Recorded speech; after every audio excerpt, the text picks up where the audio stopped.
Wild Rift.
Hai, saya Muhammad Nur Syakir bin Ismail ataupun lebih dikenali sebagai Syak.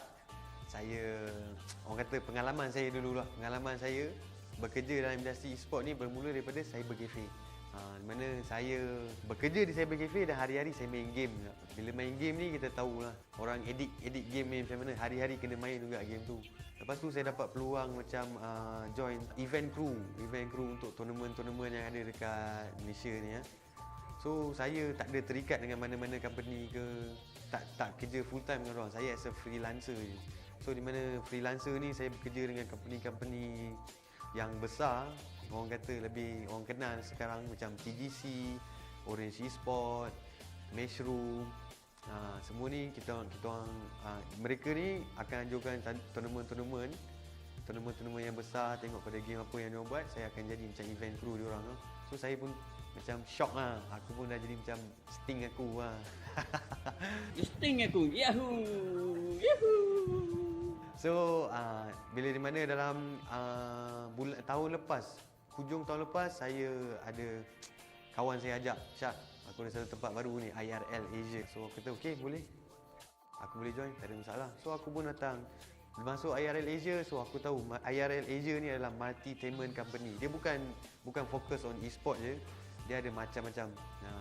Dia ada orang kata dari segi music industry, kau boleh main gitar, main piano, kau boleh jadi penyanyi, kau boleh jadi pengubah lagu, kau boleh jadi producer lagu. So aku pun tak lama lagi akan jadi penyanyi, tak silap aku rasa. Apa lagi? IRL Asia. Aku dah masuk dalam ni, aku antara salah satu produk daripada IRL Asia. So apa lagi? Mainlah join dengan kita orang sekali. IRL menjemput anda.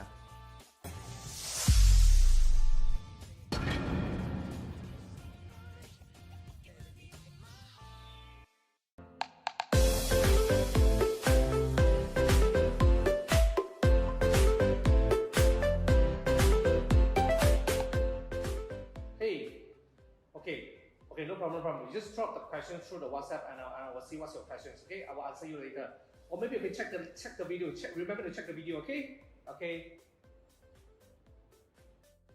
That's fast. Okay, we have one of our friend here asking the question is, okay, how to get the best room ever in town? So I would say instead of asking how to get the best room in town, I would say where can you search for your ideal rooms, because that is the rooms that you're going to stay for long. So there are a few ways that you're able to look for your ideal rooms. First, you can go to the Google and you search a platform called 𝗔𝗽𝗿. 𝗔𝗿𝗿 has the largest network in Malaysia that you're able to search for your ideal rooms. And secondly, you can go for Rooms Asia, ROMZ.Asia. And Rooms Asia also is, I would say, the second largest in Malaysia as well. And you can go for Speed Home. Speed Home has wide network as well. And not to forget, one of the sites that you always will use, Facebook. Facebook has a lot of groups. You can go to all these groups and you are bound to get something that you love. And of course, the fifth one, which is closest to my heart, which is homie.my. You can search from the Google, HOMIE.my.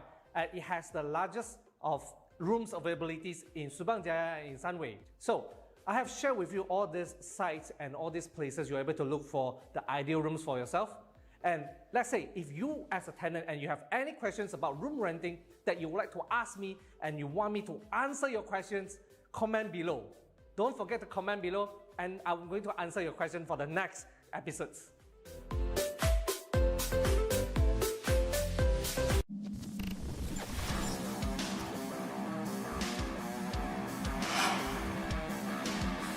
Hey, I'm 𝗔𝗽𝗿𝗶𝗹, also known as J. Standby in 5, 4, 3, 2, 1, go game. Actually, sebenarnya saya minat dalam bidang e-sport sejak zaman CSGO. Korang mesti pernah dengar zaman CSGO kan? Yes, time tu kita orang main dengan kawan-kawan. So, much later, Mobile Legends pula yang keluar. Mobile Legends was way more fun. It's a short game, interesting, it's best played with friends, and it's a mobile game. Siapa tak nak main? Main je lah. Yes, so kita orang main Mobile Legends, we played in tournaments. Yes, we win some, we lose some. But that's the nature of the game. Who just wants to win? You need to lose to learn some. So after that, I thought to myself, how can I enhance my career in esports industry? So that's where I found an opening as a producer in eGG Network. Yes, eGG Network is a gaming channel in Astro. And that's where I started working to grow my career. And I was way more happier after joining eGG Network because I was the producer for this MPL MYSG first season. We initiated the season with Munton and I was very happy to work on a game that I love playing myself. So, as you can see, when you love gaming, there's an opportunity for you to grow. There's a place for you to build yourself up, not just in a gaming career, but as a sideline as well. So, that's where I stopped eGG and I started working in IRL. Currently, I'm in IRL. IRL is a gaming company that brings out more out of me. Yes, we do organize more tournaments. I am the TriCaster producer here. I'm the head of the TriCaster producer as a matter of fact. And I can't wait to see you join our tournaments, not just in Mobile Legends, but in other games as well. We'll be coming out with more games for you to play, more exciting tournaments with exciting prize pools. Drop by to say hello if you all are joining us, you know. Can't wait.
Welcome to Wild Rift.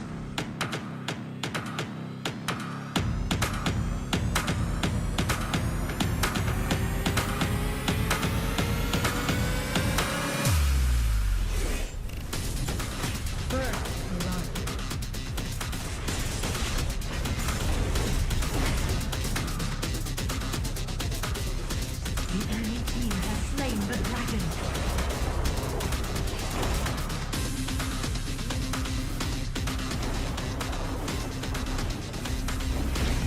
Rampage. You are unstoppable. Victory!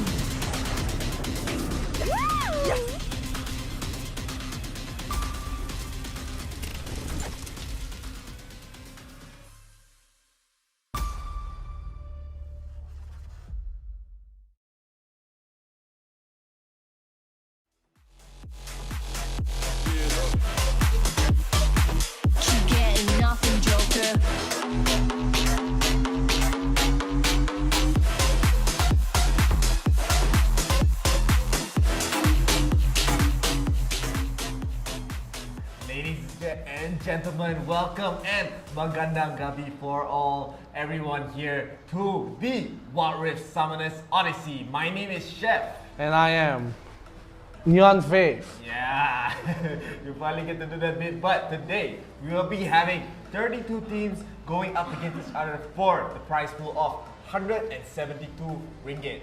And yes, this tournament is also organized by IRL Asia and partnered with Homie. Yes, and we are also sponsored by 𝗔𝗽𝗿𝗶𝗹 and co-sponsored by 𝗔𝗽𝗿𝗶𝗹 and 𝗿𝗋𝗋. Yes, and man, yesterday's grand finals was so amazing. We finally get to see the Bangladeshi pride go in. They get to win, and man, I'm sure they are so happy right now. I mean, that's what a fantastic showing from 𝗔𝗽𝗿𝗶𝗹. They did play so well. And I'm just surprised, how well they played. And do you guys like our new puppet we have here today? We have Ramos in the house. Ramos looking kind of like a ninja right there. Wow, today is the 1st of April, a very special day as well. And we just wanted to dress up for the occasion. We wanted to show, we want to have fun too, huh? Once in a while. Once in a while. I mean, of course, you guys have fun every day when you come into the Summoners Odyssey. I mean, we have so many teams from so many different regions. We have from the Philippines, we have from Indonesia, we have teams from Thailand, Vietnam, Brunei, and of course Malaysia too, where we are based. So if you're interested in joining us, please come. I mean, we are open to every country in the C region. So if you're interested, you want to show that you're the boss, come and join the Summoners Odyssey. Yeah, and of course, we do need to get to 10,000 likes on this Facebook page, IRL Asia. We want to get 10,000 likes so you guys can get to see more content, more tournaments, more games, more... did I say content already? I said yes. Content already, and yeah, man, we just need your help. We want to get 10,000 likes, and also we want to be able to, you guys can give us stars as well to send your support. Yeah, of course, if you send stars, you're gonna play a promo video. But this time, what we cannot play and what we can play, we will be playing out the brackets. We will see what teams have joined today. I want to see the familiar faces. Of course, we have Finesse Phoenix and F4 all the way at the top left.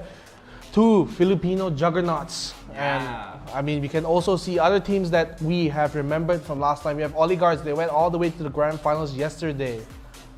And also, we do have some more familiar teams. Like on the other side, we have Pulowski Esports, one of the champions of 𝗔𝗽𝗶𝗹 Odyssey, as well as teams like Nox Bullies, one of the teams that just showed us they're the newer faces of this tournament so far, and they have been crushing it. And I'm hoping to see another great performance coming from them as well. Since we're going to see so many newer teams. We did also see Eagles revamp yesterday. They played super well, especially against 𝗔𝗽𝗿𝗋𝗋. And even that match was super close. I was so happy to watch that match. And man, today we're going to have another exciting day. Yeah, and also, if you guys want to support your teams, make sure you chat it in the chat. Say hashtag, for example, A4 win, out F4 win. Or maybe you're supporting the new defending champions 𝗔𝗽𝗋𝗋s. 𝗔𝗽𝗋𝗋s? Yeah, I mean, you're not playing, but show your... They're not playing it. I don't think they're... Are they playing? Yeah, so, I mean, why not just show your support? It's okay. As long as you have your region you want to support, your team you want to support, do put it in the chat. Hashtag your team name and the win, or your country name and the win. So you can just show your support. We've seen a lot of support, especially yesterday for the Filipino side. They are so supportive of their own region. We want to see that kind of support from every other region as well. I mean, hashtag Pinoy Pride for sure. I mean, I've been friends with so many Filipinos, and they always tell me, they're very proud people, and I don't blame them, I really enjoy watching their matches. And of course, talking about Filipinos, we have two Filipino teams that we will be showing for our first round. We will have Finesse Phoenix and out F4. Yeah, and of course, they have been showing that they've been improving so much. Finesse Phoenix, of course, has won one of the 𝗔𝗽𝗶𝗹 Odyssey, and on F4, they have shown that they are pretty strong yesterday as well. And man, these two teams, as you said, they are the juggernauts. They've been showing that they've been improving. Finesse Phoenix have not really shown them much success so far, since there have been way stronger teams that have been joining. So maybe today they want to show they have been improving. They want to get the grand finals again. They want to win the second crown in this situation. Yeah, Definitely. I mean, I'm really interested to see how these teams will play it out. And of course, Finesse Phoenix, they didn't have the best of showings recently, but regardless of that, we will not go into the pick and bans for Finesse Phoenix and All F4. Yeah, and of course today, I don't think Spider-Man has anything today, right? But Does he? I am a chef after all. I am a chef. I have my trusty wooden spoon. I'll try to find where the head is. Can you check? Okay, so you're a magician now. Yeah, today I'm a magician lah. Especially on Rams. Whoa! That actually worked. Alright. So let's look at the picks just before we go into the bans. We do see 𝗔𝗽𝗿𝗶𝗹, 𝗔𝗽𝗿 and 𝗔𝗹𝗹 for Finesse Phoenix, and 𝗔𝗽𝗿𝗶𝗹 is picked up for RF4. So what is the bans? What made them pick these picks? Yeah, and of course, Finesse Phoenix, they will be banning the Camille and the Lee Sin, and Alt F4, they will be banning the 𝗔𝗽𝗿𝗶𝗹, and I feel like they're banning Yasuo a lot of times recently. Yeah, I mean, already 𝗔𝗽𝗿, very standard ban. Yasuo too, maybe a little different than what we usually see from a ban, but nonetheless, they probably have a reason why. And Camille, Lee Sin, just generally good bans too. So nothing too specific that they're wanting to remove. So it's more of a general ban. And we see Janna and Katarina picked up. We've seen how these both characters have gotten into the meta recently. And it's just been a joy to watch. And Zed is picked up again. We haven't seen Zed in a long time. Yeah, we haven't seen Zed, especially like usually now we've seen Zed going in the top lane, trying to get the split push going. But we have been seeing also maybe 1 or 2 teams going for the mid Zed. And all that for, they do have a very standard draft, as you said. They go for the 𝗔𝗽𝗿𝗶𝗹, they go for the 𝗔𝗹𝗹, they go for the Corki, of course. And we have been seeing more and more Corkis being let through. And even yesterday, we've seen in the finals that this game they actually banned out the Lee Sin, but we have been seeing teams just letting the Lee Sin through. Yeah, I agree. I mean, Baby Lee Sin maybe just was very, very hard to deal with. Even though people were behind, you still have to be aware of the Dragon Kick. And of course, Pharaoh is picked up by Alt F4. So pretty standard draft from both teams. I think they're handling it pretty well. I mean, no major weaknesses for both drafts. They have pretty solid advantages in every different aspect of the match. So I'm interested to see how they will pull it off. And of course, if you guys are supporters of Alt F4 or Finesse Phoenix, make sure to comment in the chat. I want to see your support. Of course, Chef, the match is going to start soon. Yeah, man, I'm super excited. Of course, one of my favorite players of this tournament so far is Kai. He isn't playing Rakan today. I just love watching his Rakan, but he will be able to play his Janna. So I want to see what he can do on the Janna, knowing he is a very strong player. I do not want to be biased, but come on, man, Kai is such a strong player to me. Yeah, but Alt F4, I've been watching their growth recently, and they did go all the way to the top 8, so almost a semi-final pick for them. But of course, we are going to go into the match. We have the Blairs running the first match today. We will have on the blue team Finesse Phoenix, and on the right we have Alt F4. Let's make some noise, but not literally. Ooh, ooh, ooh. Ooh. And again, we're going to see a very aggressive start from both teams. We will have Alt F4. They will be hiding in the brush, trying to go for a 3-man gang onto the mid lane. We are going to be able to see a Kai'Sa and Janna. Kai'Sa and Janna being both played in the mid lane for the early game. Not sure it's going to rotate to the bottom lane, but we do have 𝗔𝗽𝗿𝗶𝗹 being in the bot, and Katarina is going to be in the top side for Finesse Phoenix. Yeah, and we see a really aggressive invade for R4. They will take the blue buff away. I mean, this just shows the aggression from Alt F4. They've been playing it so aggressively recently. But of course, Finesse will respond back with another steal on their own side. They will actually take away the blue buff, and Zed will be damaged a lot because of it. He does even burn his Ignite just to deter the Olaf from coming in. So very nicely done from both teams. Yeah, and again, we have been seeing these teams they have been trying to go for the early first bloods, but after that, they tend to just stop their aggression. They just want to play it slow, they just want to farm up, wait for the dragon fight. As both teams, they feel a bit confident in this next dragon fight. Finesse Phoenix, they are almost dying to the Fiora right there. Fiora will die to the minions at the end. I mean, Katarina will die to Fiora. And first blood for Alt F4. You see the minions there really working well for Alt F4. They get that very nice long range. You know, every time you're gonna die, you see that one small blue speck on the screen flying all the way to your face. You will know you're in trouble. And the Alt F4, the minions are in the side of Alt F4 today. Yeah, and Alt F4, that just shows how strong Katarina is, Fiora is as a laner, my bad. But I mean, this is why teams just prefer picking the Fiora. It's a very safe pick, especially in the top lane. She has so much power in every stage of the game. In the early game, she has a lot of trade pressure. In the mid game, she's able to split push the waves and the side lanes, while the rest of the team just pushing maybe the mid lane or going for the dragon.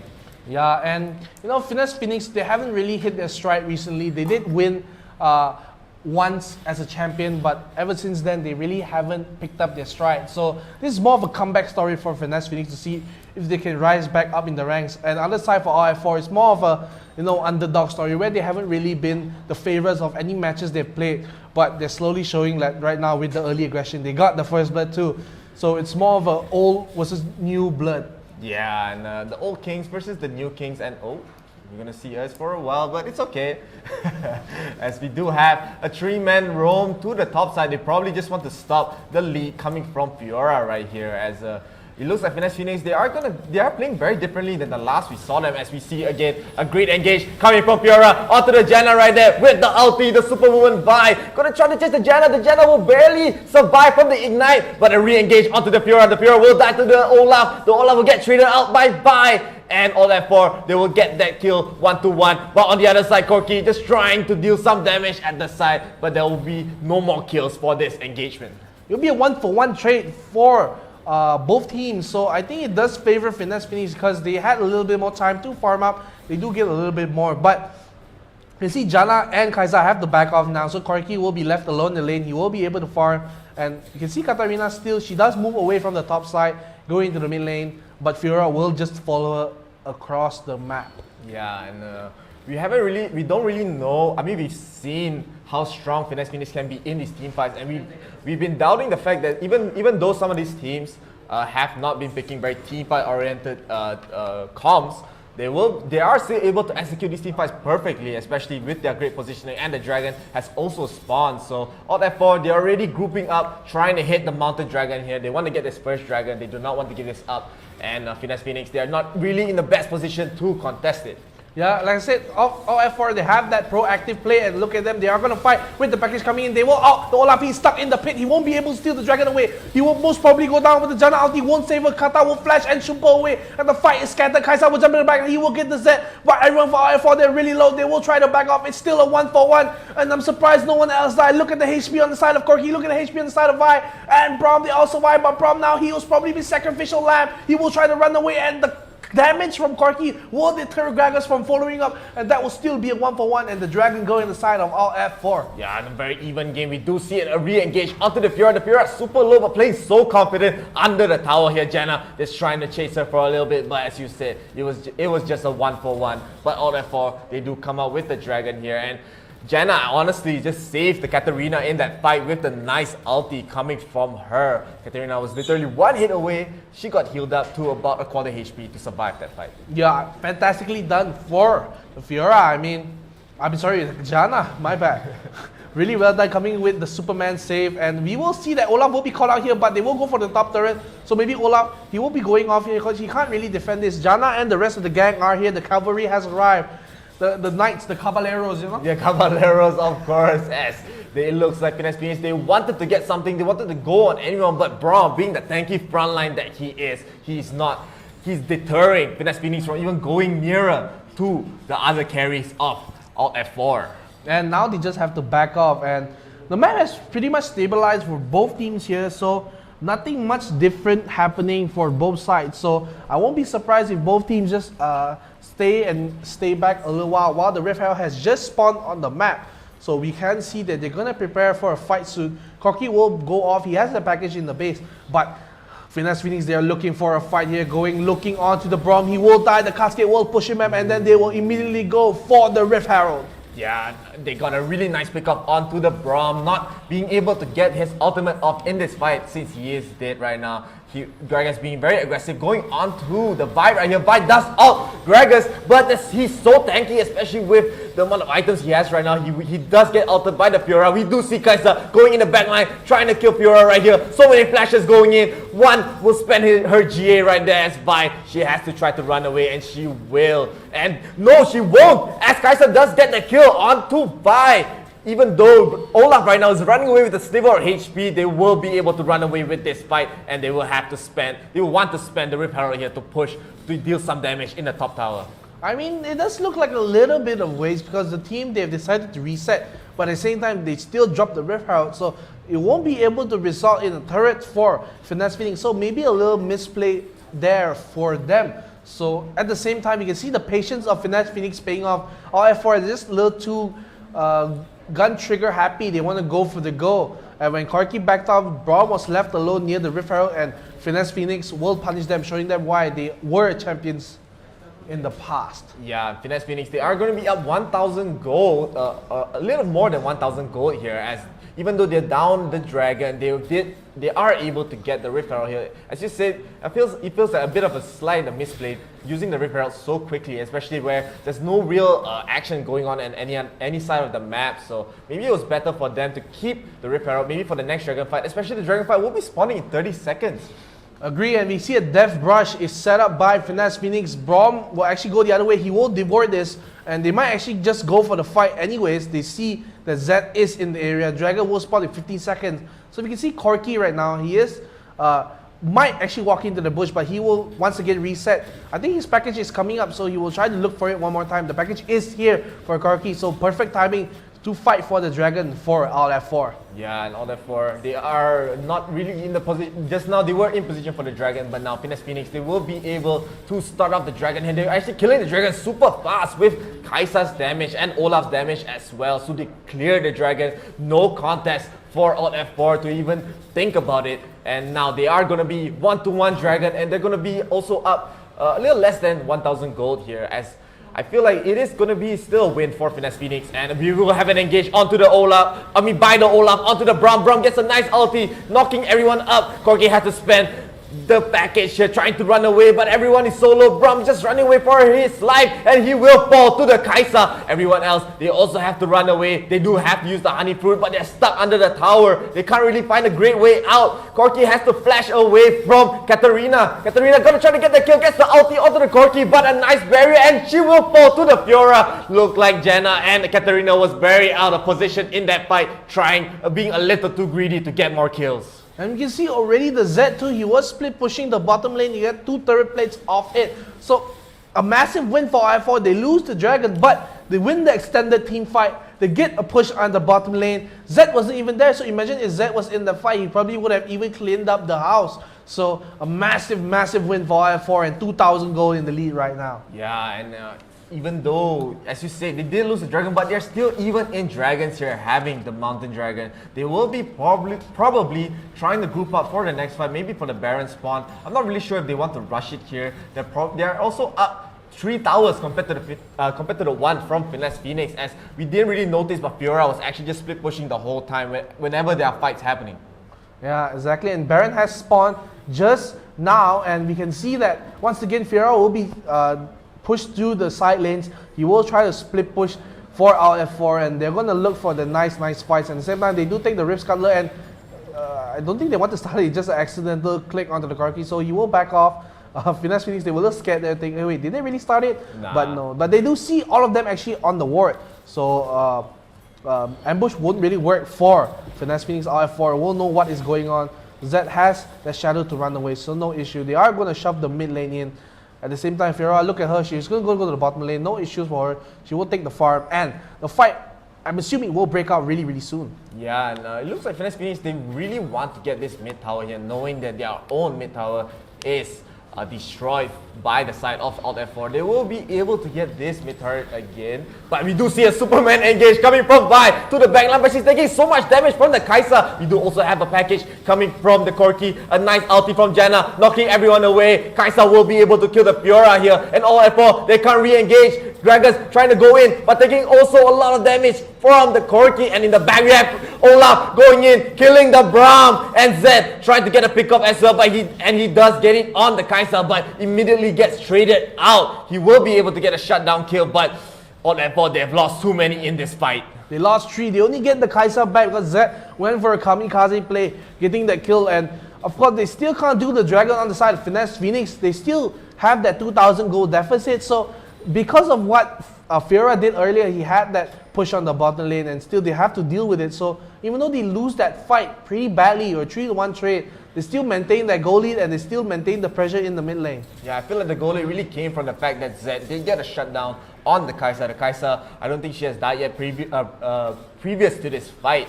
And all that for, as you said, they're probably going to try to group up, try to force a fight here as they do get it engaged onto the 𝗔𝗽𝗏s. The 𝗔𝗽𝗏s will be able to run away with the body slam. And all that for already making their way to the Dragon Pit for the Ocean Drake.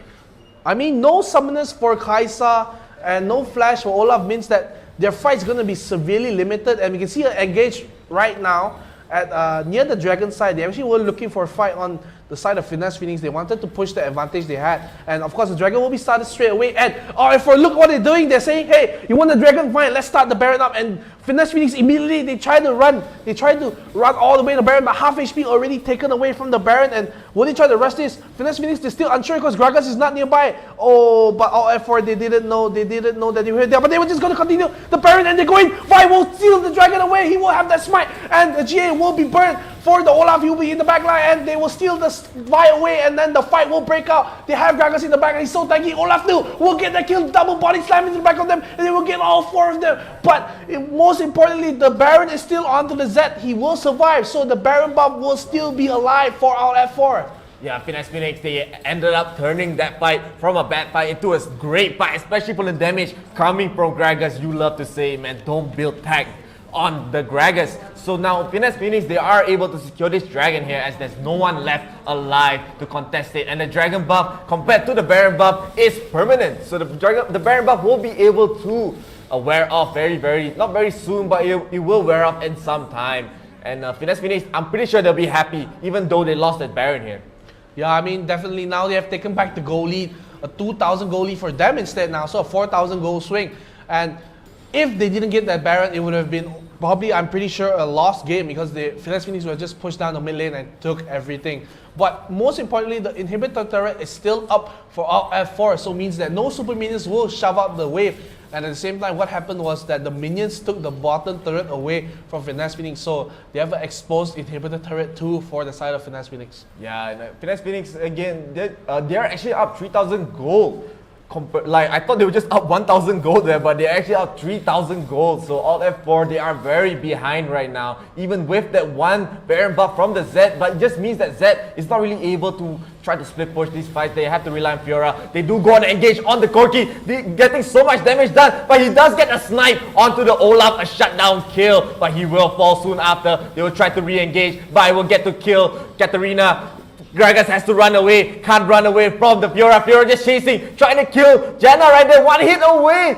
𝗔𝗏 almost died to the turret, and we see in the back, 𝗔𝗏 trying to pick up everyone. Everyone is so low. He's trying to get the multi-kill. He does get the double kill, and the rest of the team of all F4, they have to run away. 𝗔𝗏 is so strong in this stage of the game. 𝗔𝗏 not getting that kill onto Janna might come back to haunt them. They could have just done for a very nice trade, but it's going to be an even 3-for-3.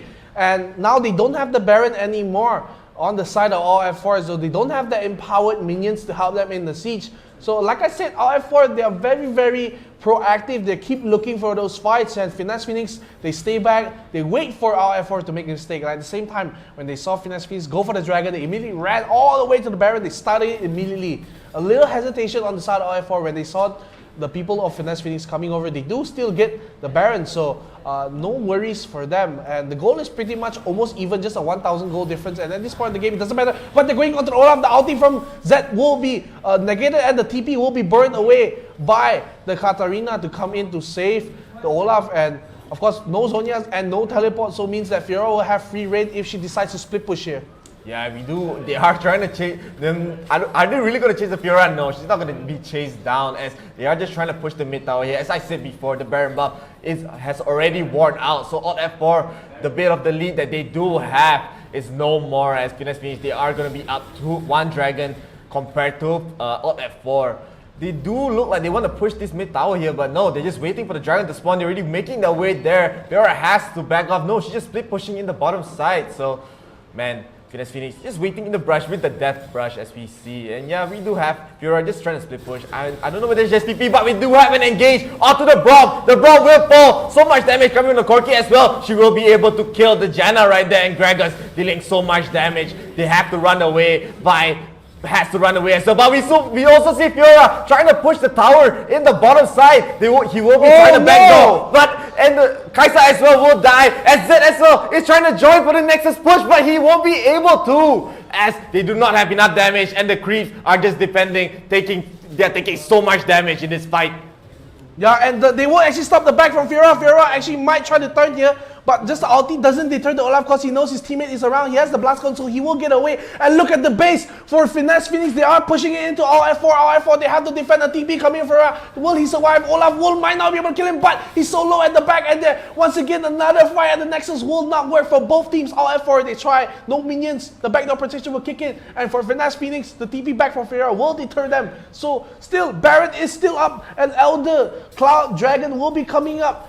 And I think this will be the deciding fight. Whoever wins this fight will win the game. Yeah, and of course, Finesse Phoenix, they have to be worried about the backdoor. As look at the HP for the Nexus. We can barely see it right now on the minimap. So on F4, they have the edge right here. They are able to just go in the base, try to get the kills here. And we do see an engage onto the 𝗹𝗿. Not really getting much as 𝗹𝗿 will dash out. But Fiora almost popping the 𝗔𝗽𝗿 right there from Olaf. But Olaf with the nice Zhonya's right there, gets the stasis, gets the invulnerability, as both teams, they are trying to scuffle for this dragon here. They want to get the Elder Dragon. I mean, you saw that 𝗔𝗽𝗿 had to flash over the wall, so now she doesn't have the escape mechanism. We have said that when 𝗔𝗽𝗿 has not, when she doesn't have the flash, she has no escape mechanisms other than the ulti just push someone away. So having that flash taken away from her is a big deal. So now she can't just willy-nilly stand around fight. She can't flash over walls and stuff like that. So that's a big thing coming for all F4. They have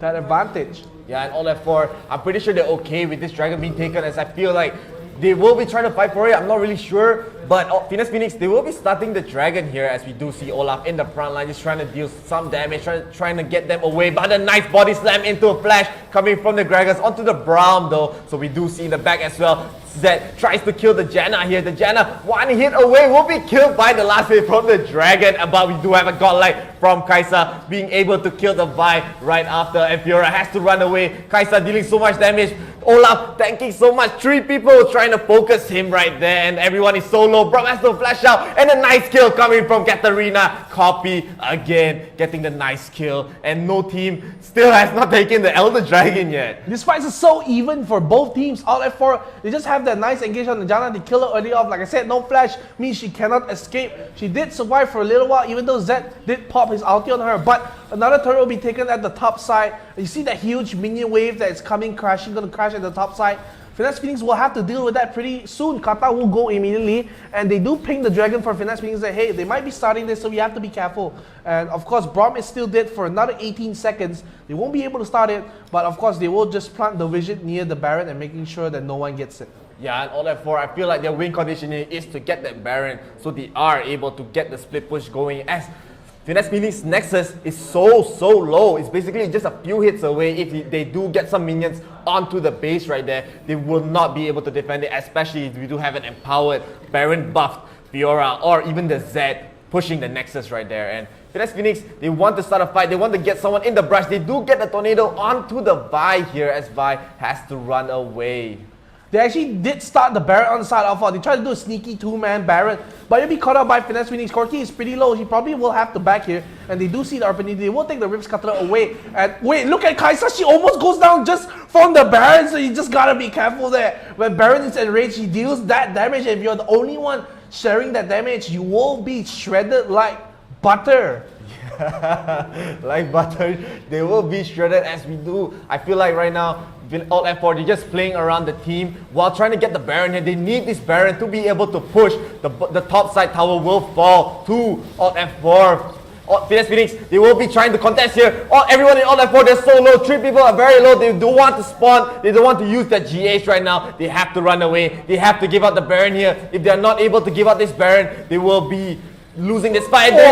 Still attempt coming from Bai with the smite. Does get his 𝗔𝗽𝗶𝗹. She will be trying to run away here. Nice blast cone usage from her, trying to escape, and she will. And right now, Finesse Phoenix, they're still worried about their base, as we do see already 2 in-hit turrets down for their side. Yeah, this will be a little bit problematic for the side of Finesse Phoenix. 2 open lanes means that minions will be coming from opposite sides of the map. So it will be hard to deal with, especially when the Cloud Dragon will be started by our F4 pretty much, I think pretty soon, because the top lane will crash into Katarina. They will see that, they will spot that. And Katarina is in no position to fight the Fiora. She's just mechanically and just as a character itself much stronger than her. So she has to be a little bit careful. And if they just dance around the cloud, eventually the game will go away and will reach to the side of our F4. So if they play this carefully, I think our F4 currently have the advantage here just because of 2 open lanes for them.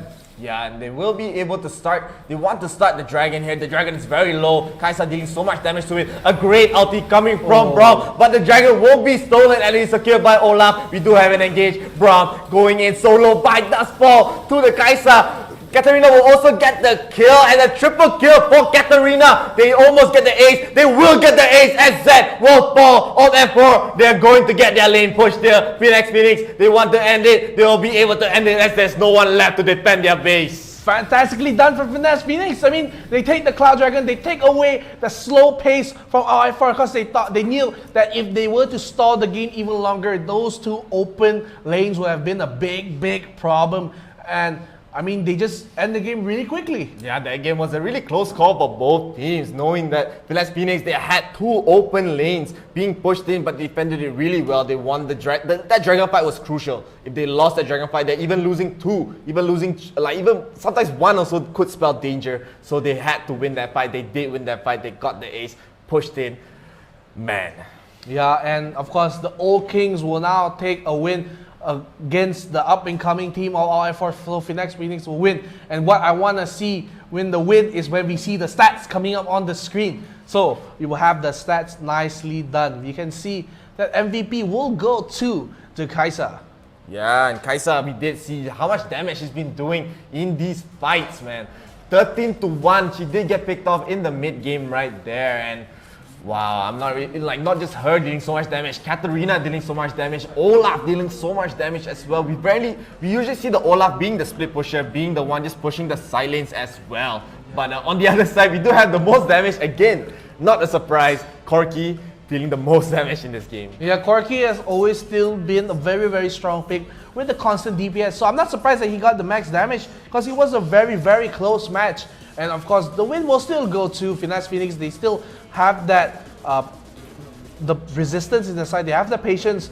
I mean, that comes with experience. So when you experience as a champion, that's what happens. The Filipino champions, Finesse Phoenix, I mean, what more can you say? That's the reason why they won before. They have that patience. They have that understanding to understand the game situation, and they knew that with 2 lanes and 2 TPs on the side of Alt F4, they had to do something quick, and quickly they did win the game. Yeah, and Alt F4, that was just their real win condition, right? They had to just get the split push going, but they didn't really have the opportunity to get that split push. They had the Zed, they had the Fiora, they did have the TP, almost killing the Nexus, but they had to back off. See, or not, they would just die. It was not easy for Alt F4 or Finesse Phoenix, but Finesse Phoenix will win this round of 32 match. And man, that was very interesting to watch. And of course, what's more interesting to watch than the replay? Let's bring it up onto the big great screen. Engage coming from Fiora onto the Janna right there with the ulti, the super woman by. Trying to chase the Janna, the Janna will barely survive from the ignite, but a re-engage onto the Fiora. He will pick up the Fiora, and this was just a trade 1-for-1, and we thought he actually went in the favor of Alt F4, and this is when the Baron fight, they went all in for Alt F4 with the packaging. They get the Mountain Dragon, but it wasn't enough. Janna, look at the healing, saving the Katarina away. She can Shupo and flash away. Then we see they will just chase them down here. 𝗶𝗹, he has nowhere to go, and eventually he will die there. And of course, another fight at the Rift Herald. They will get the Brahma. Because we saw 𝗔𝗿𝗿 went back to get the package, so they immediately see the weakness on the side. But at the same time, RF4, they will have the Vi ulti to go in the back line and try to finish off the match. But Janna's ulti will heal everyone up, and the 𝗔𝗿𝗿 ulti will just follow everyone. And even though they try to flash away, they just follow in continuously from Finesse Phoenix. They will get the 𝗔𝗿𝗿 away from the Vi and just continue to kill her right after that. Yeah, and they do try to be over aggressive there. They were trying to get a little bit more. All these fights have been just so scupper.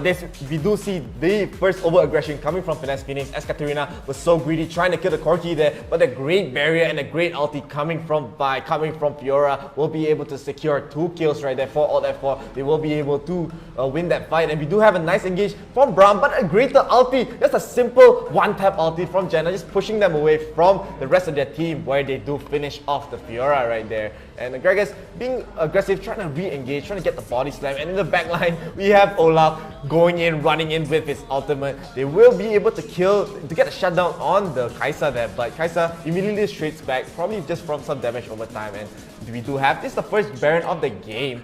Therefore they have secured this Baron here, but this fight was so well played coming from Finesse Phoenix as Gragas went in dealing so much damage. Look at the damage, a double kill with this one body slam right there. Yeah, and this is another fight where they were a little aggressive from the side of R4. Every time they see a fight opportunity, they do go in for it. They do kill Olaf, but look at the Katarina at the back line. He will get the 𝗔𝗿𝗿. So the main damage source for them is gone. And we see Fiora did try to get some counter kills back, but not getting the last hit on the Janna actually was a big issue. He will go into the arms of the 𝗔𝗿𝗿. 𝗔𝗿𝗿 will clean up both kills. He will get the Fiora first, will get the 𝗔𝗹, and that is just very bad. He was looking so good for R4. This was a slow descent into madness for F4. They do lose another fire in their own jungle. The Zed will try to get a counter kill, but he won't have enough damage. The 𝗔𝗿𝗿 will be popped on the Vi. He will try to escape, but the Akkadian Rain will stop it. And this is where we thought that F4 were going to end the game. They have the TP from Zed and Fiora at the bottom lane. So we thought, oh man, this is game over for F4. They're going to win the game. But it wasn't enough. And this was I think presumably almost the last fight here where they actually tried to, oh no, this is not the last fight, this is the second last fight, where they had a very, very even scuffle in the Dragon Pit. They just fight, and Gragas was taking so much damage. You can see at the backline, you can see Katarina is still full HP, 𝗔𝗿𝗿 is still full HP, so this was a big mistake, and they do just trade off the kills, and they just have to back off at this point. Actually, 𝗔𝗹 does die here too. Yeah, and on that 4 and Finesse Phoenix, Finesse Phoenix here, they were able to get their own Baron for this fight, especially for the fact that they have an open base. They do not want to give it to Alt F4, and Finesse Phoenix right after immediately went for the Elder Dragon here. They were able to win this fight very, very convincingly, only losing the Janna right there. And man, if they had to get this ace, they were able to, with the triple kill coming from Katarina copy. And with this, they were just able to end the game super cleanly, very well played, and a very close match to boot. Fantastic match coming for Finesse Phoenix, showing why they are the champions. And of course, we want to give a special shout out to 𝗿𝗿𝗿, or is it Calvin? I don't know, maybe you're having a short form. But thank you very much for the 100 stars. So because you have sent us that 100 stars, you guys know what's coming up. We have our promo video, and of course, after that promo, you will go through a short break. So go anywhere, guys. Our top 16 teams will still be battling out, and we will stream it. So I don't want to see you going anywhere. Don't go anywhere. Don't go anywhere.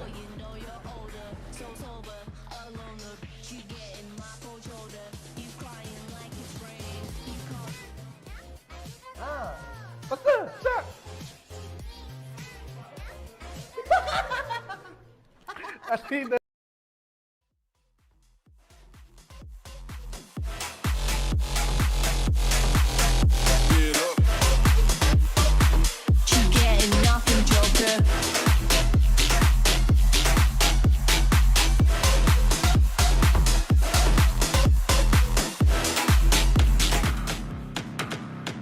Welcome to Wild Rift.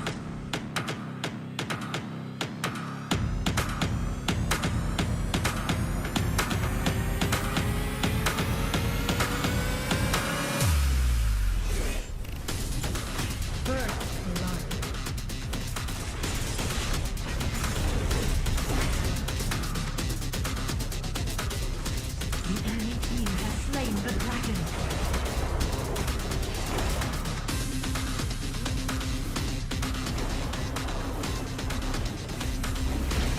Rampage. You are unstoppable. Victory!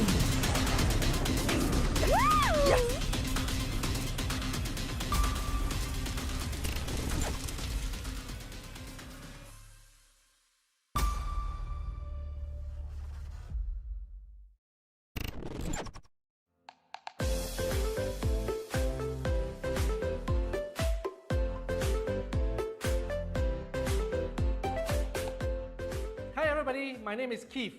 So in the last episode, I have covered the do's as a tenant. So right now, in this episode, I'm going to talk about the don'ts as a tenant. So right now, what is the don't for a tenant? Number one, agree to verbal contract. There's no such thing as verbal contract. So everything has to be placed in a black and white. Number two, making sure that all your rooms are well prepared as per agreed before you move in. Number three, renovate or alter the place. Alter, it can be pasting a poster which may has a potential of spoiling the properties because this may cause your deposit to be forfeited. Fourth, breach the rental agreement. Do not breach any of the single lines of the rental agreements or your tenancy agreements. So always check or cross-check whenever you want to do something or alterations inside your room. The fifth, which is also very important, which I covered in the last episode, do not miss any rental payment because missing the rental payment may cause you to have a lot of calls from the landlord to chase you to pay the rent, and it may lead to the court order and get you to be evicted from the place. So this is not what you want. So do not miss the rental payment. So I have covered the do and don'ts for you as a tenant. Next episode, I'm going to answer to a lot more questions that you may have, which you have already commented earlier on and haven't covered yet. So comment below if you have any questions that you want to ask as a tenant. Just comment here and I'm going to answer it in the next episode. Okay? See you then. Bye.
Hey, I'm 𝗔𝗽𝗿𝗶𝗹, also known as Jay.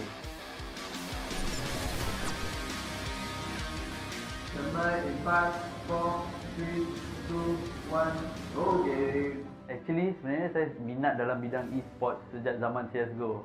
Korang mesti pernah dengar zaman CSGO kan? Yes, time tu kita orang main dengan kawan-kawan. So, much later, Mobile Legends pula yang keluar. Mobile Legends was way more fun.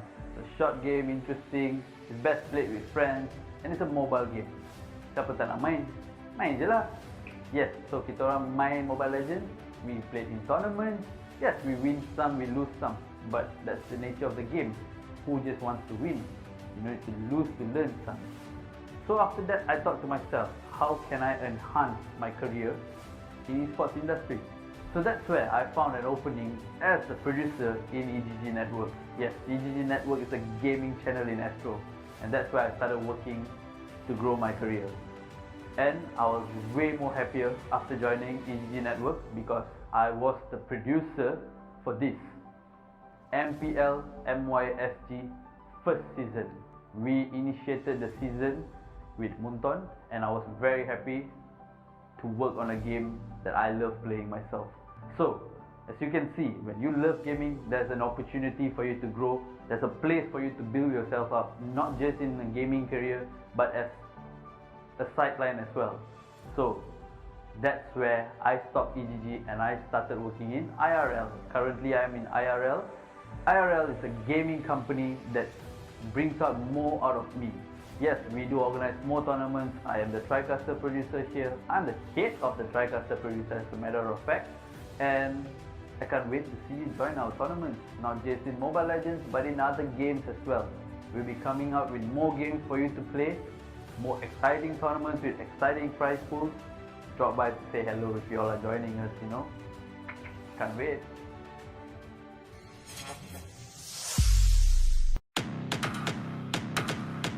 Welcome to Wild Rift.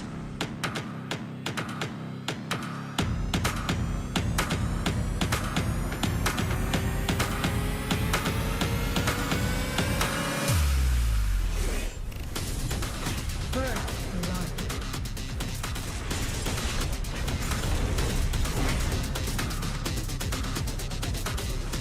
The enemy team has slain the dragon.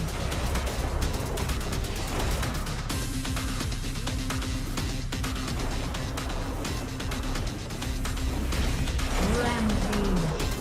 You are unstoppable. Victory.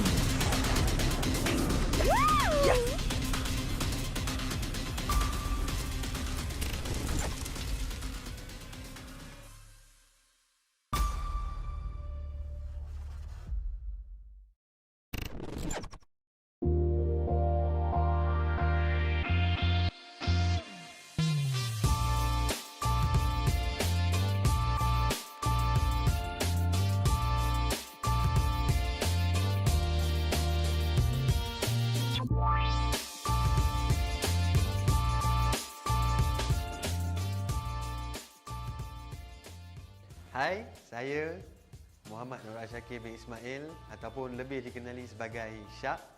Saya, orang kata pengalaman saya dulu lah. Pengalaman saya bekerja dalam industri e-sport ni bermula daripada cyber cafe. Di mana saya bekerja di cyber cafe dan hari-hari saya main game. Bila main game ni kita tahulah orang edit game ni macam mana, hari-hari kena main juga game tu. Lepas tu saya dapat peluang macam join event crew untuk tournament yang ada dekat Malaysia ni ya. So saya tak ada terikat dengan mana-mana company ke, tak kerja full time dengan orang. Saya as a freelancer je. So di mana freelancer ni saya bekerja dengan company-company yang besar, orang kata lebih orang kenal sekarang macam TGC, Orange Esport, Mushroom. Semua ni kita orang mereka ni akan anjurkan tournament yang besar, tengok pada game apa yang dia buat, saya akan jadi macam event crew dia orang. So saya pun macam shock lah. Aku pun dah jadi macam sting aku lah. Sting aku. Yahoo! Yahoo! So bila di mana dalam tahun lepas, hujung tahun lepas, saya ada kawan saya ajak, Syak, aku ada satu tempat baru ni, IRL Asia. So aku kata okey, boleh, aku boleh join, tak ada masalah. So aku pun datang masuk IRL Asia. So aku tahu IRL Asia ni adalah multi-tainment company. Dia bukan fokus on e-sport je. Dia ada macam-macam. Dia ada orang kata dari segi music industry. Music industry, kau boleh main gitar, main piano. Kau boleh jadi penyanyi, kau boleh jadi pengubah lagu, kau boleh jadi producer lagu. So aku pun tak lama lagi akan jadi penyanyi, tak silap aku rasa. Apa lagi? IRL Asia. Aku dah masuk dalam ni, aku antara salah satu produk daripada IRL Asia. So apa lagi? Marilah join yang kita orang sekali. IRL menjemput anda.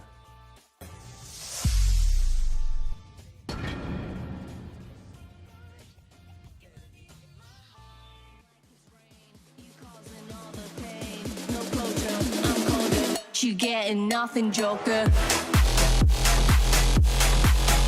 Get down.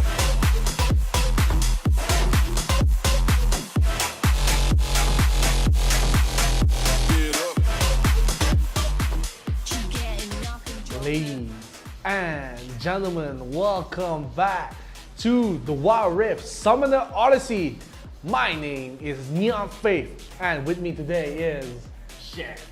Yes, that is Chef. And this tournament is organized by IRL Asia, and we are partnered with Homie. Yeah, and of course we are also sponsored by Inch Theory, and co-sponsored by 𝗔𝗽𝗿𝗶𝗹 and KX. So, NeonFaith, what's been happening with you lately? I feel like you're a little bit different right now. I mean, I don't really know what you mean. I mean, I just took off my jacket and I put it a little back, so I just have a little nice breeze on my body. So that's all I can really tell so far. So nothing that much different for both teams. So I want to see the next match that we have soon in the bracket, and so many good teams that have been in the game so far. And of course, the bracket will be up on the screen right now. We did see the last game that Finesse Phoenix, they did win the match. So I want to see right now that whatever teams that are left over, of course, we do see that Oligarchs, they have moved on. They do take away 1NE Esports away. And Imperium Pro, once again, they will take, actually they will beat yesterday's champions 𝗔𝗽𝗿𝗶𝗹. They will take them away off the bracket in the top 32.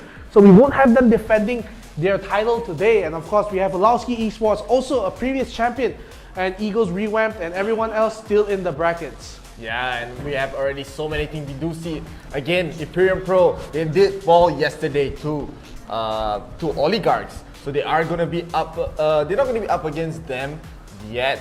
If they do make it to the next round, this Oligarchs is a very strong team. And right now, we're going to see we might be able to see another new winner today.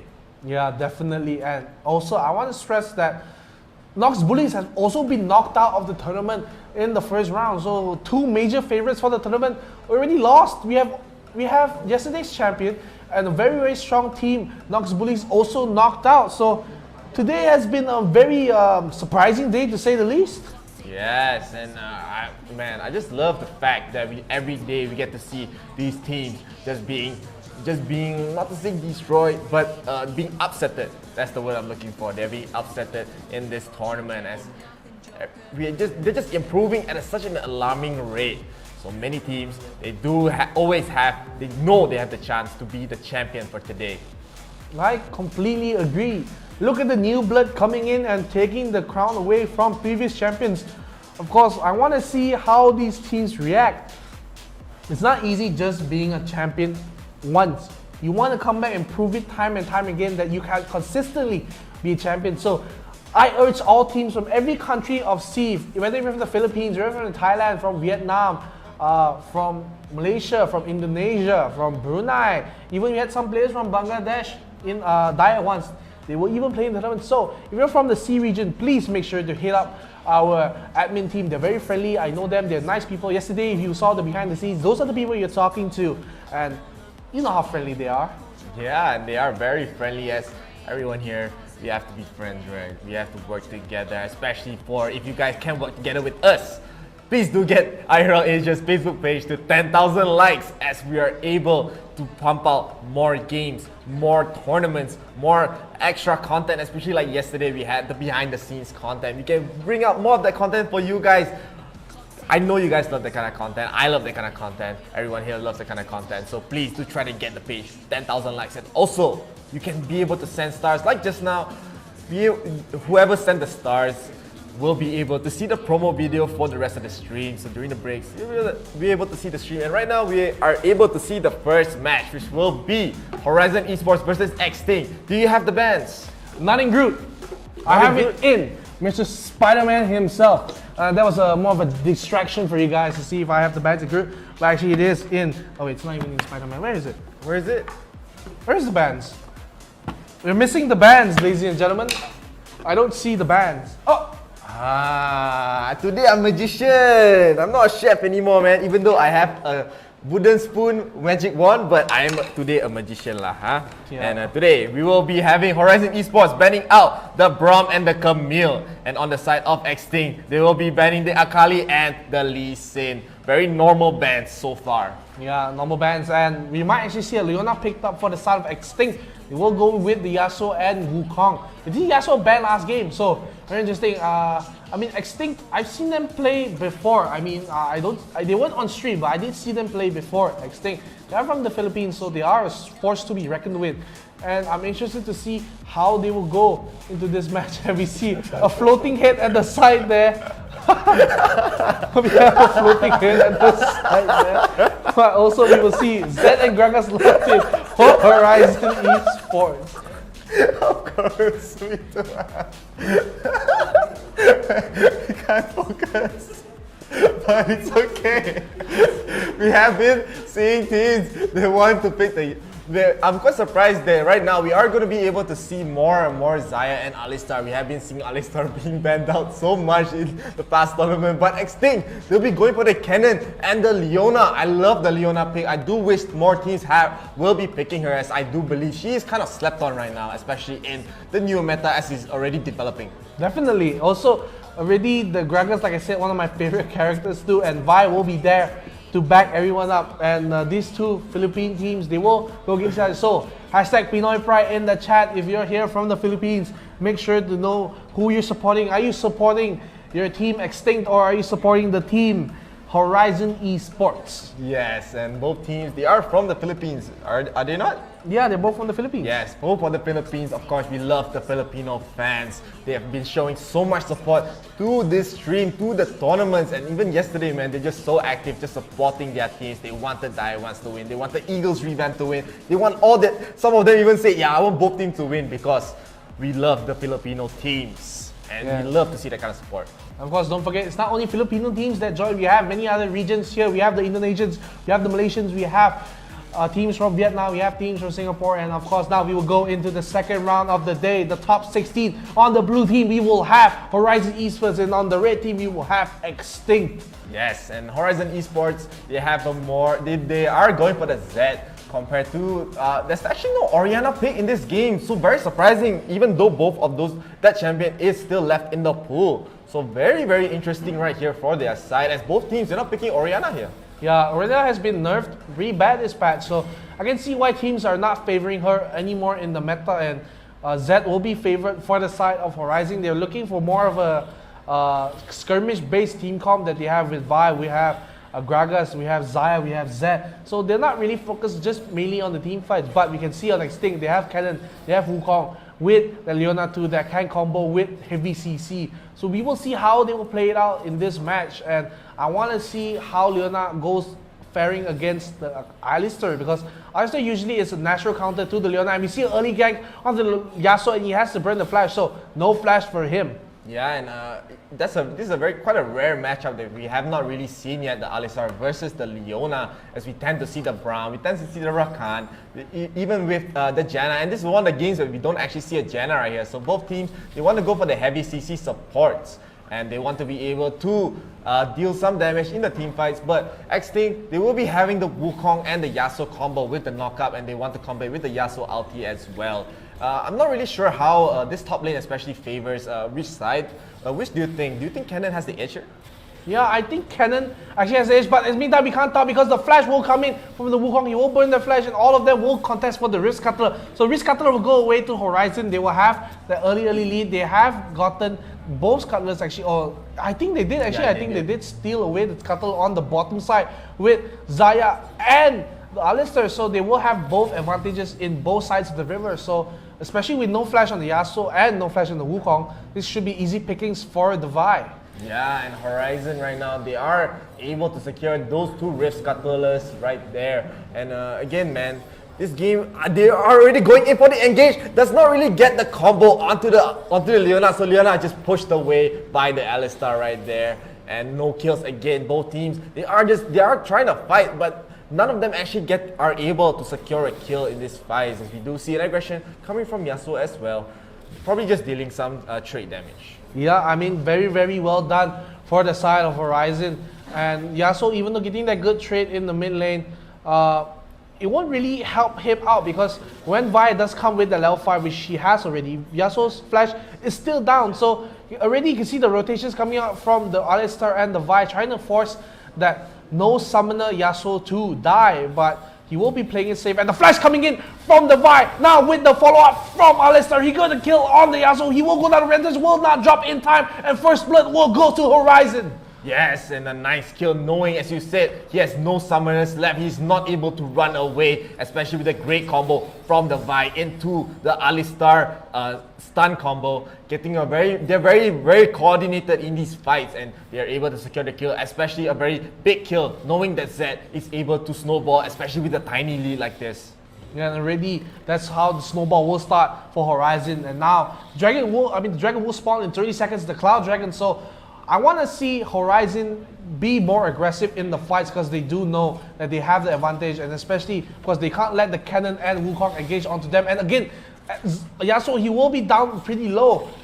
We won't even able to see that he will be able to trade away with the Zed because he will have that major damage. Yeah, and again, Horizon with that lead, with the even first blood, Yasuo is not really able to get these better trades onto the Zed right here, and the dragon will be spawning right now, the Cloud Dragon for the map right here. And Extinct, they are trying to get in position to start this dragon as Leona just checking there's wards in the dragon pit. Alistar doing the same for the outer side. We do have an engage onto the Zed. Zed will teleport away with the shadow and the stun coming from Leona as well. But Zed will be just able to run away as they have not enough damage to finish off the Zed right here. And right there we also see 𝗿𝗿𝗏 running away with the package, but I did engage onto the Leona right there, and a great redemption, saving everyone, healing a lot of HP, and a re-engage right there, and Cannon will be able to get the kill onto the Zed, but Gragas will kill the 𝗿𝗏𝗏 right here, and Horizon, they're already up 2 kills compared to the 1,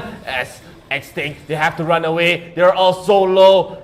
Yasuo, Cannon has to not re-engage here.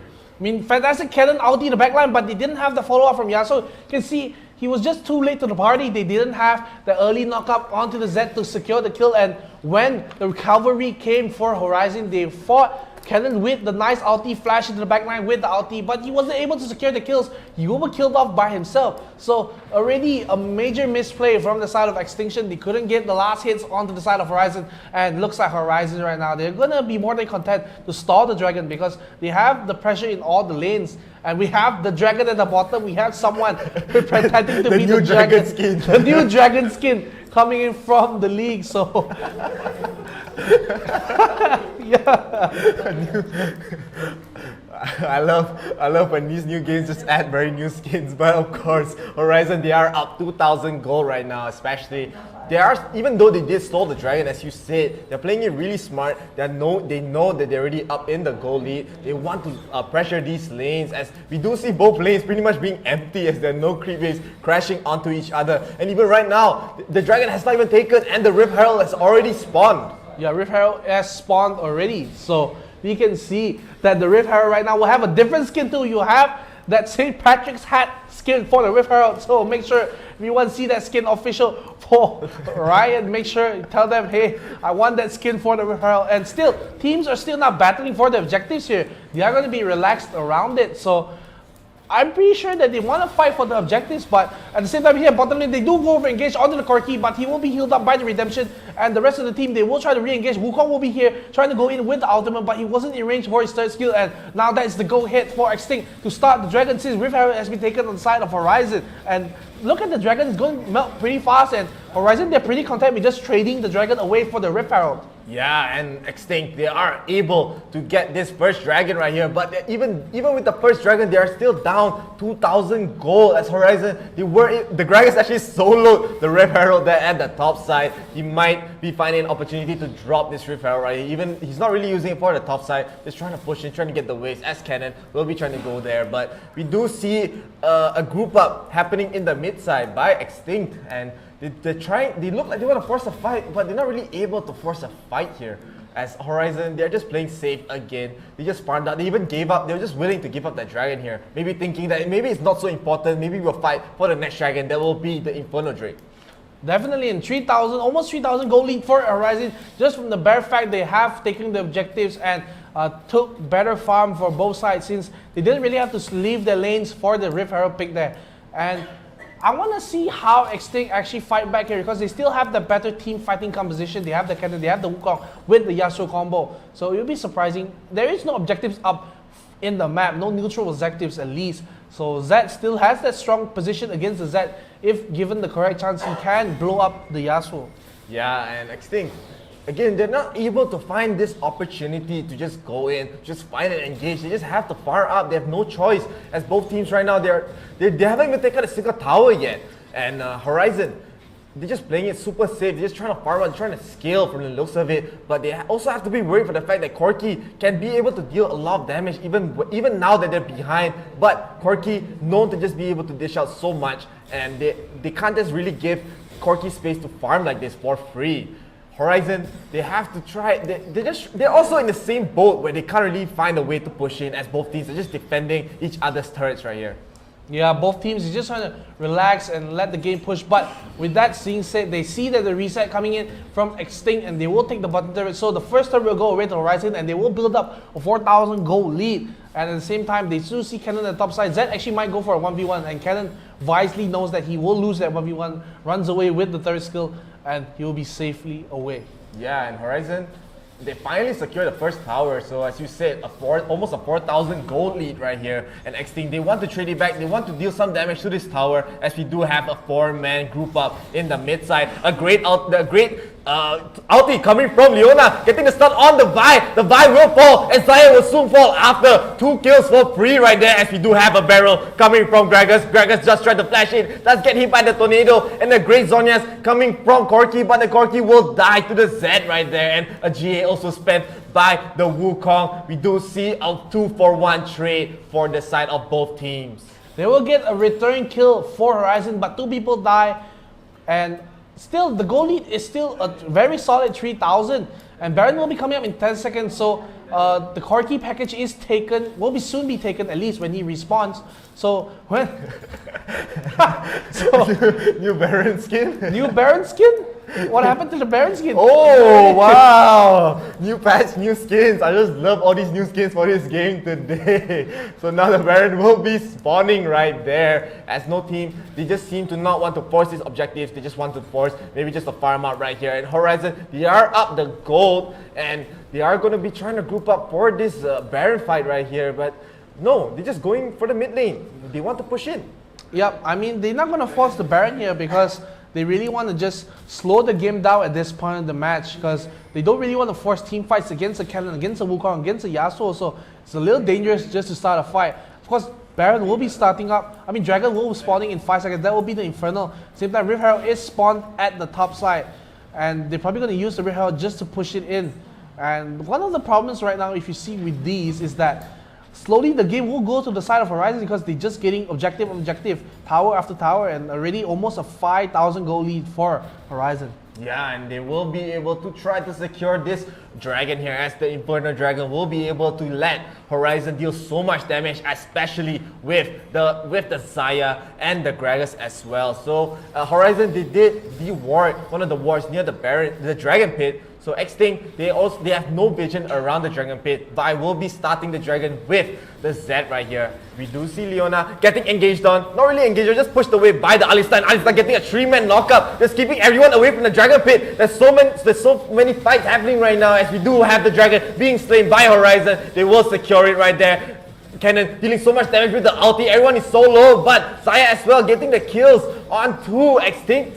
Already 3-man down for Extinct in the back line. 𝗿𝗏 does get the return kill onto the Alistar, and now Leona and 𝗿𝗏 has to run away as they do trade it a 4. Actually, no! Leona will die to the Gragas at the end right there with the nice barrel. So a 4 for 2 on the side of, in the favor of Horizon. Yeah, and that was fantastic coming in for the side of Horizon. They get the Dragon, they get the kills, and they get out. I mean, very clean, and Gragas will have the initiative in the mid lane. 𝗿𝗏 will just try to farm up. He will heal up with the Honey Fruit. He will now try to take the mid turret, at least 1. He'll probably get 2 turret plays, and he will back off. Maybe being a little greedy here, will try to take the turret away. I mean, he is very strong, so the turret will go down, and that's overall a massive win for Horizon. They're going to have almost 8,000 goal lead from the side of their team. Yeah, they are also up 3 towers, and they're also in position to try to start a Dragon fight, a Baron fight, and we do see Zed just side pushing the split pushing the side lanes right here. One of his very, very great strengths, as very similar to how Fiora will want to play. I think he does have the physical damage to be able to push this tower, to push this turret, and probably just try to apply pressure to the other side. Yeah, and Zed, once again, he will be split pushing like we always see a Zed split pushing the lanes, and Cannon and Leona will try to come in for the fight, but he will just run away with the shadow, so no issue for him. And you can see that Alistair, they are setting up the vision for the Baron. They will start it immediately on the side of Vi, and they're just trying to force Extinct into a fight that they know that they can't win. Yeah, and Horizon, they are also still getting they actually finally got the bottom tower right there. They're just playing around the Baron pit. They're just trying to get some attention for Extinct. Yeah, and right now we can see that the fight have already broken away. They don't get the turret at the same time. So when they do that, it just shows that Extinct, they're not decisive what they want to do. Now a 9,000 goal lead, Horizon, they're going to slowly get the goal. They will starve Extinct out of resources, and slowly the death push will come for Horizon. They will get the items, they will get the gold, and eventually it will be too much for Extinct to hold out. Yeah, and right now almost a 10,000 gold lead. As we've seen right here, Horizon, they're up so much, such a big advantage, especially having the Inferno Dragon being one of the strongest dragons in this game. They're able to dish out so much damage in these fights. The Baron's still not being taken by either side, as Horizon, they feel like they don't have to really force it as they're already so strong in these fights. Extinct, they also still have to be worried about the Baron. That's why they have some vision there. And a nice flash into a stun coming from Alistair, getting engaged onto the Yasuo right. The Yasuo has to run away, does not want to spend the GA, but Corki does get the kill onto the 5. We do have a nice flash, body slam onto the Corki too. Corki has nowhere to run. Leona will fall, both of them will fall. A double kill for Xayah, and they will be able to push this bottom side, or they can just walk their way to the Baron pit. They will now probably just walk to the Baron pit. They will reset, get the GA on the Zed. They will also get the last whispers for the Xayah. So already so much items coming in from the side. The Mortal Reminder will reduce the healing that any team will get. And the thing is, they're so confident they can just walk into the enemy jungle. They know that Leona's not there. They know that Corki is not there. So the major damage dealer for the side Extinct is dead. At 11,000 gold lead, this should be a formality for Horizon. But at the same time, if Wukong comes in with a perfect steal, they will lose the Baron. And Gragas is there as the big meat shield to make sure that doesn't happen. Yeah, and as you said, you need the Wukong to get into the pit. But it looks like Horizon, they're not really forcing it again. They were able to actually finish it as the Baron was really, really low. But I feel like most of the side of Horizon, they were taking a lot of damage from the Baron himself, as the meat shield Gragas wasn't really there to tank the damage. They were just trying to keep the team away. So I'm not really sure how this decision will affect this game. Thinking that maybe I feel like they could have just taken the Baron right there, but maybe they were just thinking something else. They want to play a bit safe. They don't want to give any opportunities, especially not knowing where the Wukong was. Definitely, and we can see that the Dragon will be spawning for the side of Horizon, and they have the initiative once again. They will clear the wards away from Baron, and maybe they're not even going to force the Baron at this point. They can just take the Dragon, and then they will have that fantastic Omni Vamp from the Ocean Drake. And same thing, see Extinct, they probably don't want to give this away for free. They're going to walk into Alistair here. He's going to get the knockout on the Wukong. Wukong will be pretty low. He will try to run away. His J will be popped. The Leona stun will hit the Gragas, but that is the techie target. They are trying to go in for the Xayah, but Xayah with the Feather Storm will dodge all the damage away. They will get the Gragas away. At the same time, you can see they're running away from the side of Horizon, and Leona will try to run away. We can see that Xayah will get the Feather Storm pulled back onto the Yasuo, will get the kill, and they will have an even trade for the side of both of them. 2 kills each for Horizon and Extinct. Yeah, Xayah right there almost got popped by the Corki with a nice ulti hit. Just a little bit more just for Corki to get the kill, but Xayah at the end will get the trade off right there. And both of them, they will be 2-2 apiece for that fight. And again, the Baron not being taken, but Horizon at the end of the day, they were able to secure the Ocean Dragon there. So maybe the Ocean Dragon will let them sustain in this fight a little bit more with the Omni Vamp. Definitely. Now, they just have to be able to navigate around the Baron, because still they know that the strength of the team fighting from Extinct will be very, very strong. Cannon already gotten his Void Staff all the way ready for the fight. So Gragas will be melted at this point, since even though he didn't build that tank, that Void Staff will just shred through the backline. And Rabadon's death cap is done for the Gragas. He is extremely, extremely fed right now. And of course, I'm looking for him to deal that massive damage, but at the same time, the Xayah will be caught out against the Corki. He will pull the Feather Storm, and now the exact Cannon will try to go in. The Zonius comes out for Xayah, and the Akali Abi, the Alistar ulti will come out with the tankiness, but the Wukong with the backline with the Cyclone Storm will hit out one. He'll get the double kill for 5. He'll go in the backline. Corki will try to run away from the Zed. He will be chasing it. Yasuo will try to get the knockout, but the casket pushes him back into the team. Triple kill 4-5, and they're looking for the Baron, but Baby is just gonna go for the end. Yeah, and they will be able to secure 4 kills. Only 1 left for the side of Extinct, the Corki. The Corki, I don't know whether he's able to defend this mid inhib turret here as Horizon. They're looking that they want to end the game. They will be, can they end the game right here as there's no one left alive? Corki trying to go in with the package, dealing some damage, trying to buy some time for the rest of the team, but no, there's no time left as Horizon, they're able to just end the Nexus right here and win the game for their side. They will be going to the top 8. Congratulations to Horizon right here. They saw the opportunity, won the team fight. Xayah, I thought she was going to get caught out, but the Featherstorm and the Zhonya's will save her. She pulls it back, kills the cannon immediately, and the fight would turn Alistar so tanky with his ultimate, with the Gargoyle Stoneplate, and he just shows why he's such a contested pick right now. Yeah, they're just showing that early game, pressure, even though they didn't really get many kills, they just showed how much pressure they did, and the 1 kill for the Zed right there really showed everything. And of course, we would like to show the stats for the last game.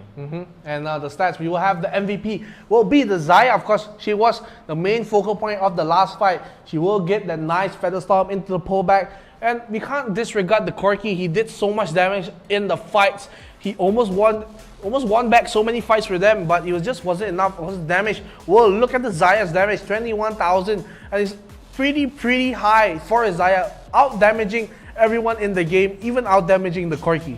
Yeah, and I would also like to give the MVP, the side MVP as well, to the Alistar. He got some really good engages for their team, getting the nice combo with into the knockup onto like so many times. He bought so much time for their side of Horizon Esports, and man, they just showed a really great showing that they're very strong. They do end up making it to the top 8 in this tournament.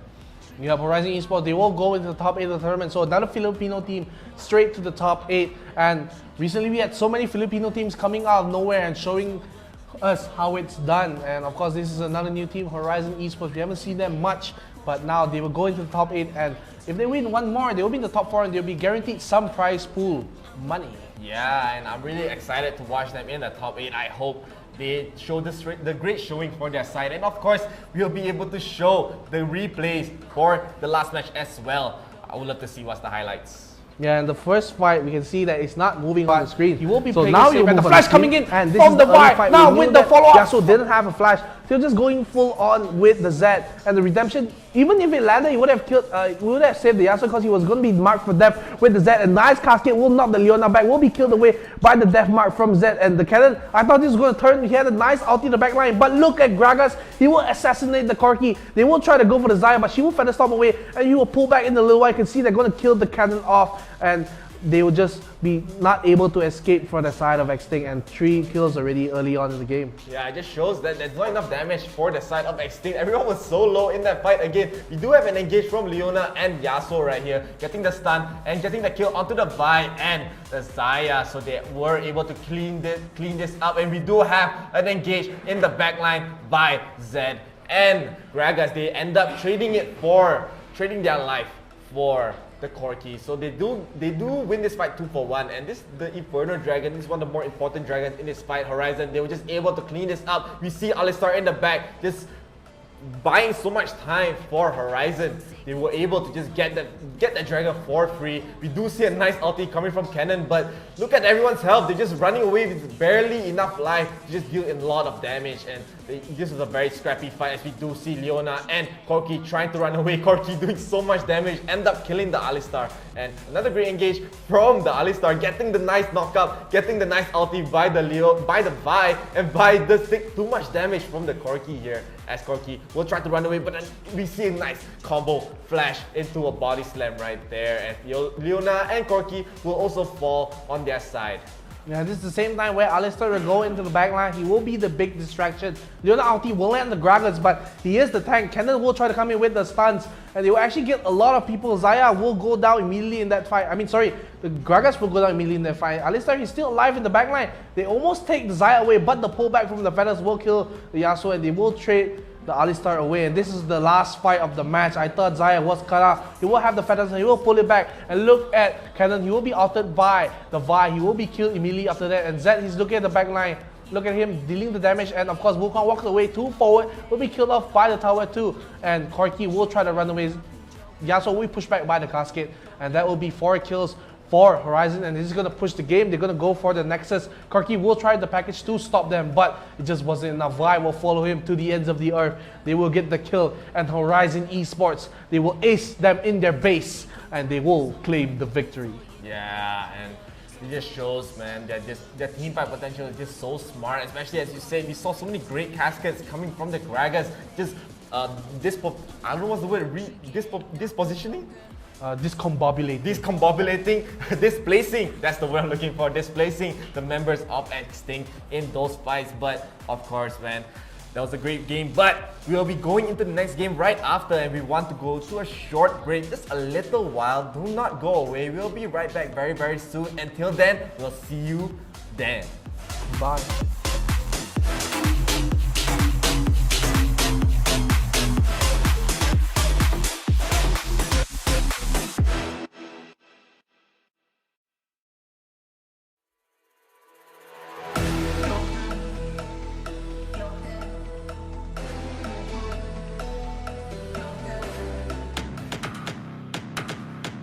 Welcome to Wild Rift.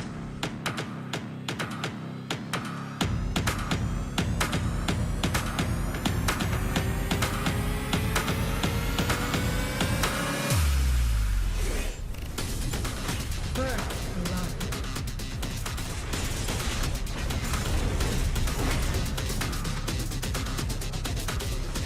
The enemy team has slain the dragon.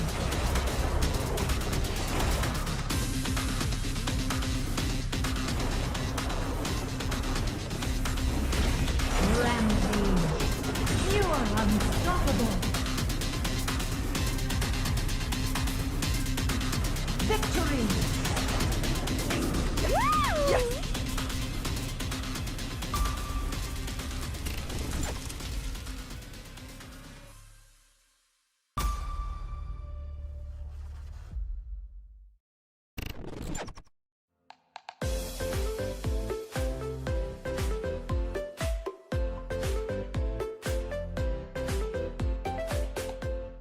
Hi everybody, my name is Keith.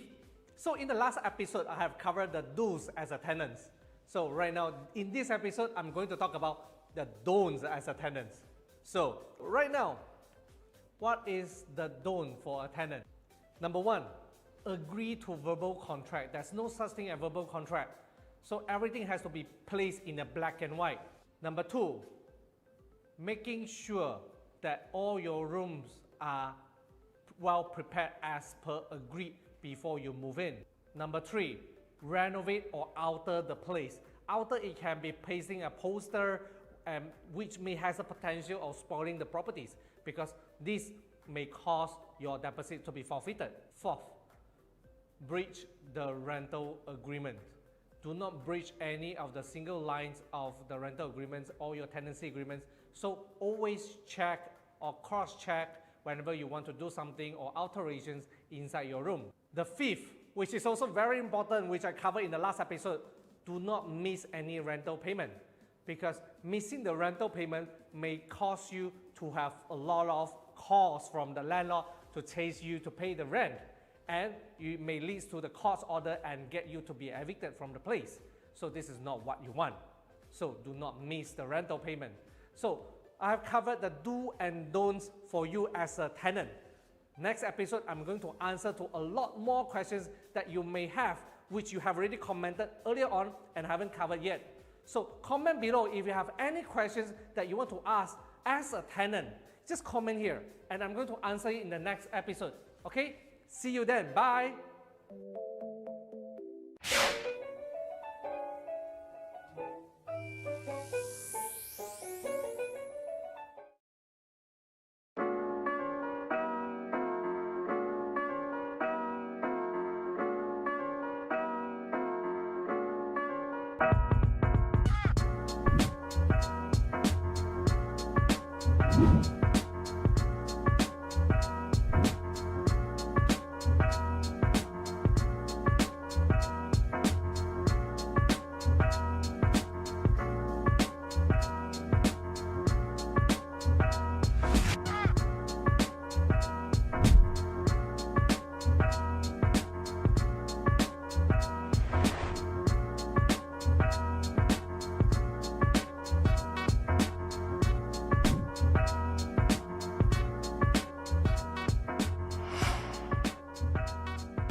I'm 𝗔𝗽𝗿𝗶𝗹, also known as Jay. Lemai in 5, 4, 3, 2, 1, go game. Actually, sebenarnya saya minat dalam bidang esports sejak zaman CSGO. Korang mesti pernah dengar zaman CSGO kan? Yes, time tu kita orang main dengan kawan-kawan. So, much later, Mobile Legends pula yang keluar. Mobile Legends was way more fun. It's a short game, interesting, it's best played with friends, and it's a mobile game. Siapa tak nak main? Main je lah. Yes, so kita orang main Mobile Legends, we played in tournaments. Yes, we win some, we lose some, but that's the nature of the game. Who just wants to win? You need to lose to learn some. So after that, I thought to myself, how can I enhance my career in esports industry? So that's where I found an opening as a producer in eGG Network. Yes, eGG Network is a gaming channel in Astro, and that's where I started working to grow my career. And I was way more happier after joining eGG Network because I was the producer for this MPL MYSG first season. We initiated the season with Munton, and I was very happy to work on a game that I love playing myself. So, as you can see, when you love gaming, there's an opportunity for you to grow. There's a place for you to build yourself up, not just in a gaming career, but as a sideline as well. So, that's where I stopped eGG and I started working in IRL. Currently, I'm in IRL. IRL is a gaming company that brings out more out of me.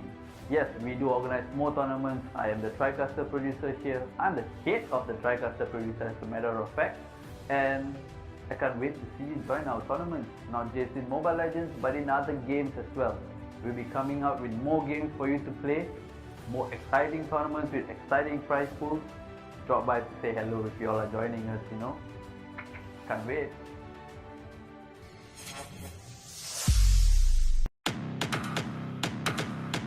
Welcome to Wild Rift.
Hai, saya Muhammad 𝗔𝗽𝗿𝗶𝗹 ataupun lebih dikenali sebagai Syak.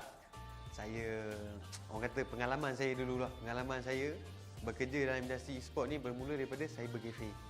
Di mana saya bekerja di cyber cafe dan hari-hari saya main game. Bila main game ni kita tahulah orang edit game ni macam mana, hari-hari kena main juga game tu. Lepas tu saya dapat peluang macam join event crew untuk tournament yang ada dekat Malaysia ni ya. So saya tak ada terikat dengan mana-mana company ke, tak kerja full time dengan orang. Saya as a freelancer je. So di mana freelancer ni saya bekerja dengan company yang besar, orang kata lebih orang kenal sekarang macam TGC, Orange Esport, Mushroom. Semua ni kita orang mereka ni akan anjurkan tournament yang besar, tengok pada game apa yang dia buat, saya akan jadi macam event crew dia orang. So saya pun macam shock lah. Aku pun dah jadi macam sting aku lah. Sting aku. Yahoo! So bila di mana dalam tahun lepas, hujung tahun lepas, saya ada kawan saya ajak, Syak, aku ada satu tempat baru ni, IRL Asia. So kata okey, boleh, aku boleh join, tak ada masalah. So aku pun datang masuk IRL Asia, so aku tahu IRL Asia ni adalah multi-tainment company. Dia bukan fokus on e-sport je. Dia ada macam-macam. Dia ada macam-macam. Dia ada orang kata dari segi music industry. Music industry, kau boleh main gitar, main piano. Kau boleh jadi penyanyi, kau boleh jadi pengubah lagu, kau boleh jadi producer lagu. So aku pun tak lama ni akan jadi penyanyi, tak silap aku rasa. Apa lagi? IRL Asia. Aku dah masuk dalam ni, aku antara salah satu produk daripada IRL Asia. So apa lagi? Mainlah join dengan kita orang sekali. IRL menjemput anda.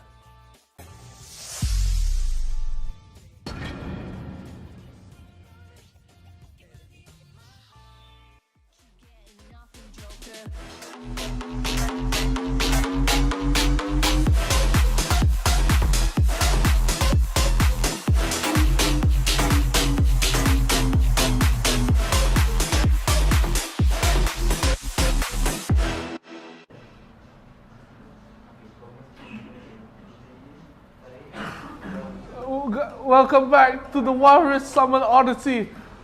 My name is NeonFaith. And my name is Chef. This tournament is organized by RL Asia, partnered with Homie. And this tournament is also sponsored by 𝗔𝗽𝗿𝗶𝗹 and co-sponsored by Pengcha Sunway and PX. So how are you doing today, lah? I'm doing great, I guess. Yeah, you look kind of worried there. I don't know why, No reason at all. I'm doing fine. Yeah, of course. There shouldn't be any reason for you to be worried, as we will be getting into the top 8 of this tournament right here. And we do also have, the hat. Blocking a bit of the...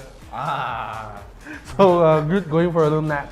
Taking a little nap right there. And of course, we are in the top 8 of the tournament right here. We do have some already strong teams. We did see a great showing from Horizon Esports.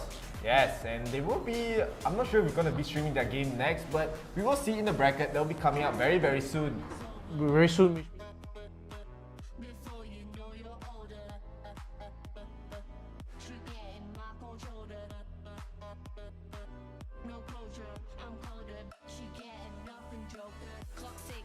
But in a short while, we will see when the brackets will be coming up. Of course, we will see Finesse is going up against Oligarchs. So one of the older champions that we had in the tournament, and Oligarchs, they did make it all the way to the grand finals yesterday.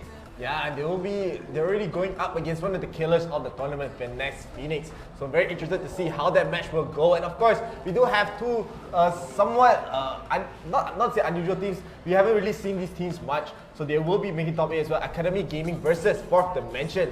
And on the other side, we have GOX Esports. They were able to beat 𝗔𝗽𝗿𝗶𝗹 in the first round. So they are showing that they can be one of the killers in the tournament. They're going to be up against Horizon Esports. And of course, right at the bottom, one of our champions as well, 𝗔𝗍𝗍𝗋𝗋 Esports. They will be up against, is that esportsmans? Yep, esportsmans. What an interesting name. We haven't seen such an interesting name in a long, long time. I think the closest interesting name that I remember were the team called, what was it called again? Generation Z. I kind of like that name. So falls around that category, esportsmans. So who do you think is the favorites to win so far out of the top 8? Of course, it will be the past winners. The past winners that have been showing that they are always capable of making it to the top 8, right? We have Finesse Phoenix and 𝗔𝗍𝗍𝗋𝗋 Esports. But knowing that GOX Esports, they were able to defeat 𝗔𝗍𝗋𝗋𝗋, one of the stronger teams, they can also be the favorite as well. So like today, we're going to see a lot more new teams. I'm more rooting towards getting a new champion today. I want to see new winners. I want to see the new kings. And the kings be dethroned from their thrones. But in any case, it'll just be a very, very exciting coming matches. Agree. And one of the things I want to see that we see Oligarchs, they made all the way to the grand finals. Of course, they didn't lose to 𝗔𝗽𝗿𝗋 once, but 𝗔𝗽𝗋𝗋 once, they lost earlier in the tournament. So I don't know if maybe they're looking for their revenge. They don't see 𝗔𝗽𝗋𝗋 once anymore. So maybe this time, without the obstacle in the way of, in the form of 𝗔𝗽𝗋𝗋 once, they might take the throne this time. Yeah, and again, we're going to see a lot more Filipino teams being in the top 8, as it looks like the Malaysian teams right now, they have not been showing for today, but hopefully we'll be able to see them show even more in the coming tournaments. So I want to see every region being able to be so strong, and of course we'll be getting into the first game, GOX Esports versus Horizon Esports. Yeah, and of course we will have the bands inside one of these heads. Maybe it's the Stormtrooper, maybe it's Groot. Let's check Spider-Man. Let's check with Spider-Man first. little magic, and 𝗔𝗽𝗿 already picked up, so I do know 𝗔𝗽𝗿 is not banned for GOX. Alistair too picked up on the side of Horizon. Let's see what else have been banned. Yeah, GOX Esports, they will be banning out the 𝗔𝗿𝗿 and the 𝗔𝗿𝗿. For Horizon Esports, they will be banning out the 𝗔𝗹 and the 𝗔𝗿𝗿 for their side. So more and more bans we have been seeing towards 𝗔𝗿𝗿 and the 𝗔𝗿𝗿 so far in the tournament. Yep, definitely. I mean, 𝗔𝗿𝗿 has been so strong in the tournament, and especially if you let her run free with the Darius, we saw yesterday how strong they could be. And hover over Pantheon or 𝗔𝗿𝗿. 𝗔𝗿𝗿 was picked in, so a very strong backline with 𝗿𝗍 and 𝗔𝗽𝗿, and of course the good engage with the 𝗔𝗿𝗿. At the same time, Horizon, they will have that Corki, so that very strong burst presence, and Alistair also picked up. And perhaps they're looking for a more standard pick with the Vi, and maybe teams are looking more towards the 𝗔𝗽, since we might see another pick of 𝗔𝗽 in the tournament so far. Yeah, it looks like also teams, I don't know if you mentioned about the fact that teams have been picking 𝗔𝗽𝗿 a lot lately. Maybe just feels like before this, he was very underrepresented in the sense that he can deal so much damage, but they haven't really found a good way to play him. But right now, we have been seeing teams just favoring the 𝗔𝗽𝗿 even more and more compared to other mid laners. Yeah, and of course Camille and Olaf picked up one of the two strong characters right now in the meta, and Darius also might be picked up. It is actually pretty strong against Olaf, since that you don't really care if he's unstoppable or not. He can run away from the Darius, but he can't really 1v1 him unless he has that item advantage about maybe 10 minutes into the game. But before that, the dunk from Darius will deal a lot of damage, since it will be true damage. So it won't matter if you're in your out Ragnarok or not. And at the same time, Camille will have a great time against... Oh wait, actually it's a Camille top, not a Camille jungle. Yeah. So we have the Camille against the Darius, which if timed properly, a Camille can beat out the Darius. Yeah, and of course it's a very technical, very mechanically based duels right here. So in the top lane, it will depend on the players whether they can win their lanes as well. As both teams theoretically, they are able, both players, both characters, they are able to have their own way to get the advantage in these fights, but it really depends on how they play. I agree. I mean, it really depends on how you play the strengths of the characters.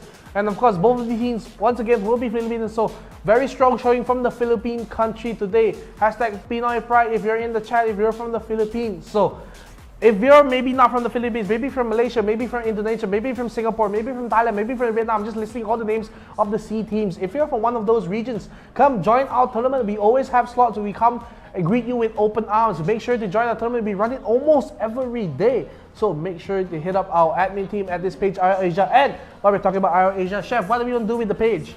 Of course, we're trying to get 10,000 likes for you guys to be able to see more content, more tournaments, more games to watch, more games to play in those tournaments as well, and it'll help us out a lot, as we also will be able to help us out into getting into the game of the top 8. The first game of top 8 we'll be having GOX Esports versus Horizons.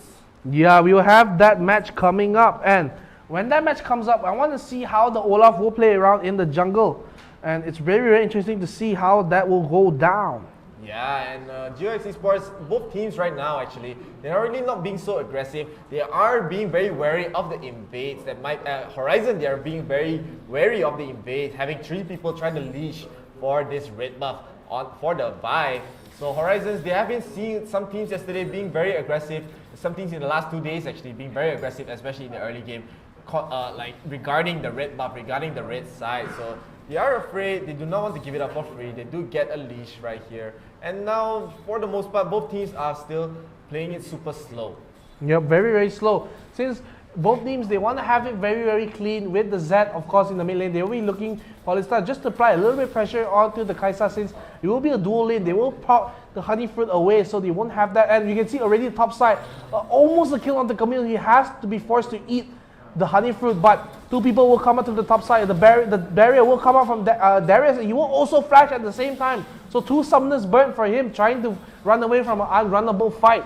Yeah, and that's a very good start for the Camille at the top lane, but we do see again engage a nice pushback for the Alistar, trying to get Leona into the tower range, and she does take a hit, but the damage coming from 𝗿𝗍 also deals just as much to the Alistar right there. So it's still a very 50-50 fight in that sense.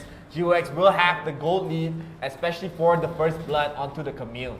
So once again, very nice showing from Horizon with the early aggressiveness, because they did get almost a punish onto the Leona, but of course on the side of GX, they get the early kill onto the Darius, so they have that little advantage in the top lane. Camille will go back, reset, get the items, and we can see that with all of these teams, they are fighting for a spot for the top 4. They want to get some of that prize pool money. They want to represent their team on the bigger stage. So I want to see how they do it today. Yes, and it just looks like, again, they're just playing it really slow. This top lane, Darius has to be a little worried knowing that Camille has the item advantage here with that first blood. Just a slight item advantage though, so I'm not really sure how much he actually got from winning that lane, especially from the first blood. So we won't really know. Darius also just playing really safe bot side. They are trying to go for a gank on an invade to their Krugs in the bottom lane. Zed is also there trying to go for the invade with the Levi, but you see the teams from 𝗔𝗽𝗿, they're so aggressive, just pushing them back away, knowing that there's just 3 people going to be up against 2. You do also see a Kai'Sa just farming in the mid lane. Not really much happening again, besides maybe that one invade in the Krugs. So they will be a little bit more safe for the side of Horizon. They know that they are down a little bit of gold, and of course with the early game pressure of the Leona and the Olaf, they want to play safe. At the same time, Zed will be chunked a little bit low against Ziggs.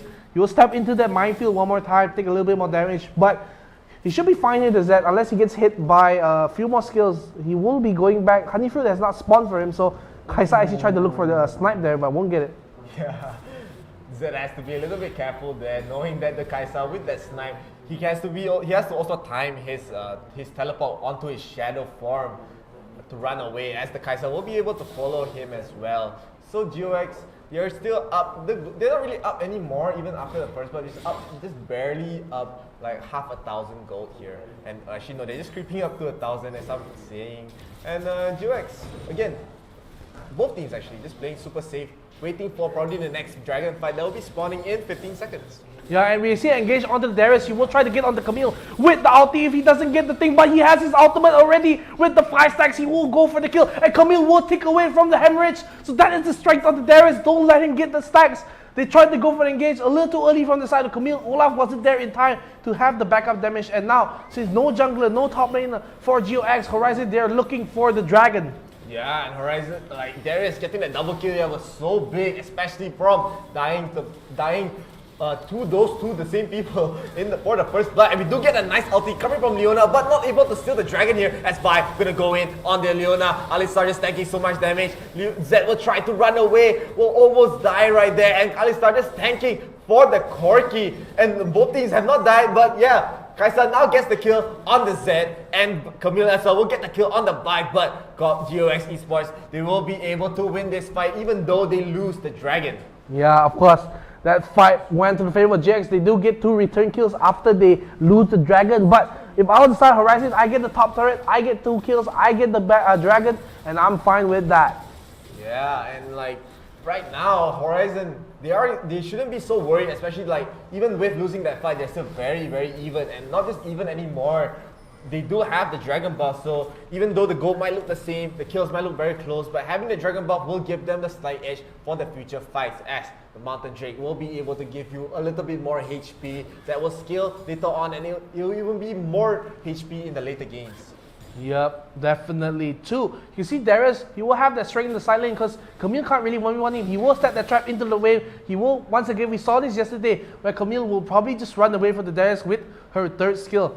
But that just means she's giving up the farm in the lane because she knows that she will get solo killed by Darius. Even if Olaf does come, if they don't plan it correctly, Darius can get that very nice double kill we saw earlier, and this will just get worse and worse for the side of 𝗔𝗿𝗿. Yes, and Horizon right now, they are going to be a little bit more confident knowing they have the dragon buff, and they will go onto the Leona right there. Leona taking so many stacks from the Darius and Alistar coming in for the secured kill, and they will be able to start this referral right here, as 𝗏 will be coming in with the blast cone. Will be able to start this referral, will be able to get this referral, and it can be useful for the future fights, for the dragon fights, or maybe like any other objective right now.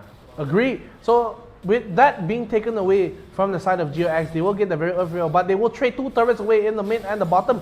So overall, the goal will go towards 𝗔𝗽𝗿𝗶𝗹, but they get a return kill on the Olaf, but I think 𝗔𝗽𝗍 is trying to look for the kill on Zed. I don't think he has that chase potential, so Zed can just shadow across the wall. Actually, he might look for a return kill here. They don't know he's in the bush.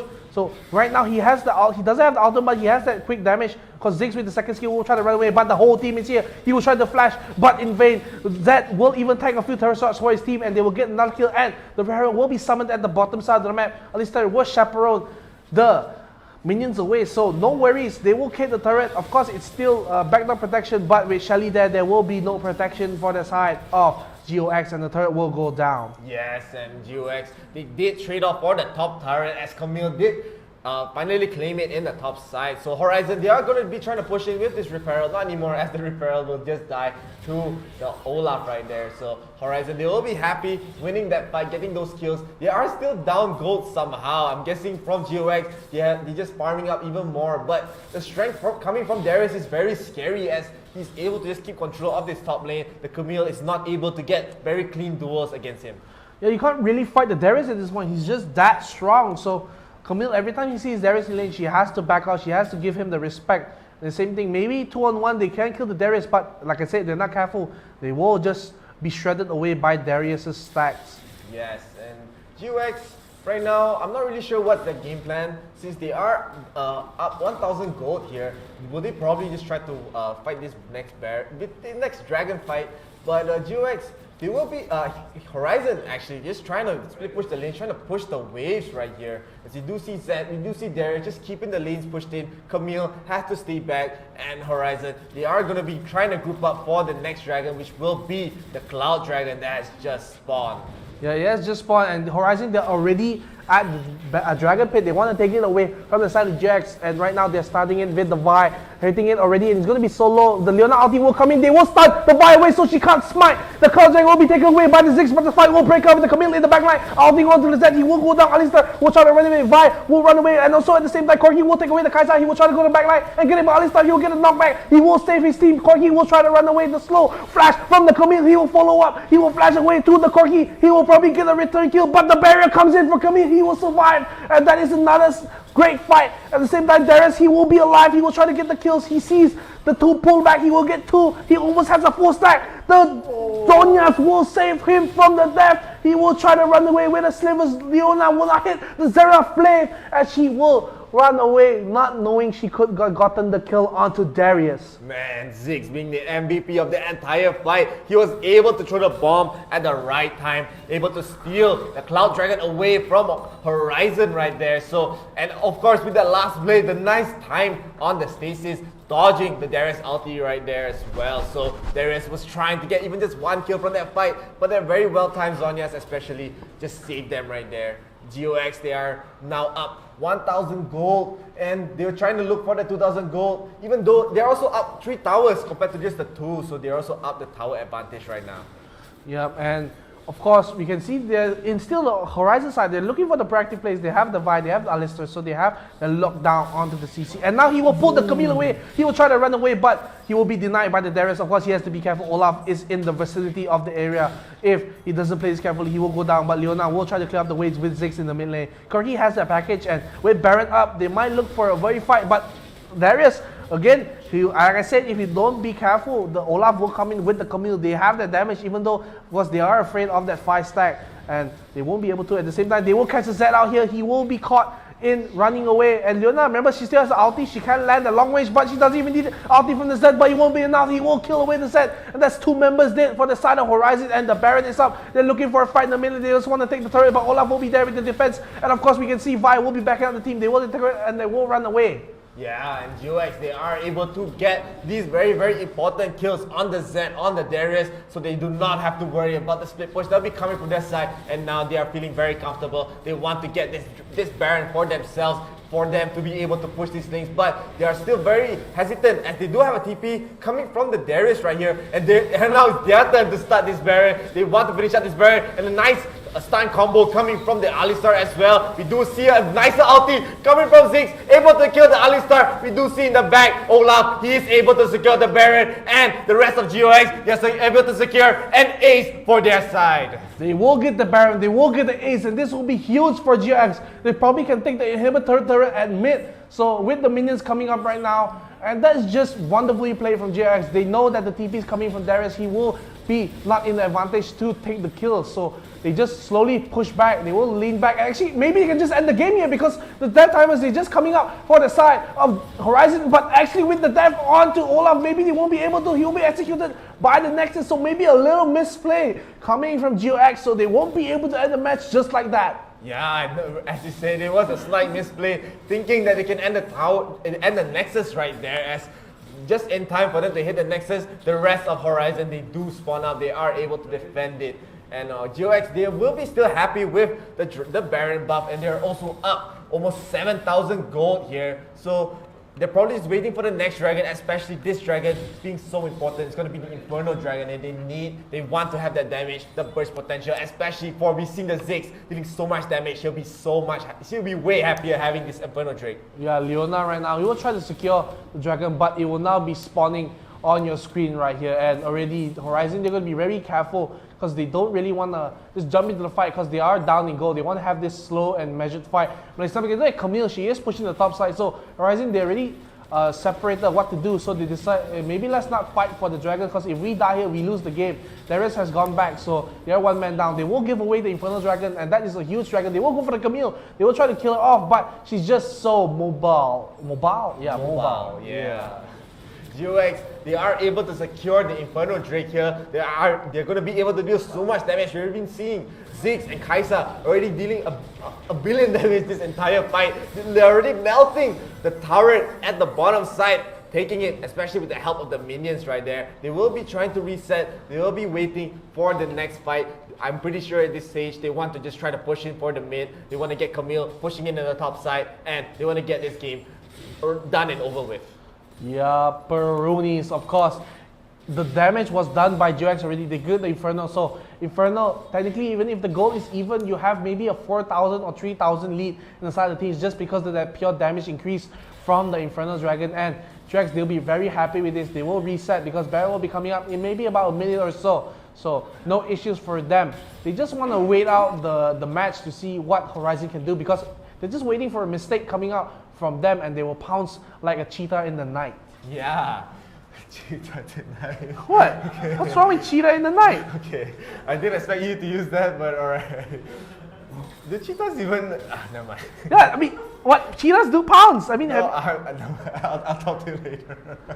But GOX, they will be able to secure positioning for their side. They want to probably just get the next Baron. As the Baron buff already despawned, that actually feels very fast. I feel like they only just got the Baron right there. It's probably because of the fact they're winning so many fights. And they are just trying to get in position, controlling the Horizon's topside jungle. They're not able to just walk in to get any resources. So I'm not even sure how they're going to get even far for the next coming fights, as the Baron will spawn in just about now actually. So it looks like Ziggs going to be in the front line, going to get caught by the Alistar. Corki going in. Ziggs does flash out, so not taking any more damage here. So we do see the Superwoman herself going in onto Leona. Zed also going in, and a nice ulti coming from Ziggs and Leona, but Leona will still fall right after that. So little bit of an over-aggression by GOX side. They do end up losing one. Quite a very crucial death as well, knowing that she has more of the CC in their team.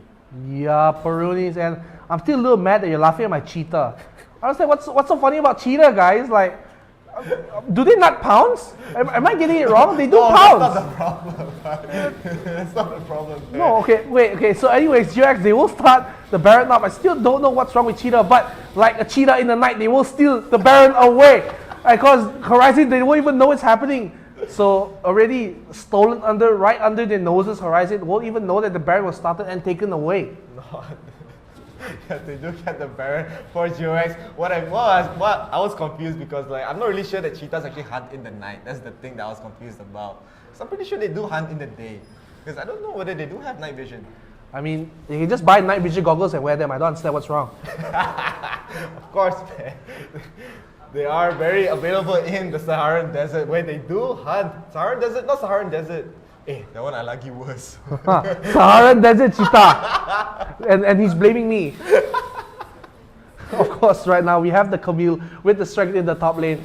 Zed doesn't really want to fight this because even with the Baron buff, they have all the other things at the same time. Of course, Ocean Soul will be spawning in the last dragon. So, I mean, either team will be happy to get this. They have that extra movement speed and the ulti from 𝗶𝗹. He will try to kill Zed away. Remember, Zed can't run away in the Parabellum. His GA will be popped. He won't have his ulti or his shadow. The rest of the team, they're trying to save him. He will flash away. And of course, he will be safe. But at the same time, they're going to push the bottom side of the map. So, Zed has to back away, has to heal up. Darius will be very strong, but will he be strong enough to deal with the side of GX? They will have the Elder Dragon spawning. Look at that big magnificent beast at the bottom. Top turret will be taken, no inhibitor there. Left for the side of Horizon, and look at Olaf. Like we said so many times, he can solo the objective if he wants. We have that big damage boy at the side there, and rest of the team from GX, they will just continue pushing the bottom side of the map. Yeah, and Horizon, they have to defend this bottom side, knowing that they don't have any more in-hit turrets, especially this one left. They will be able to claim it. GX right now, they've secured every turret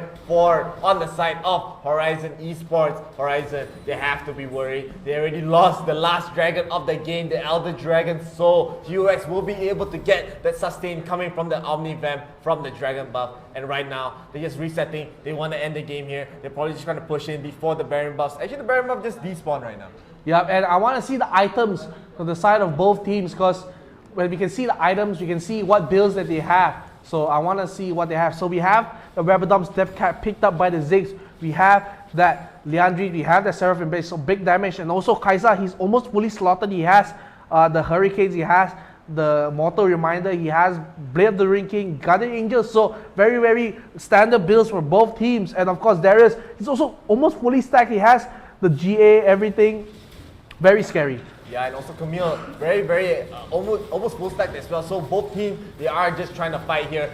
GX does have the goal lead. They do have the dragon lead. They want to end the game here. Kai'Sa just focusing the Nexus. He will get engaged on by the Zed, but the Nexus is slowly falling. And GX, they will be able to secure this game against Horizon. Yep, GOS, they know that they had the lead in the match, so just go in for the Nexus and they will get it. No issues for them.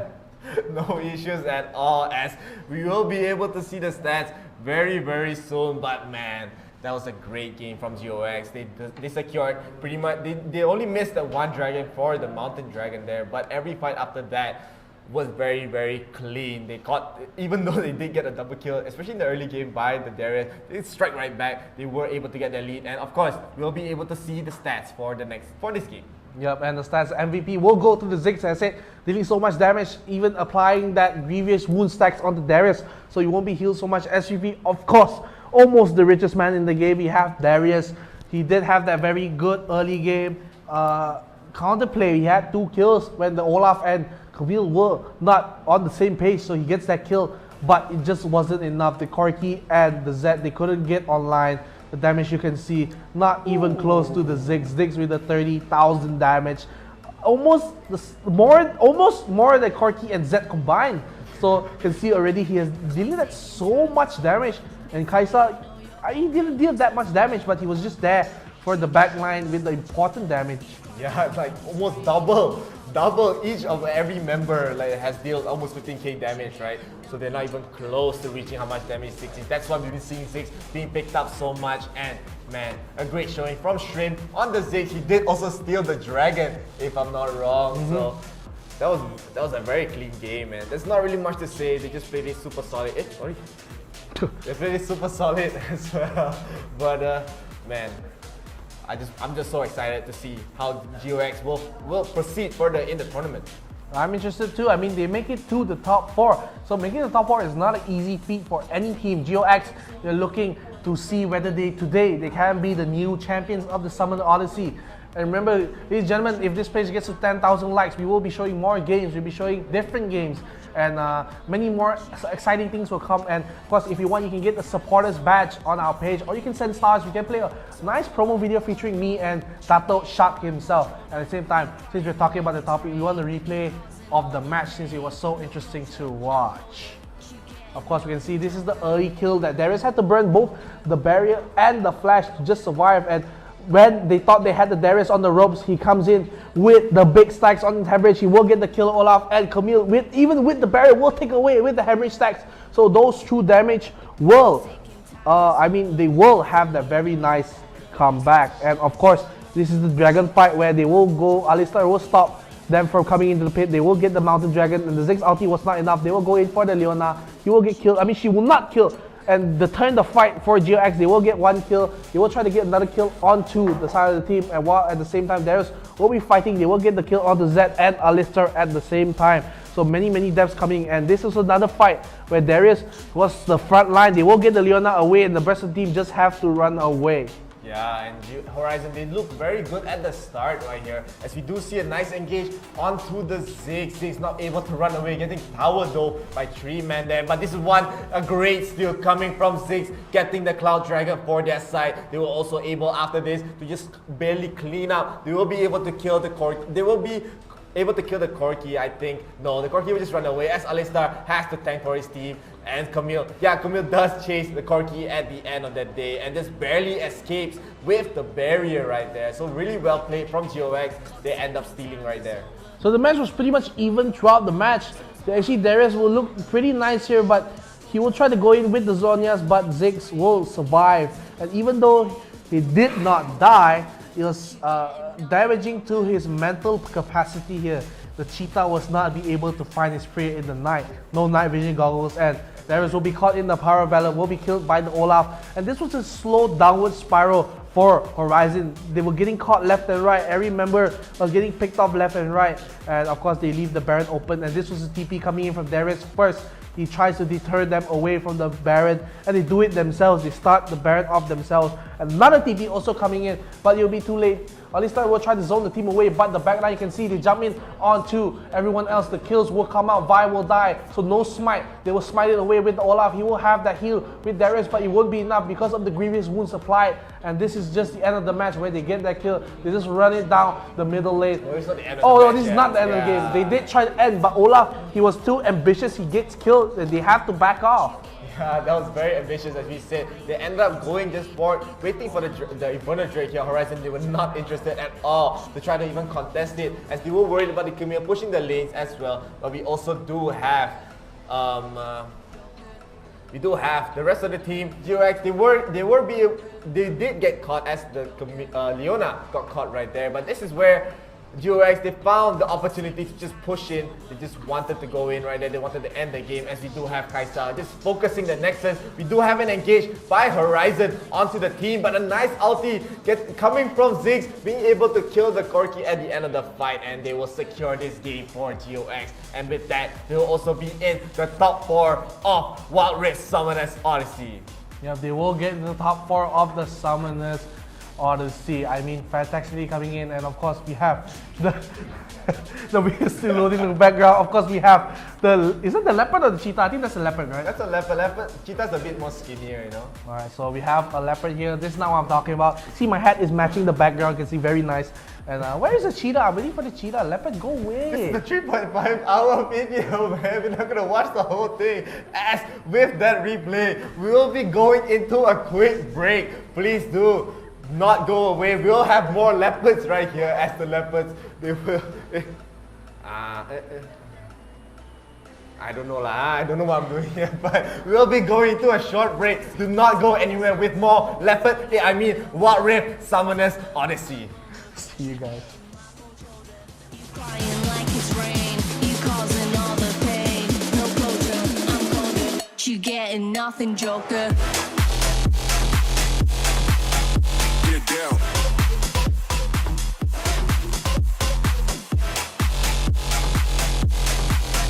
Get up. Welcome to Wild Rift.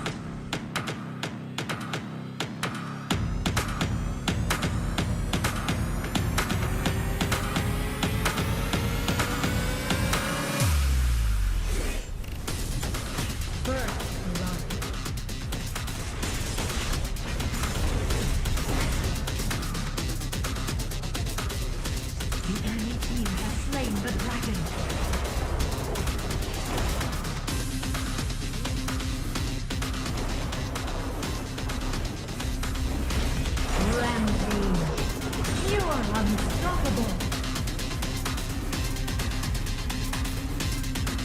Victory!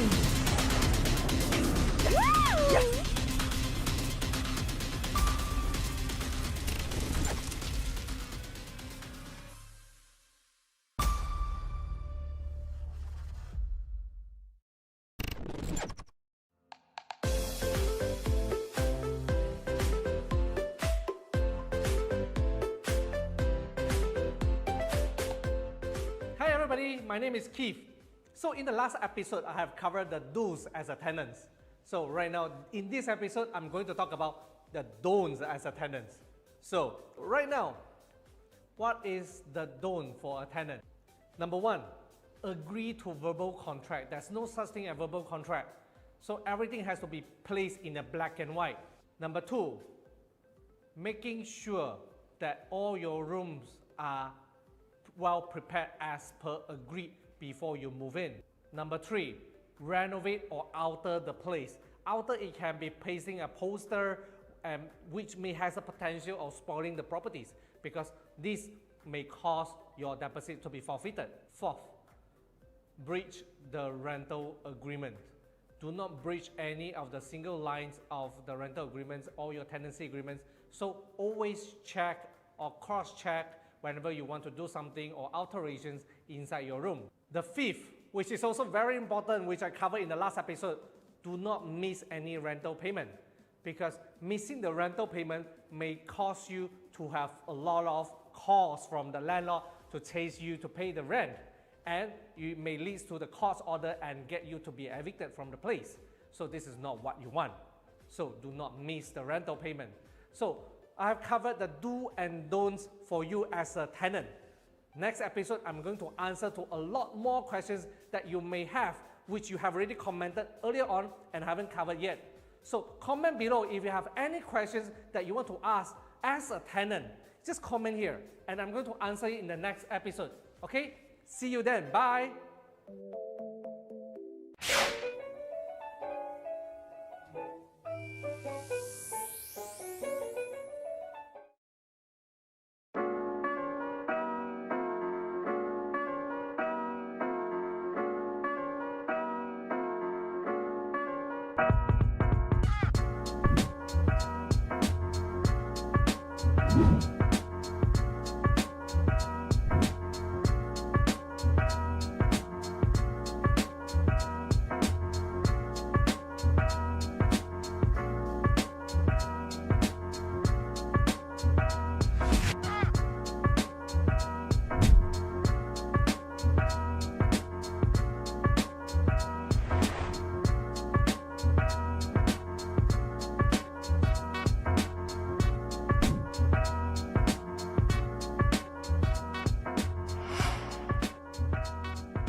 Hey, I'm 𝗔𝗽𝗿𝗶𝗹, also known as Jay.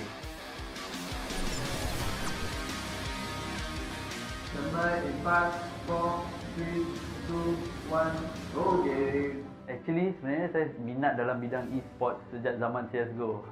Korang mesti pernah dengar zaman CSGO kan? Yes, time tu kita orang main dengan kawan-kawan. So, much later, Mobile Legends pula yang keluar. Mobile Legends was way more fun. It's a short game, interesting, it's best played with friends, and it's a mobile game. Siapa tak nak main? Main je lah.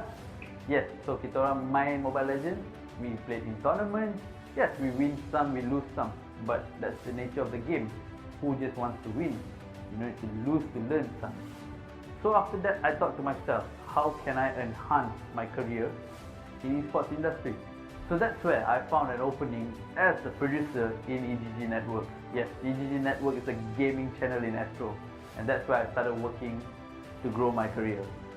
And I was way more happier after joining eGG Network because I was the producer for this MPL MYSG first season. We initiated the season with Munton, and I was very happy to work on a game that I love playing myself. So, as you can see, when you love gaming, there's an opportunity for you to grow. There's a place for you to build yourself up, not just in a gaming career, but as a sideline as well. So that's where I stopped eGG and I started working in IRL. Currently I'm in IRL. IRL is a gaming company that brings out more out of me. Yes, we do organize more tournaments. I am the TriCaster producer here. I'm the head of the TriCaster producer as a matter of fact. And I can't wait to see you join our tournaments, not just in Mobile Legends but in other games as well. We'll be coming out with more games for you to play, more exciting tournaments with exciting prize pools. Drop by to say hello if you all are joining us, you know. Can't wait.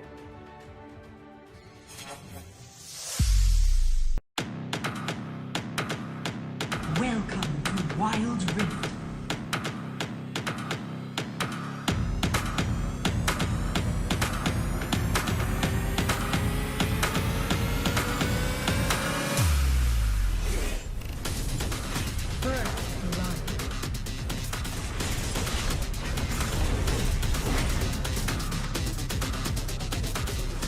The enemy team has slain the dragon.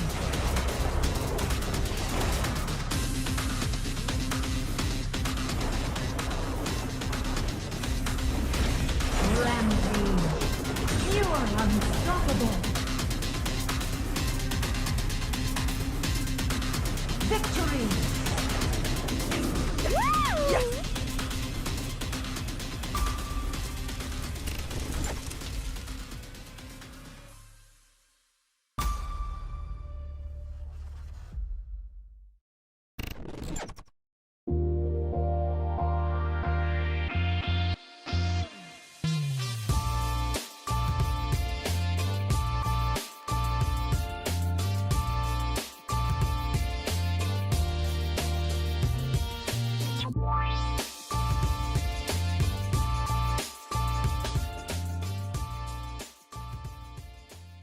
Hai, saya Muhammad 𝗔𝗽𝗿𝗶𝗹 ataupun lebih dikenali sebagai Syak. Saya, orang kata pengalaman saya dulu lah. Pengalaman saya bekerja dalam industri e-sport ni bermula daripada cybercafe. Di mana saya bekerja di cybercafe dan hari-hari saya main game. Bila main game ni kita tahulah orang edit game ni macam mana, hari-hari kena main juga game tu.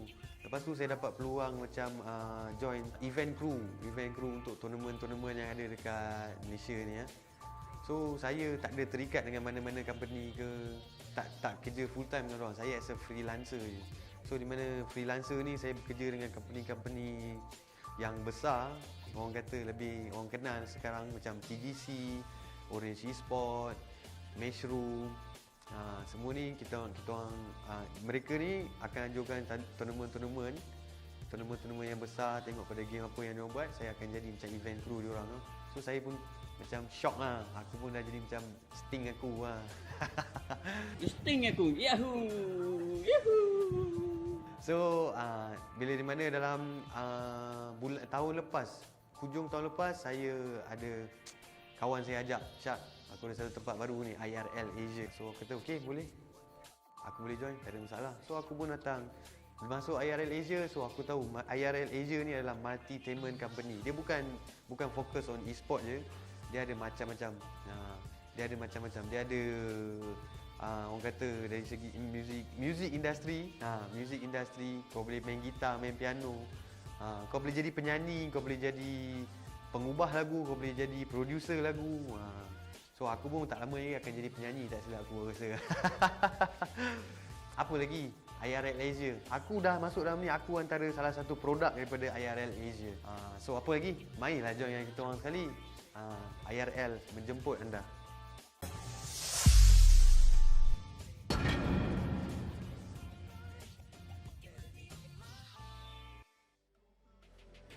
Clock's ticking, time is over. Before you know you're older, so sober, alone. The you getting my cold shoulder. You crying like it's rain. You causing all the pain. No closure, I'm colder. You getting nothing, Joker.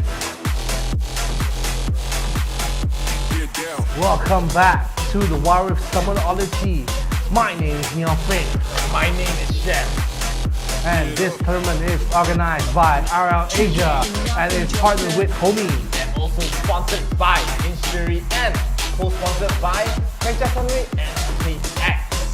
That is right. And of course, how are you all doing today? I hope you're doing well. we are into our semi-finals match. We have 4 teams remaining in the bracket, and it will be interesting to see. We just saw the fantastic win coming in from the side of 𝗔𝗽𝗿𝗶𝗹. Esports. So I'm really interested to see what matches that we will have in the future. Of course, we saw that Finesse Phoenix were in the bracket. We don't know if they made it to the top 4, but they're an interesting match to watch out at the same time. And while that happens, we will go into the brackets. Yes, and the brackets, we'll be able to see who will be making it in the top 4. We do have Finesse Phoenix, one of the winners last week. They will be going up against 4th Dimension, and in the bottom, the last game's winner, 𝗔𝗽𝗿𝗶𝗹. They will be going up against 𝗔𝗽𝗿𝗶𝗹, another winner for 𝗔𝗽𝗿𝗶𝗹 Summoners Odysseys. So again, we're going to be having a stacked match for this coming top 4. We'll be able to see if Finesse Phoenix, they will want to try their hands again to the grand finals, or will they fall to 4th Dimension. And again, 𝗔𝗽𝗿𝗶𝗹, they will be going up against another champion, 𝗔𝗽𝗿𝗶𝗹. So we won't know right now, as 𝗔𝗽𝗿𝗶𝗹, 𝗔𝗽𝗿𝗶𝗹 is looking really good. So I don't know what we do. We're going to have a champion in the grand finals.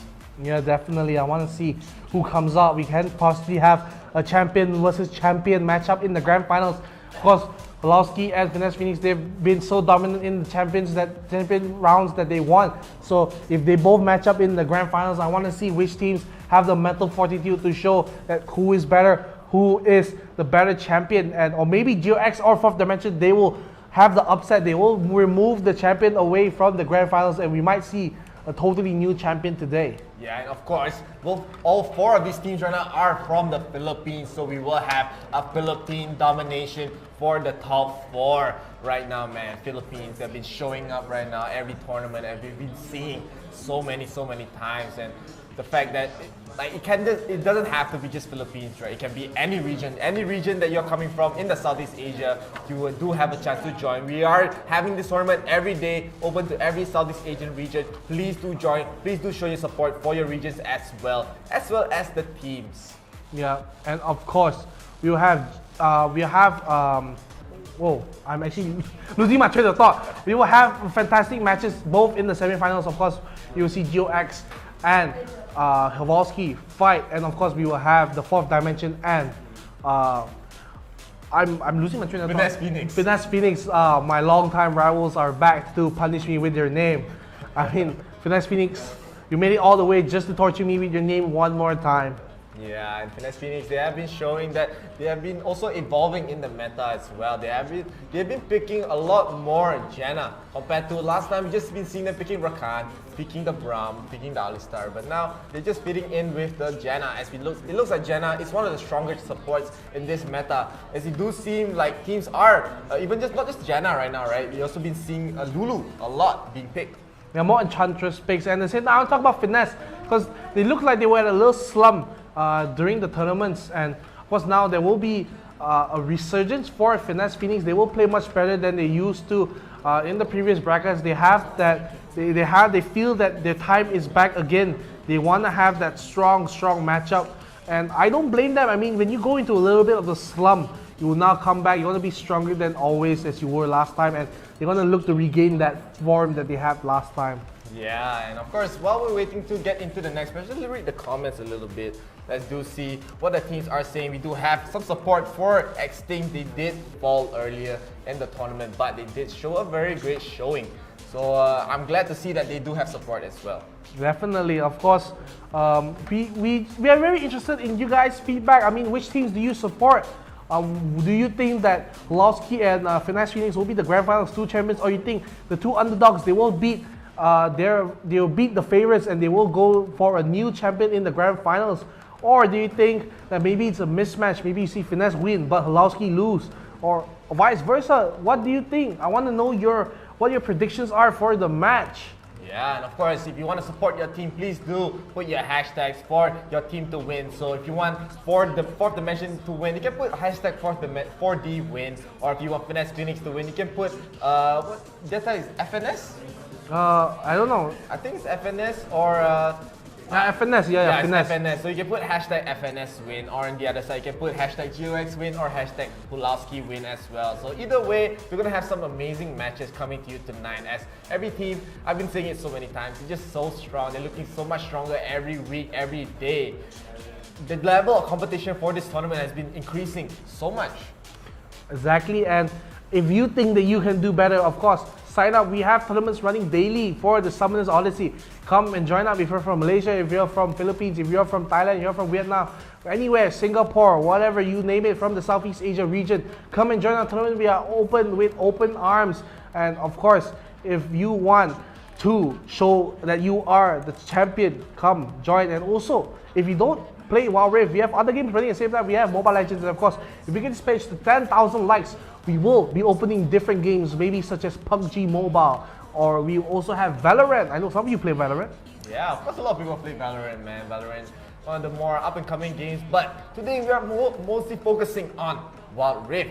But even if you just like Wild Rift, you can still support the page, get it to 10,000 likes. We'll be able to get you more content, more behind-the-scenes content like you saw yesterday as well. And of course, if you get 10,000 likes, we'll be able to post maybe the TikTok video from Dato' Tan Sri, Sharp for 20. And NeonFaith also said he would like to dye his hair for you guys, for the fans. And also, we have someone called Joven, hashtag 4D win. So fourth dimension, if you are watching, you have a fan for you. So you have to do well because your fans are in attendance today. And I want to say, it's very important for teams to, even though if you lose your match, don't worry about it. There's always another day. We run this tournament almost daily. So make sure you get your training boots on, your training hats on, and get ready to learn and improve every single day because life is a journey. It's not about the destination. Yep.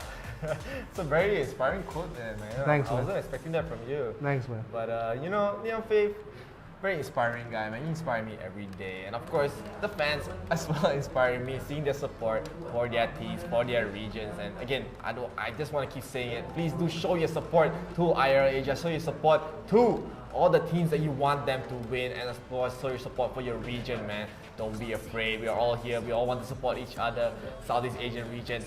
Even though we are quite kind of far away, we're still very close. We're still pretty much family.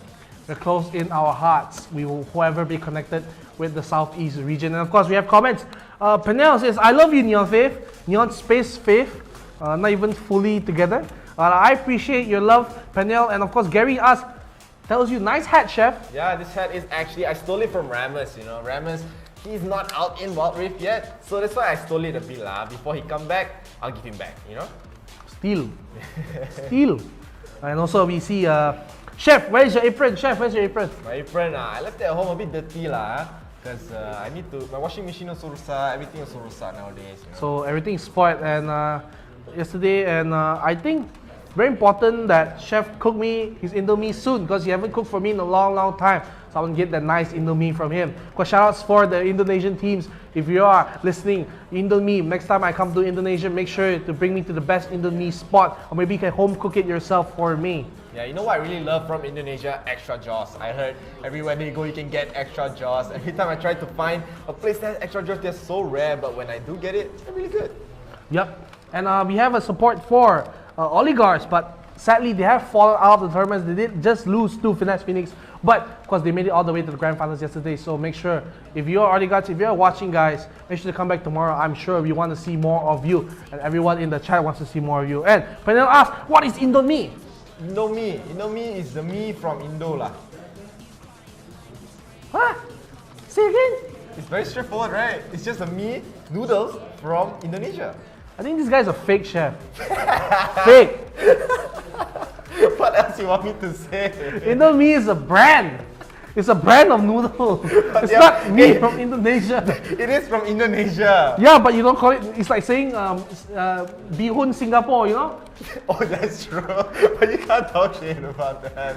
Yeah. Also at the same time, Joven again showing his support for fourth dimension. So fourth dimension, you gotta step up big. Your fans are in attendance, and at the same time, I want to say a shout out to everyone in the chat because you guys have been very lovely for us to be. I mean, without you, I wouldn't be casting here, and of course, I really enjoy your company here. Yeah, and we have been seeing a lot of support from themselves, getting the stars.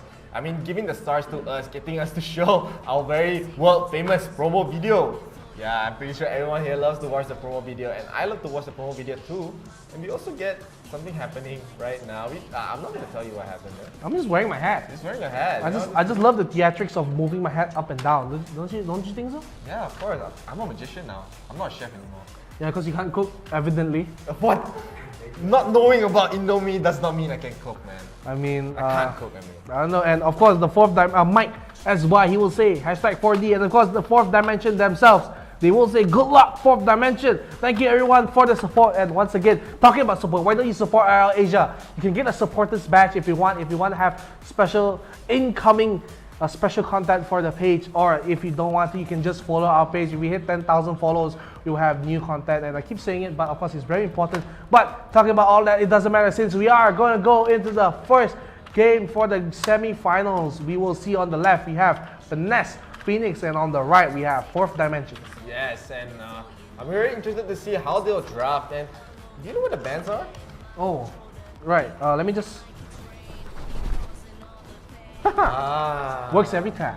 Works every time. All right. So for the bands, for Finesse Phoenix, we will have a Gragas and Yasuo band, a very prominent duo. And at the same time, for Fourth Dimension, we will have the bands of Alistar and Ziggs. Yeah, very normal bands coming out from both teams. We have been seeing Gragas being banned way more, knowing how strong he is, especially in the mid game, getting so much damage done, getting the casket to displace that team. So I'm not really surprised there as well. We do have a first pick Camille for Finesse Phoenix, another not an unusual pick right here, as we do see a lot of Camille going back to the top lane. But on the other side, a less unusual pick is going to go with the Wukong and Corki.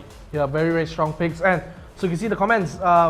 John Mick says, good luck to both teams. 4D, do your best. So, of course, we can see John Mick is a 4D fan, but wants to wish Finesse Phoenix the best of luck. Also, Vi and Braum will be picked up. Braum was left open, so of course they will go with the Braum. Yeah, for the mention, they are going for the Rakan here, one of Kai's specialty champions. But he will be going, Kai instead will be going for the Braum this game. Not a very surprising thing, as we are not going to be able to see a Janna this time once again. We have been seeing Janna being picked more and more, but we haven't really talked about this. Akali is left in the pool, so it looks like Finesse Phoenix, they might want to secure this Akali, and they'll probably want to finish off with the Ezreal, and they do. Yep, I mean, we get Ezreal already picked up, and also Akali, so very strong picks for the side of Finesse Phoenix. But at the same time, we'll Fourth Dimension rounding out with the Akali. We did say Akali played by Oligarchs a lot, and perhaps because Finesse, they did fight against Oligarchs, so probably they fought against the Annie. Not sure if they did ban it out. And actually, no, they're probably going to go with the Pharah because they need a top laner here. And seems pretty even for both teams. They have good engages. For the side of Finesse, they have the Braum and the Akali and the Camille. And on the side of Fourth Dimension, they have Rakan, they have Wukong. And we talked about Camille and Pharah all the time. The top lane matchup will be very interesting to watch. And of course, Corki being very strong. Actually, it's a Corki mid. Corki mid once again, yep. So Kaisa against the Ezreal will be a pretty fine lane. Both teams will just be looking to farm up. And of course, Ezreal, we haven't seen him much, even though he's fallen out of the meta a little bit, but no problems there for him. Yeah, we actually have been seeing him a lot yesterday. Like, we've been seeing so many great showings from the Ezreal, especially knowing that if he gets the farm, his two-shot barrage, if aimed correctly, will be able to deal so much damage in these fights, getting the 1, 2, 3, 4 people, and even has the opportunity to steal the Barons or the Dragons in these situations. So you want to see that how the Camille and the Vi play together, because if they have the opportunity in the side lane, they will perform very well. So, I mean, it's not hard to pull off a fight from the side of either team's Fourth Dimension. You can just go in with the Wukong, or you can start a fight with Camille or Vi on the side of Finesse Phoenix. Yeah, and right now we will be getting into the match of the semi-finals. The grand semi-finals. The grand semi-finals, yes. Finesse Phoenix will be on the left side. On the blue team and the red team, the right side will be Fourth Dimension, and we do see the signature very early game aggression coming from Finesse Phoenix, trying to get a kill, and they do end up getting a nice D-ward right there in that brush.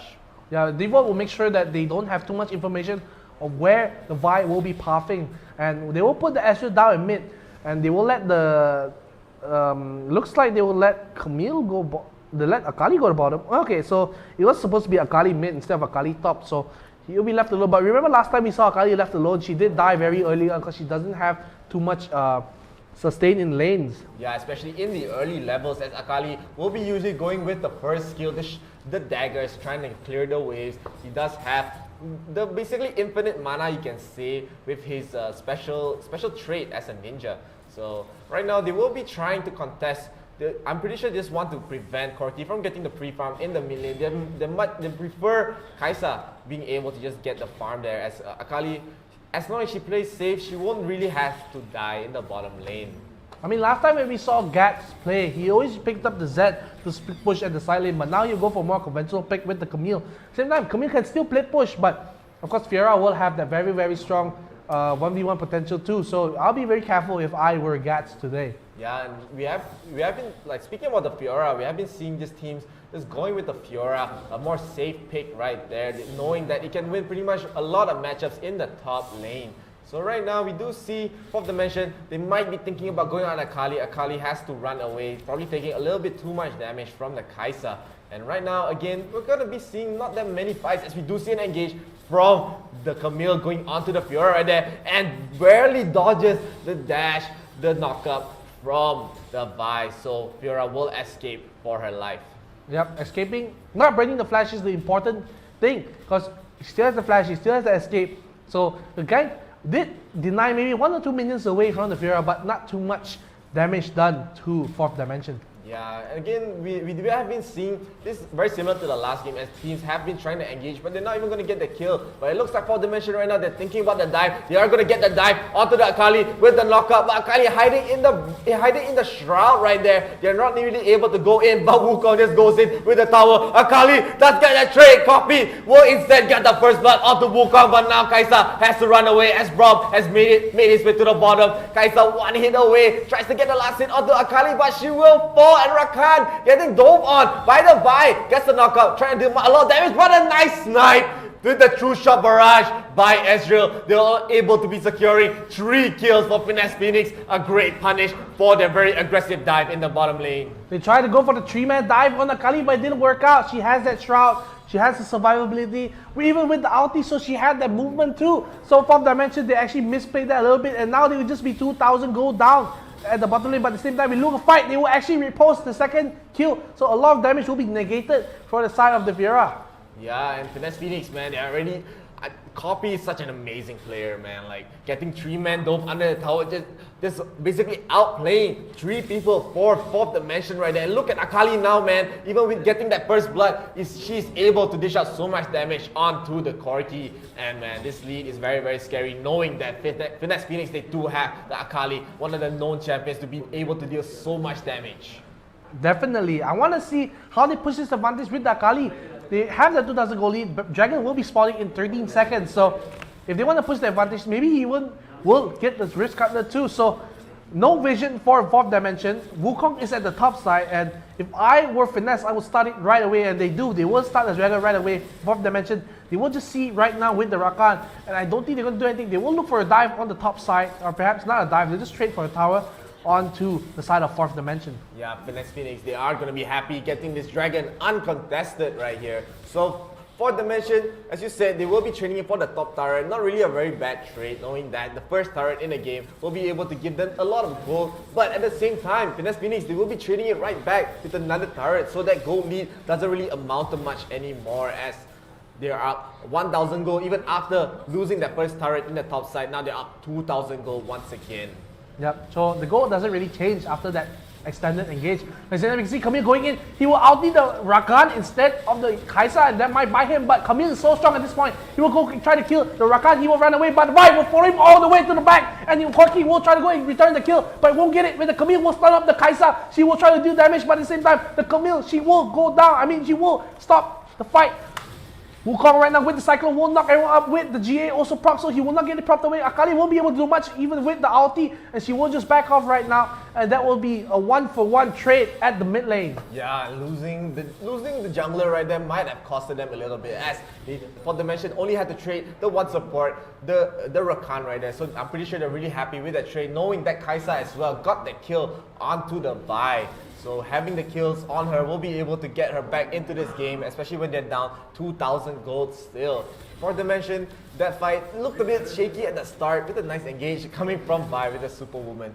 And looks like they're just waiting for the Rift Herald to spawn. Definitely, and the Rift Herald will be spawning in about 15 seconds, so they will push out the top side for the jungle, and everything will be cleaned out for Finesse. They will push out the bottom wave too, and you can see that they're actually Kai'Sa, Rakan, and Pharah. They're looking towards the bottom side, though they are going to disregard the Rift Herald. They're thinking of trading it away, but since Camille is in the bot here, he will dodge away, no ulti. He will actually try to ulti onto the Kai'Sa. He's looking for a 2v1. I don't think he wins this, so he'll actually try to just run away with the second skill. Kai'Sa will not follow up. He doesn't have the ulti, but they're looking for the bottom turret since they are giving up the Rift Herald away to Finesse. Yeah, and Finesse, they will be securing this Rift Herald, as Camille does not even have to give up her life for this. She's okay with giving up this turret, as it looks like 𝗶𝗹 gonna go in with the Superwoman. 𝗶𝗹 also going in, getting the knockup onto Corki. Corki being stunned up, not able to run away. Does get a 𝗔𝗽𝗿𝗶𝗹 pop by 𝗶𝗹, but he will fall, and now the top tower will fall with the help of the Rift Herald. Finesse Phoenix, they're also already up 3,000 gold here. Shelly will have that nice push into the mid turret, and they will trade the mid turret away, but tier 2 at the top side is being pushed in. So this is actually a very good trade for 4th Dimension. They were actually going on the Kai'Sa. He has the barrage, he has the flash. He will have to burn at least the flash here. Akali will go in, almost get the kill, but Kai'Sa will survive with a fraction of HP. She won't die, she will run away. 𝗶𝗹 will also try to escape at the back line, but 𝗶𝗹 will be the sacrificial lamb. He has the gargoyle on play. He will tag everything up, and the team, they are trying to chase Fiora at the back line, but she's not sure if she wants to go in. Akali lands that E, will win the Rakan with the ulti, trying to hit everything, but he doesn't get anything. He will get killed away by the Ezreal. At the same time, you can see the back line will jump in with the 𝗔𝗽𝗿𝗶𝗹 puck onto the Wukong. He will try to resurrect in the team, but Corki will try to deal damage. He will not get the kill. He will try to run away. Ezreal will go in with the Mystic Shot, and he will miss. But Kai'Sa is now back in the fight. Everyone's so low on the side of Finesse Phoenix, but doesn't matter. Ivera will get hit by the second skill. Akali will flash away, won't get the kill. He will run away. Everyone surviving in a sliver of HP on the side of Finesse. Only no one dies for Finesse Phoenix, but they get 3 kills in return for 4th Dimension. Yes, 4th Dimension, they will be giving up a 4,000 gold lead right there. Yanagi played that fight super solid on the Ezreal. That's kiting the members of 4th Dimension, just dealing so much damage, getting a triple kill at the end of that as well. Man, they're just playing it super clean, super solid. Again, I don't know how Finesse Phoenix, they didn't lose a single member right there, and they're just in time for the Inferno Dragon to spawn 4th Dimension. I don't know how they're going to try to contest this, as well as the fact that Camille will be pushing the top lane as well. So they have to be worried about so many things here, and Finesse Phoenix, they will be starting up the Dragon. And the Dragon will be started up from the side of Finesse Phoenix. They're so strong at this point, they won't be able to contest it for the side of 4th Dimension, and they're looking for the kill. 𝗶𝗹 will ulti into the backline. He will get the Rakan. He will go down instantly, and the rest of the team, they have to run away. Wukong, 𝗶𝗹 actually chopping the ulti, trying to kite the Kai'Sa away, and the Firebelly from Camille will catch out the Kai'Sa. She will now die, and Akali will run away with the ulti, with the Zhonya's, and she will go out scot-free. No jail for her. She will go away. 4th Dimension once again lose 2 members and also lose the Dragon at the same time. Yeah, and getting this Inferno Dragon is so important. Now Finesse Phoenix, they've already been dealing so much damage in these fights, but with the Inferno Dragon, they're going to be able to deal more and more damage, as they are also up 6,000 gold right here, and it's gonna be a 7,000 gold right after getting the mid turret. So Finesse Phoenix, they're gonna feel very comfortable. They want to be able to go into this grand finals. As Pop mentioned, they are very behind. They have to try to find an opportunity. They have to try to find a pickup, but they're not really able to, especially for the fact that they don't really have the great engages beside the Wukong or the Rakan. And now with a 7,000, or sorry, almost a 7,000 gold lead for Finesse, they're just going to look for a fight. And 𝗶𝗹 is actually very deep in enemy territory. He'll be spotted out by the scanner, but they don't know where everyone else is, so Wukong will run away. He's afraid of the damage from 𝗶𝗹, and of course the rest of the team will come in. Camille will come in too, and Baron will spawn in about 12 seconds. So the team, they're just looking to push the mid lane to make sure that they can't really have a fight, because if they want to go for a fight, they will lose the mid turret at the same time. And right now, we can see Finesse Phoenix, they're so strong in this, and they won't allow that lane to be taken for free. 4th Dimension will try to mount a defense, and looks like they will be able to clear the wave, so no pushing for Finesse Phoenix right now. Yeah, but even though they're not pushing, the Baron has spawned right now as Finesse Phoenix. They are just trying to keep pressure in the mid lane, keep pressure in the jungle as well, not leaving any resources left for Fourth Dimension to get, as we do see some split pushing from the rest of Finesse Phoenix team. They are just splitting up the map, just applying so much pressure on every side of the map. They have to worry about the top side, they have to worry about the bottom side, and the mid push is so scary with Ezreal being able to deal so much damage here, as we do see fights breaking out in both lanes. We get an engage by, gets knocked out by the Wukong. The Wukong has to spend the Zhonya's right there. He does try to spin to win, he does try to run away, but the 𝗶𝗹 by gets onto the Fiora. Fiora 1 HP away, will almost die, will get sniped with the Mystic Shot by Yanagi. A great snipe by him right there. 9,000 gold lead. They will just reset right here, as most of them have a little bit of HP left. Yeah, and Yanagi, you said that with his dash in, he will get the kill with his third skill, and of course still a very, very strong goal lead for the side of Finesse Phoenix, a 9,000 goal lead. And you can see that Fourth Dimension, they are trying to stay together. They're trying to force a 5v5, because you can see Wukong can cause so much distractions in the back line with his Cyclone, with his clone. So it's very, very strong. But just even with a great engage from the Wukong, they just couldn't finish off the fight because they don't have the damage on the 𝗔𝗽𝗏 or the 𝗏𝗏𝗏. So right now, Finesse Phoenix is playing amazingly well with their lineup. Yeah, and Finesse Phoenix, they're trying to creep up for the Baron. They're just playing around the Baron here, not giving any opportunity for Fourth Dimension to even get vision up, as they also do break the blast cone, so they're not able to get the jump in to get to go back out, especially having the Rakan, having the Wukong as well. So right now, Fourth Dimension, they are still worried. They don't even know what's happening in the Baron pit. They don't know whether they're taking it. We do have also Fiora on the bottom side trying to defend against the Camille, but now we do have Vi trying to start the Baron here. Yeah, they do put a ward there, they do spot that it's happening. At the same time, you can see that Cloud Dragon will be spawning soon in about 10 seconds. So Finesse, they have a choice to make. Do they go for the Baron or do we go for the Dragon? But as I say that, they are just going to push down the mid lane. They will try to catch the Ezreal, but the ulti from Vi will hit the Rakan, and Rakan will try to charm everyone up. He is in the back line.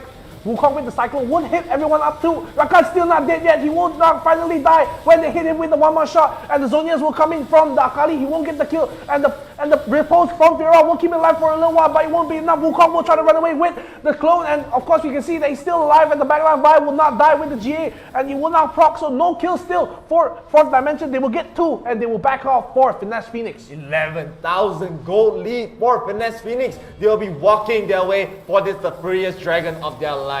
No contest from Fourth Dimension, as they did almost get wiped on surprise. They only left. They actually survived that fight, losing only 2 right there. We do also see Camille applying so much pressure in the bottom side, just pushing the turret, even though Wukong was on her the entire time, knowing that she's way stronger. She doesn't even have to focus on the Wukong, just focus on the turret, get the objectives, and now Fourth Dimension, they have no more outer turrets left. They only have the in-hit turrets right now. Yeah, so when you leave all outer turrets down, your map is basically open for Finesse Phoenix. They can just go into the jungle and feel safe, because Fourth Dimension, they don't have a so-called outpost to run to. So this will be a problem for them. Finesse Phoenix showing us why they are the champions, why they were champions, and once again showing the strength in these team fights and these macro plays. Yeah, Finesse Phoenix, again, they're not really forcing the fights, as the only one that's actually just engaging at the best timing is Vi right now. We do have the great ultis coming from her. She will be spotted by the Wukong. She will be going back in onto the 𝗔𝗽𝗏 as well. 𝗔𝗏𝗏 will be getting knocked out, will be getting stunned right here. We do see the rest of the team teleporting in. 𝗔𝗏𝗏 will fall to the Camille, as they will be going in, trying to kill the Rakan. Fiora in the front line, trying to tank a lot of damage, trying to get a trade kill, but she will fall. And in the back, we also see Camille dealing so much damage, as Rakan and 𝗏𝗏𝗏 are the only ones left. Rakan will fall, and 𝗏𝗏𝗏 just trying to run away. And no, actually Wukong was also left, but not anymore, as they will fall. 15,000 gold lead actually for Finesse Phoenix, as they now have all the time in the world to be able to push all the in-hit turrets. All the hitters will be pushed, and they probably will look for the end of the game, because 𝗔𝗽𝗏 still has 8 seconds and 𝗏𝗏𝗏 will not go down. He will pop the Zhonya's, but everyone else on Finesse Phoenix, they will just push the Nexus, and no defense mounted for Fourth Dimension, which means that Finesse Phoenix will be your first team in the Grand Finals. Woo! They want to retake their grand finals throne as they were one of the champions of last week. So they're coming back stronger. They finally made it again to the grand finals, and I'm so excited to watch them. Congratulations to Finesse Phoenix. What an amazing play from all of the members. So Finesse Phoenix, the story will be going into the stats right now, and just talking about Finesse Phoenix at the same time, it just shows how the growth that they have in these matches, and stats will be pulled up right now. Of course, we can see MVP will go to Yanagi. We did speak about his name so many times, Yanagi, and it was not to be for the side of Fourth Dimension. Yeah, and Yanagi just showing his prowess, his abilities to play. Ezreal so efficiently kiting as well. Man, even like so many fights, they were just focusing on so many other people, but Yanagi just shooting his shots, just shooting the misty shots, getting the skills and dealing the damage.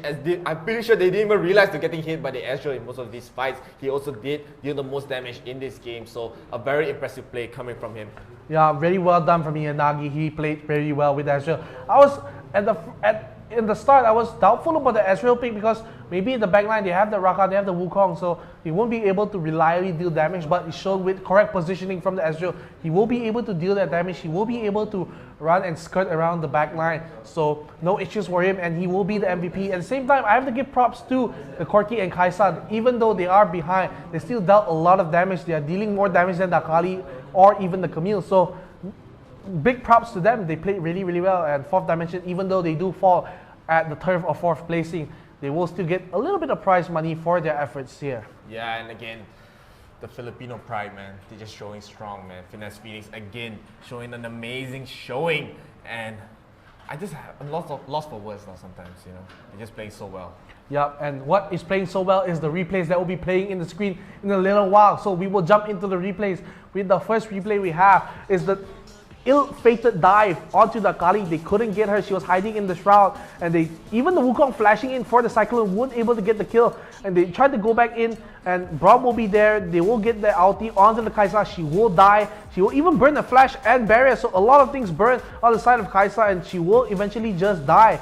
And just really, really bad coming in from the side of Finesse. They will lose. They will get 3, and Fourth Dimension, this is just a slow descent into the loss for them. Yeah, and Finesse Phoenix, they were able to get this dragon pretty much for free, as Fourth Dimension, they were not even in position at all, and a great engage coming from 𝗔𝗏, just going in, trying to kill the Rakan here, and another great knockup from the 𝗔𝗹, dealing so much, and we have the backline, the Superwoman by going in, killing the Rakan, but she does have to trade her life here, as she cannot take that much damage coming from the 𝗔𝗿𝗏 and the 𝗔𝗏 combined.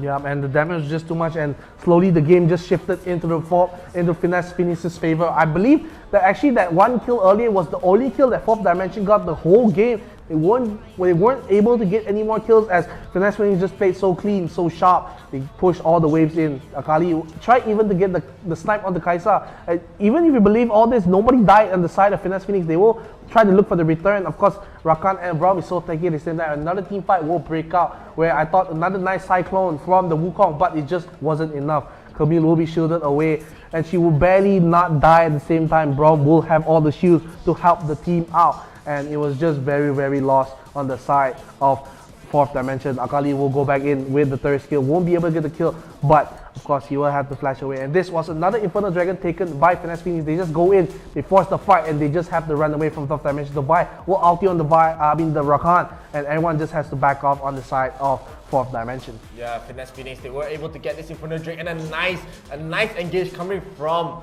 Camille with the 𝗶𝗹𝗶 onto the 𝗔𝗏𝗏, just cleaning him out of this fight right here. And Finesse Phoenix, they were just pressuring every lane at this point, just pushing mid. We do have an engage on the Rakan, but Rakan taking so much damage from everyone of Finesse Phoenix, especially the Ezreal.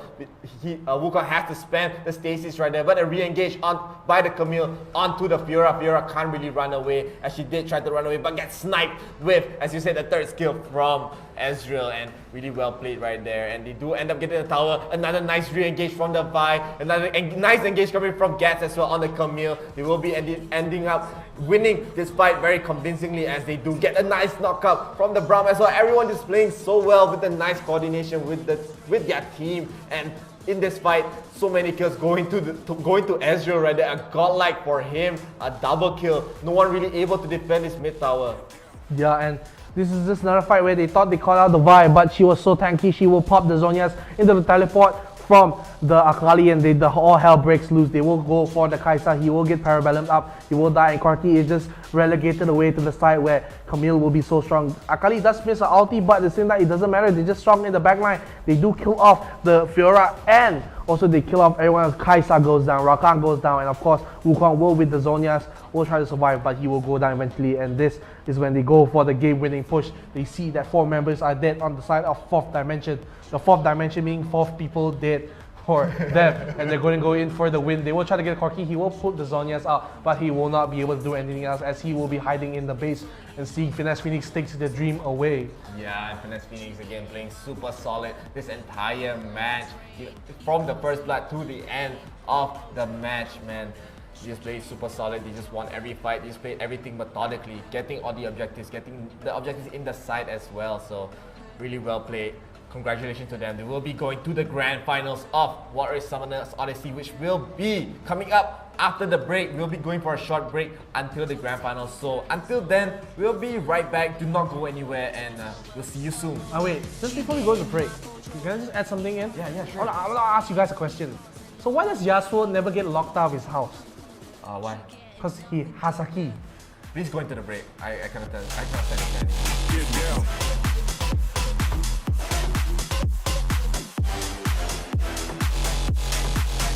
Get up.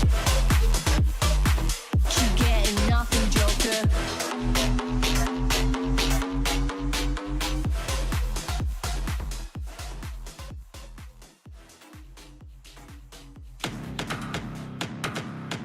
Welcome to Wild Rift.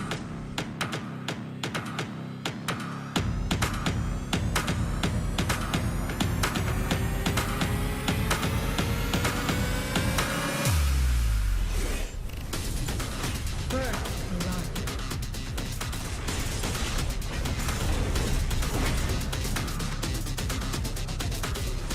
The enemy team has slain the dragon.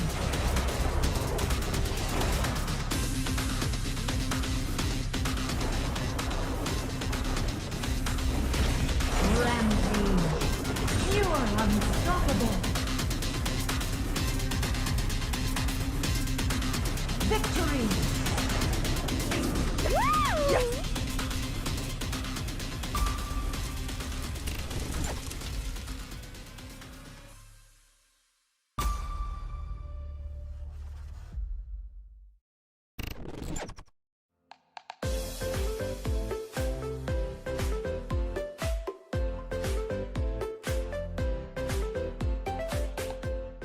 Hi everybody, my name is Keith.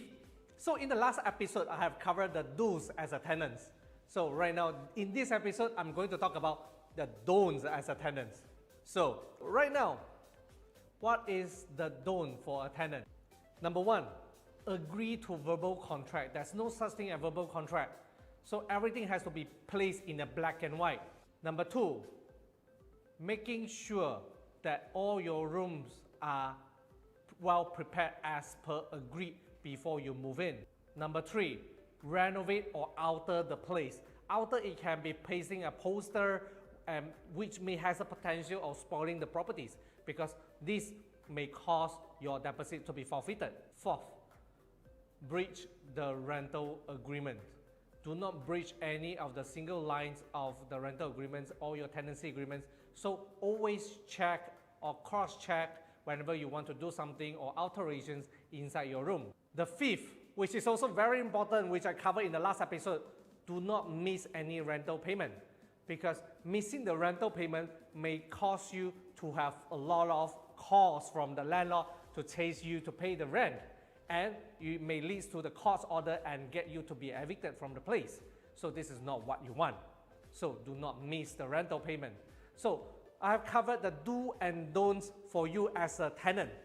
Next episode, I'm going to answer to a lot more questions that you may have, which you have already commented earlier on and haven't covered yet. So comment below if you have any questions that you want to ask as a tenant. Just comment here and I'm going to answer it in the next episode. Okay? See you then. Bye.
Hey, I'm 𝗔𝗽𝗿𝗶𝗹, also known as J. Stand 4, 3, 2, 1, go game. Actually, sebenarnya saya minat dalam bidang e-sports sejak zaman CSGO. Korang mesti pernah dengar zaman CSGO kan? Yes, time tu kita orang main dengan kawan-kawan. So, much later, Mobile Legends pula yang keluar. Mobile Legends was way more fun. It's a short game, interesting, it's best played with friends, and it's a mobile game. Siapa tak nak main? Main je lah. Yes, so kita orang main Mobile Legends, we played in tournaments. Yes, we win some, we lose some, but that's the nature of the game. Who just wants to win? You need to lose to learn some. So after that, I thought to myself, how can I enhance my career in esports industry? So that's where I found an opening as a producer in eGG Network. Yes, eGG Network is a gaming channel in Astro, and that's where I started working to grow my career. And I was way more happier after joining eGG Network because I was the producer for this MPL MYSG first season. We initiated the season with Munton, and I was very happy to work on a game that I love playing myself. So, as you can see, when you love gaming, there's an opportunity for you to grow. There's a place for you to build yourself up, not just in a gaming career, but as a sideline as well. So, that's where I stopped eGG and I started working in IRL. Currently, I am in IRL.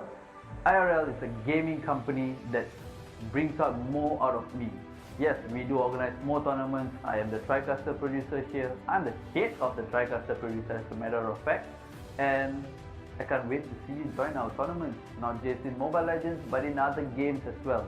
We'll be coming out with more games for you to play, more exciting tournaments with exciting prize pools. Drop by to say hello if you all are joining us, you know. Can't wait.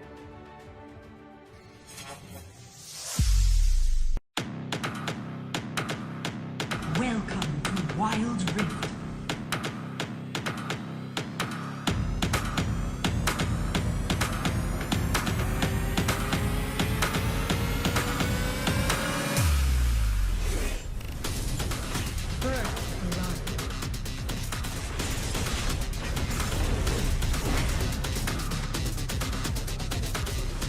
The enemy team has slain the dragon.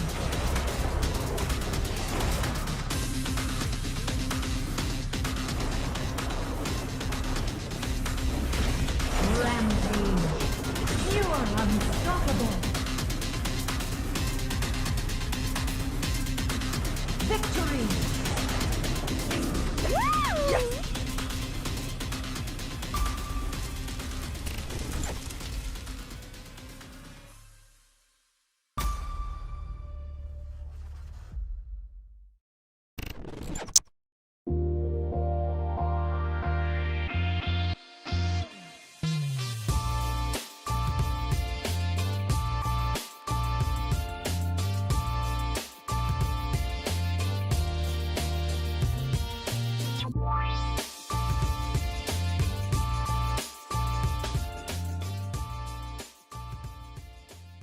Hai, saya Muhammad 𝗔𝗽𝗿𝗶𝗹 ataupun lebih dikenali sebagai Syak.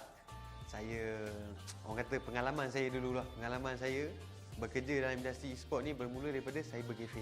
Di mana saya bekerja di cyber cafe dan hari-hari saya main game juga. Bila main game ni kita tahulah orang edit game ni macam mana, hari-hari kena main juga game tu.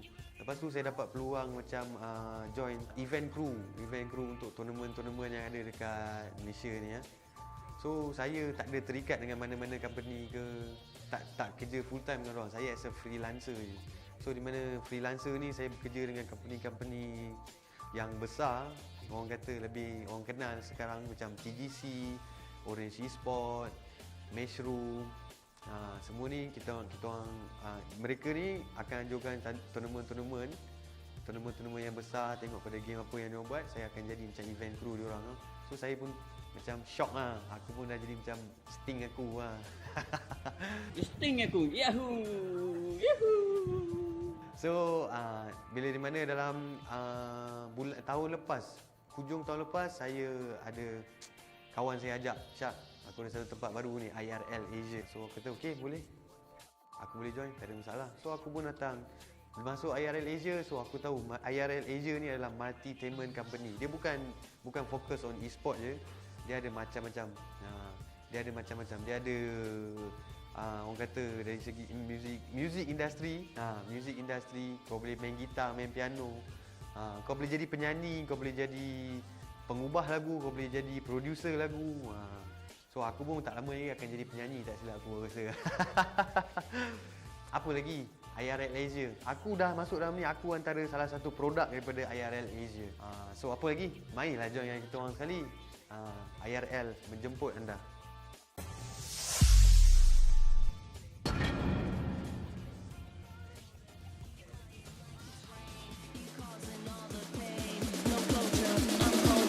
You getting nothing, Joker. Get down.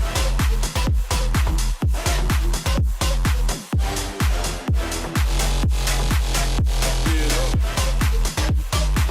You getting nothing, Joker. And we are back with 𝗔𝗽𝗶𝗹 Odyssey. My name is Chef. And I am NeonFaith. Yeah, and of course, this tournament is organized by IRL Asia and partnered with Homie. Yes, and we are also sponsored by 𝗔𝗽𝗿𝗶𝗹, and we are also co-sponsored by 𝗔𝗽𝗿𝗶𝗹 and 𝗶𝗹. Yes, since while we're here, let's talk a little bit more about the sponsors and the partners of this tournament.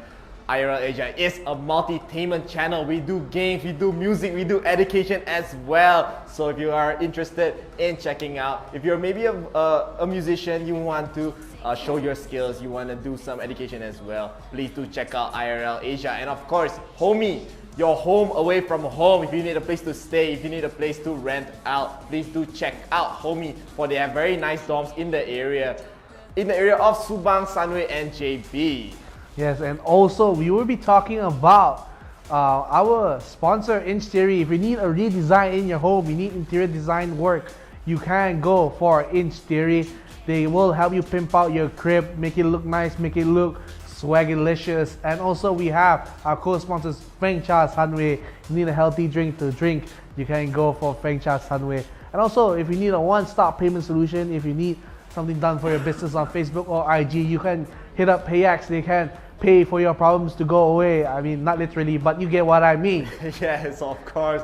And we did have 32 teams battling out against each other. They were fighting for the prize pool of 172 ringgit, and man, it was an amazing show. We did see Finesse Phoenix. They ended up winning right there, and right now we'll be able to see the brackets as we are able to also see the journey of all these teams.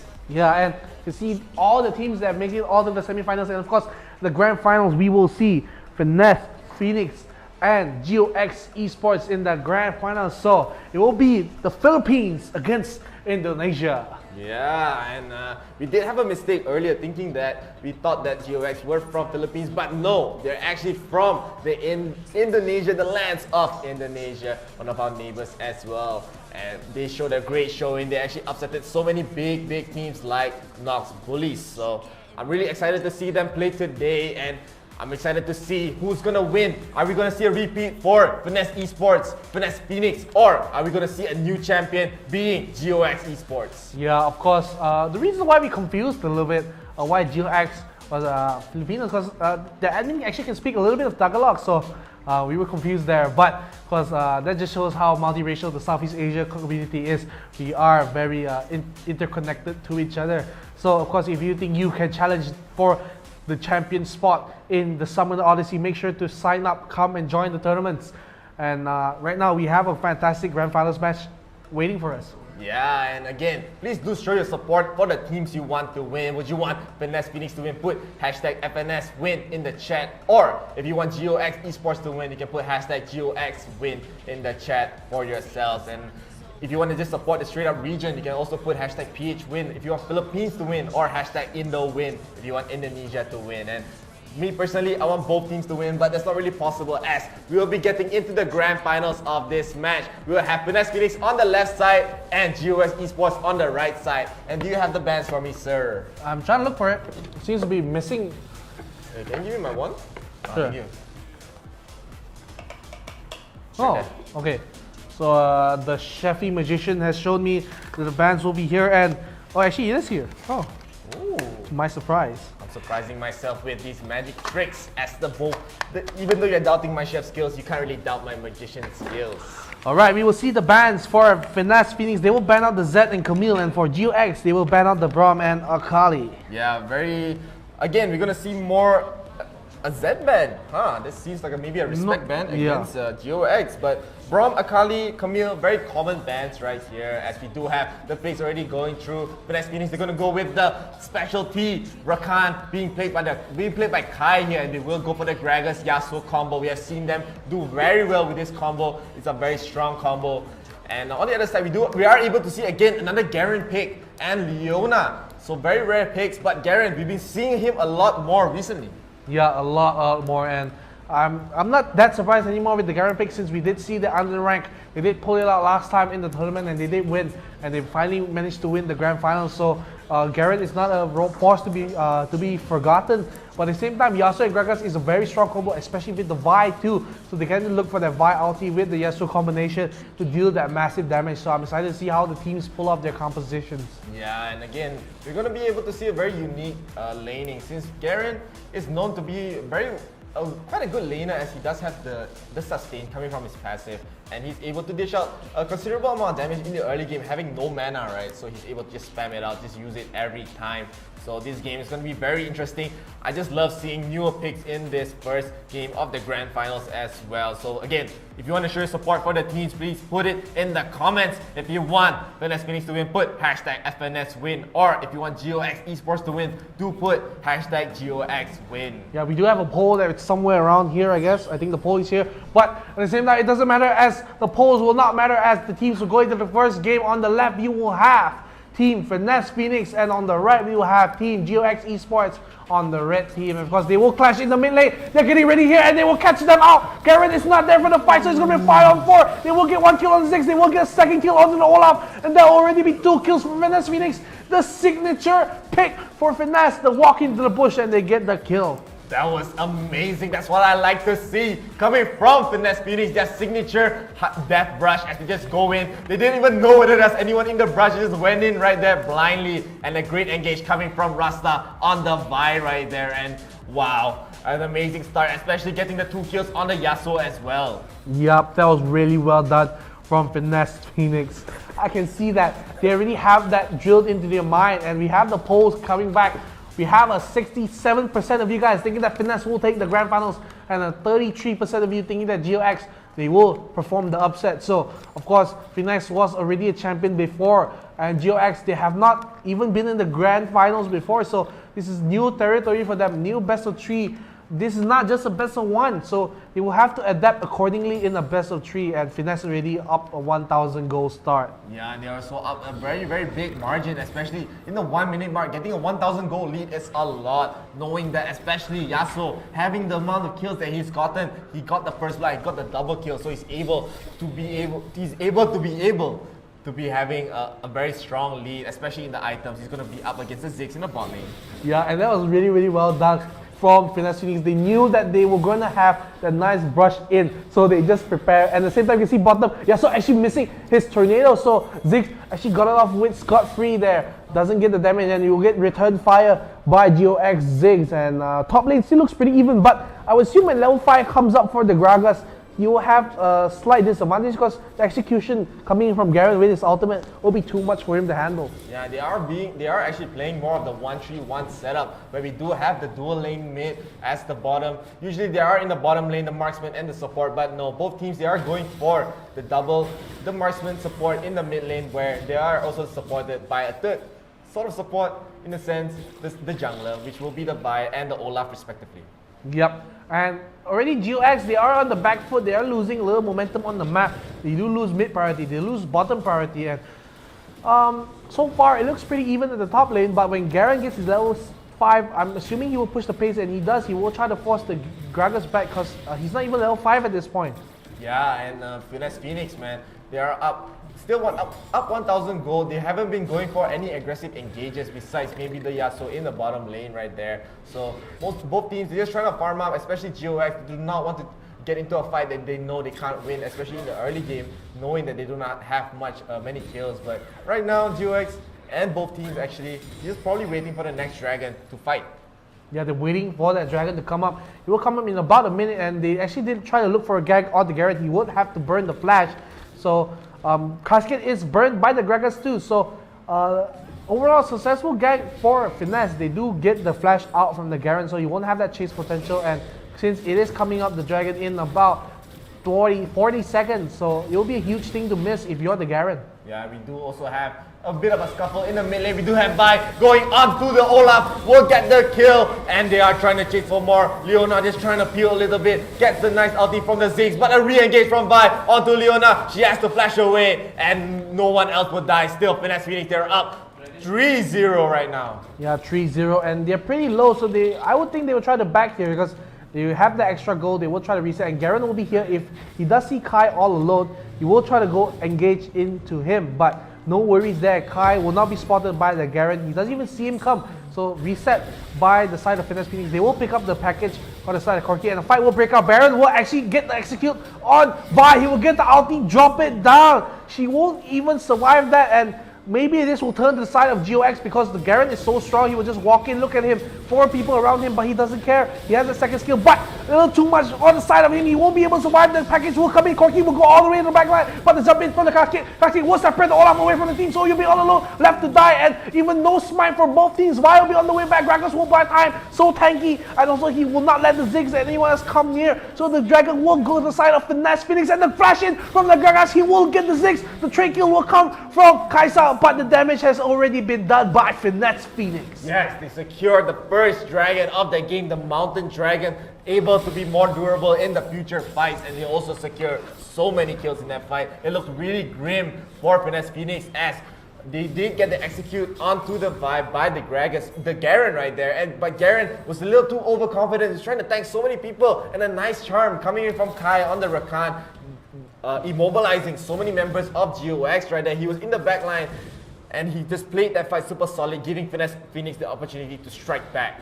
I really like how proactive Finesse Phoenix is. Even if they lose their vibe, they're still looking for fights, and they find that Garen was being a little too cocky, walking up thinking that he was so tanky, but he will get caught out by the damage from the Corki, from the Yasuo, and he will fall down. So right now they are looking towards the top side of the map. They will see that Gragas is alone on the bottom, so they will look for a gank at the bottom side. So 2 fights will break out, dive onto Gragas and dive onto the Garen. So both of them will try to survive. Garen will actually walk back into the turret. He won't be able to survive, but at the same time Gragas, he will be able to survive. He will give up the turret, but he importantly doesn't give a kill. Actually, he won't even lose the turret on the bottom side. So big win for Finesse. Yeah, 3,000 gold right now, and the Rip Herald would just be spawning right about now. They're in perfect position to get this Rip Herald here. Bai and Yasuo and Rakan trying to get in here. And in the bottom side, we do have Gragas getting engaged on by the rest of the members of GOX, but he's just tanking the tower. He's just dealing so much damage. He does fall in the end, but will Olaf fall? No, just barely dodging the tower aggro and getting the kill for their team. Finesse Phoenix, they will be able to secure the Rip Herald there. They also did secure the first turret, so they are still up. And actually, they're not up any more gold. I'm quite surprised they're actually not up that much anymore. Yeah, I mean, that was a lot of gold because 2 turrets did go from the side of GOX. They have the Ziggs to push up really quickly. But you gotta remember that they still have the Rift Herald on the side of Finesse Phoenix, so if they play it right, they'll be able to get more than just 1 turret.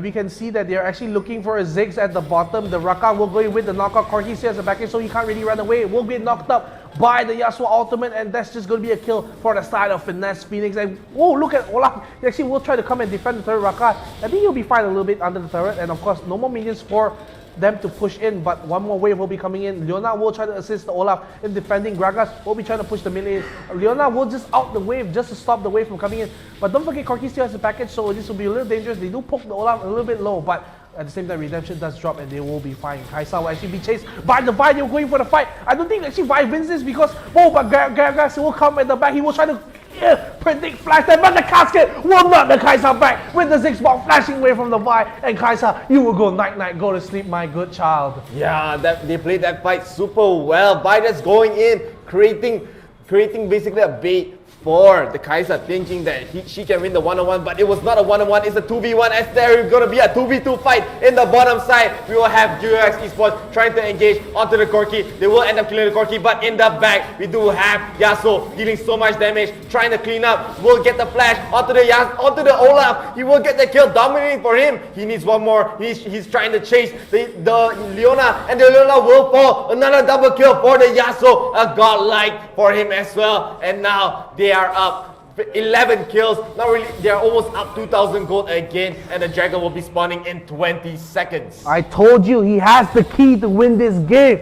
He has the Hazaki. Hazaki, baby! So right now, already godlike for the Yasuo. He will try to look for further kills. He will back off. Dragon will spawn in about 5 seconds. Gragas, he's so strong at the map right now. I thought Garen will have the matchup advantage, but just because of how he's been playing this match so far, Gats have shown that he's not only just a Z player, he can play much more, and he'll be interrupted by the Garen. But the Dragon is already started by the side of Finesse Phoenix, so already a fight will break out. No top laners will join either fight. Garen will try to run down as fast as he can, but the satchel from Ziggs will be a blunder. But at the same time, they're going for the 𝗔𝗿𝗿 with the ulti from the Yasuo. He'll try to hit the 𝗔𝗿𝗿, but he will survive. Olaf will also go down. Legendary for him. The redemption will not kill anyone. He will kill off the 𝗔𝗿𝗿. But instead, look at the back line. Garen is trying to deal with it, but Ziggs, he's running away with the charm from Rakan. He won't be able to kill someone, and the execution from Garen will hit the backline, but Vi will come to the backline. He will get the execution of Ziggs, and he will almost get the kill. Garen will try to get killed, but with him, at the same time, he will not survive. The last hit didn't land, and Vi will have to run away from 𝗔𝗿𝗿, and there will be a 3-4-4 exchange in the side of this fight.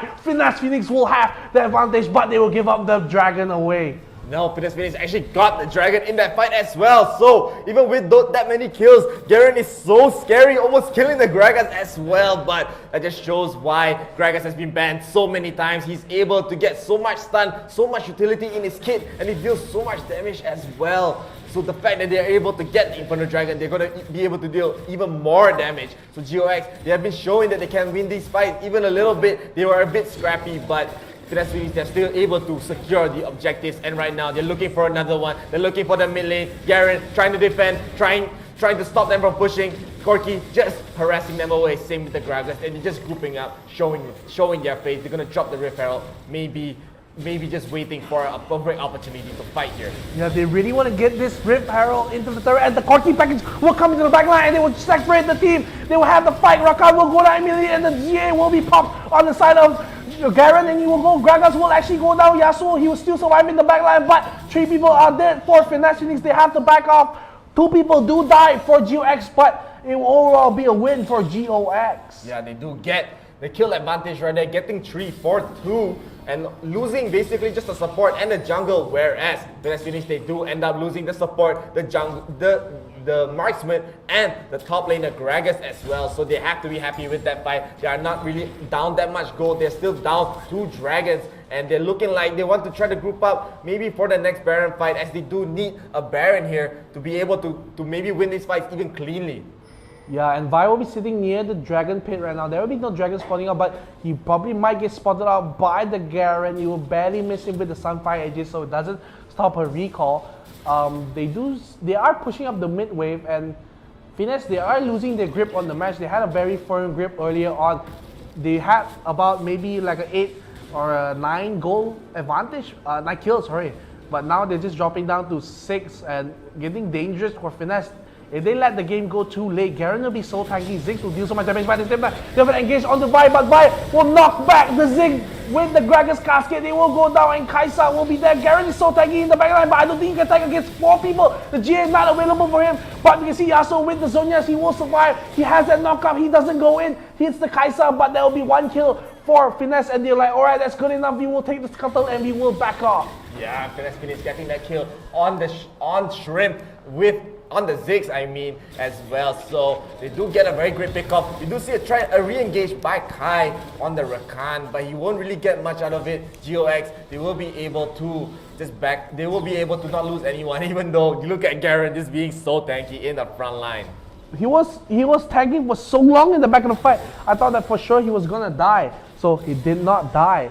And that's the thing. When you pick Garen, you want to have that survivability in the front line. So that was a really, really major thing for them. And at the same time, you can see that they are starting to lose a little bit of grip in the fight. Even though they pick up the Ziggs, they weren't able to close out their fight just because 𝗔𝗽𝗿𝗶𝗹 was still alive, dealing the damage, and they still don't take the mid turret. Yeah, and it looks like Finesse Phoenix are still being very aggressive here. Maybe going on the Leona. They will be going on the Leona with a combo on the Yasuo Leona. Being so tanky, but the casket will just knock her away into safety. A slight misplay coming from Finesse Phoenix right there. And now the dragon has just spawned. They do re-engage with Vi and Yasuo comboing, getting the J off the 𝗔𝗿𝗏 right there. 𝗔𝗏 not really able to run away. She will soon fall. No, she gets a very nice flash. But 𝗏𝗏𝗏 with the package goes in the front. Gets a double kill onto the Olaf. Gets a double kill onto the 𝗔𝗏𝗏 as well. But Garen getting the execute on the 𝗏𝗏𝗏. Again, he's so tanky, just spinning to win. Trying to run away. He's able to run away. He's so tanky. Leona trying to get a stun in the front line, but they won't get any more as 𝗔𝗿𝗏𝗏. They lose 2, but they trade it for 1. Very important kill, but no, the fight has not stopped. as Rakan goes back in onto the Garen, but when Garen spins, he's very tanky, but he can't tank so much damage, especially coming from the Gragas as well, and a nice ulti coming from Yasuo too. Ziggs has to spend the Zhonyas and they all die. It's a delayed ace coming from Finesse Phoenix, and they will be able to get the Cloud Dragon for themselves. Cloud Dragon will go down, and they will also get the mid lane turret, the one they've been looking for so long, and that fight will spring the goal lead for Finesse by 6,000. So 6,000 already for Finesse. They will, like I said, they were losing grip, but when they saw the opportunity on the 𝗔𝗏𝗏, they just took it without any hesitation. They kill her off. Then they look for the fight, and Garen actually got a return kill on the 𝗏𝗏𝗏, but it just wasn't enough. He was stayed too long, and Rakan catches him out in the bush, and they went for the kill. But now they are gonna do, and look how fast they're doing it. Just 2 people, 𝗏𝗏𝗏 and Yasuo already taking the Baron down to half HP. The rest of the team will join now. 𝗔𝗏𝗏 will put a ward there. He will be caught out actually walking too near, so Gragas will stop him from taking it. No, actually, they steal the Baron away. Oh my goodness, Olaf are going to the Baron, but the fight will break out. Garen will try to get the kill onto Yasuo. He will have the G8 extended, but they will kill 2 people, 3 people for the South GX. But importantly, the Baron doesn't go the way of Finesse Phoenix.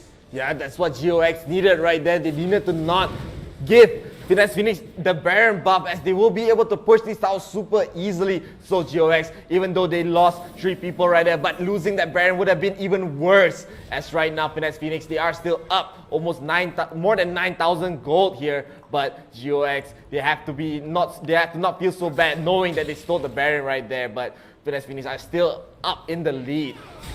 They're up in the lead. Still, even that fight was not enough to dissuade the gold lead away. They just stole the Baron, but it's what you do with the Baron. And of course, Finesse, they're still in the front foot because they have that gold advantage. They have the item advantage. Of course, still 3 dragons for them, so they won't be feeling bad at all. They'll try to catch the Gragas now, but with a nice body slam away, actually Leona does follow. But actually, I think she followed into her death, so Leona actually followed the Gragas through her death. She will pop the redemption, you'll get a 3-man stun. But I don't think she is long for this World 𝗏𝗏𝗏 with the package. Will follow her all the way to the end of the earth with the knockup from Rakan, and Leona will go down. And importantly, now they have no engage on the side of Leona, so look at Yasuo playing so aggressively. Will try to hit the knockup onto the 𝗔𝗏𝗏, but damage already done. No Leona, and Gragas still will be pushing. At the same time, we'll see a fight will break out at the top side of the jungle. We have Olaf spending that unstoppable force just to escape from the fight, and they do now push on to the mid lane. Yeah, they have to be careful dealing with the Garen right there. We've seen how capable he is of getting, but a nice 3-man charm into the knockout with the Yasuo combo right there. Amazing play coming from 𝗏𝗏𝗏. They'll try to kill the Garen. They end up killing the Ziggs. They will kill the Olaf as well. So many down on 𝗔𝗿𝗏𝗏's side. 𝗔𝗏𝗏 trying to deal as much damage in this fight, but Finesse Phoenix will be happy. They don't want to have Garen getting a single kill in this fight. They have to run away. They have to kite him a little bit back. But an amazing engage from 𝗏𝗏𝗏, once again showing he's one of the best Rakan players in the league. That just shows what 𝗏𝗏𝗏 can do. How many times have we seen this man on the Rakan do all these fantastic plays? He's doing it over and over again, and now in the grand finals he looks to lead his team to victory. 11,000 goal lead for the side of Finesse Phoenix. and they're looking for more. They're going to reset. They're going to get a Frozen Heart on the Gregor, so he will have that move, attack speed slow on the 𝗔𝗿𝗶𝗹, on everyone else. And this just shows how strong they can be in the late game. Yeah, and right now they are trying to catch out the Garen right there. They will be able to catch him out. Just barely. He was trying to TP away. And 4 people here trying to kill the Garen. Their Garen has nowhere to run away. He can't run away. He can't even spin to win. Now Finesse Phoenix, they're in prime position to get this Dragon as it's 50 seconds to respawn for the Garen right there, so they are able to get in position to get the advantage in these fights as it is a 5v4. It looks like Olaf hiding in the brush will try to engage onto the Gragas, but won't chase for anymore as the Dragon will spawn in the bottom side. We will see Finesse Phoenix will try to claim this one, the 4th Elder Dragon for themselves. Yeah, and now it will go down so far. Raka, you see, going in with no fear. He does see that Dragon will be started on the side of Finesse Phoenix, and the Corki seconds will go back. Olaf once again trying to steal it. He will actually steal the Ocean Dragon again. He steals it. He steals the Baron. He steals the Dragon, and he will just sacrifice his life, but it doesn't matter. He will steal the Ocean Soul. Yeah, but stealing the Ocean Soul doesn't matter as is the fact that the Baron is also alive. So Finesse Phoenix, they have another chance. They will not be able to, GOX will not be able to have the smite on their side to try to steal this Baron once again. If they somehow do, it's really a miracle at this point as Finesse Phoenix. They're gonna get this Baron for free. They're gonna be able to win many of these fights with their gold lead, which is now a 14,000 gold lead right here. So Finesse Phoenix, they're gonna feel really good getting this Baron, even though they got their Elder Ocean Dragon stolen. But they're so strong right now, especially with the gold lead, as I've said, and they're looking like a fight is gonna break out in the top side. Yeah, and of course, now still Olaf is dead for another 7 seconds. They will try to take the down. Garen will try to take up as much damage as he can, but he'll be knocked out by also by actually he will get the execution. He will pop the GA off there, so he will go down. And Kai will now get the charm on the 2 people. He will continue the fight. He will go inside line. He will get a double kill for the Corki. He will look at the back line and then will jump at the side of GOX. And now the GA will be popped onto the side. He will survive. He will flash away, but the Cannon will not catch her out. She will survive with the Sweeper HP, and they will go back on the side of the Finesse without losing anyone. They will get the inhibitor turret and walk away. What is Kai eating for dinner, man? This guy's been getting so many great engage. He gets the jump in with the charm combo. Like GOX, they were not prepared for any of these engages from Rakan, and especially with the combo with the Yasuo as well. So Finesse Phoenix, they played that fight super solid. They almost felt the Garens being so scary at the tail end of that fight, but they end up winning that fight. They end up getting the 8-hit turret, and man, that this game could not be any better for them as Finesse Phoenix, they are on the verge of trying to win this game here, and GOX, they have a tall order against them. 18,000 goal lead for the side of Finesse Phoenix. They are looking to end the game as quick as possible. Now they're pushing out the bottom there. Leona will be caught in no man's land. Ulti from the far into the Yasuo ulti. Leona doesn't look for the goal. She will go down. Only the fight redemption will drop, but it won't be enough. They will look for the kill at the back line. Gareth will try to back it up, but he's not enough. He will die. He will actually try to kill outright, and Gareth will actually survive. There'll be a 1-for-1 trade, but at the same time, we can see the Baron Buff will start empowering the minions top wave. It's crashing soon in turn, so they'll have to deal with it. Kai will try to go for the stun, but he doesn't get it. At the same time, look at the damage from just the minions. They will clear it out of a bottom wave. Every wave will be crashing on the side of the Finesse Phoenix. They will try to push Gareth will in the front line for GOX, but they just ignore him. They will take the turret, they will knock him up, they will leave the Yasuo ulti all the time, they will kill him off. So there's going to be 2 people side. Then for GOX, and now Super Minions will be spawning from all lanes as they take the middle turret away. And now they can't deal with so many minions. The Baron buff does expire, so it means there is a little breathing space for GOX, but I think the next push will be the game. 90,000 gold net worth for Finesse Phoenix. I've never even seen that number before as they are up 20,000 gold right now. They're in the driver's seat. They have been winning so many fights. They got the towers cleanly right there. They did end up picking up the Garen. The Garen right now not looking so tanky as he was maybe just 5 minutes ago, but it looks like the damage is creeping up. The damage is being done. No more towers, no more turrets for GOX Esports to use to defend their base. They have to be so worried. Even though there are no more dragons being spawned, the Baron will be spawning as well. Maybe Phoenix, I don't know whether they want to wait for the Baron. I don't know whether they want to push it, but it looks like just grouping up in the top jungle, waiting to get the engage. They want to catch the Olaf here. Will they catch the Olaf here? They will try to go in.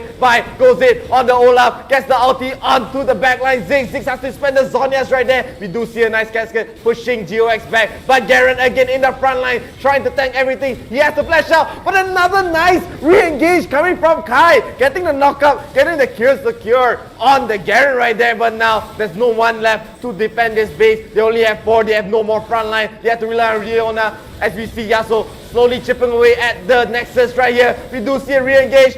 Corki does fall at the end, but the Nexus is falling, and Finesse Phoenix will get the first game of the Grand Finals.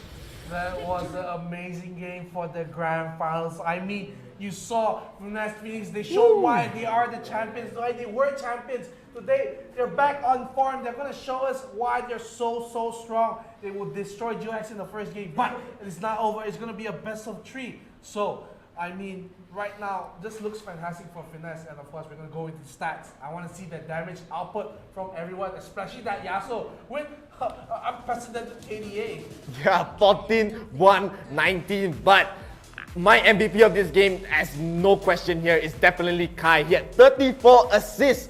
34 assists in this game, man. Like, even though we do see the damage charts of the charge from Yasuo, from Yanagi on the Corki, from Gragas as well, but the great re-engages from Kai as well helped out so much in these fights as well. Just the rest of the team of Finesse Phoenix getting the really smart engages, not giving a chance for 𝗔𝗿𝗿 to breathe at all. As we do see the highest damage in the game will be from Shrimp. Not really surprising, there's 𝗔𝗍 dealing a lot of damage too, but really an amazing game from Finesse Phoenix. That was really well done from all the players on the side of Finesse Phoenix. But 𝗔𝗿𝗿, they did hold on the match for about 22 or 23 minutes, but it just wasn't enough. Finesse Phoenix were just too strong to deal with the damage, and you will see that they come out with the win for our first game. Yeah, man, that was an amazing showing, as I must say. Ooh, let's take a breather for a little bit, since it looks like Finesse Phoenix, they are going to be taking a little breather as well. Both teams are going to take a little breather until the game 2. As we know, the Grand Finals will be a best of 3. So they have to win 2 games out of the 3 games that will be played. So Finesse Phoenix, if they win the next one, they will be the champions once again for What Risk Summoners Odyssey. But that means that 𝗔𝗿𝗿, they have to win this one. They have to make it to a game 3. And of course, we'll be getting into the replays of the last match.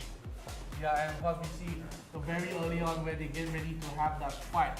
They will clash in the mid lane. They're getting ready here, and we can see that they go in with, well, actually we have a little pause, but you can see that big stun that 𝗔𝗿𝗿 knocks up in the back line, and of course a kill, double kill for the Yasuo, and they just started the snowball wave.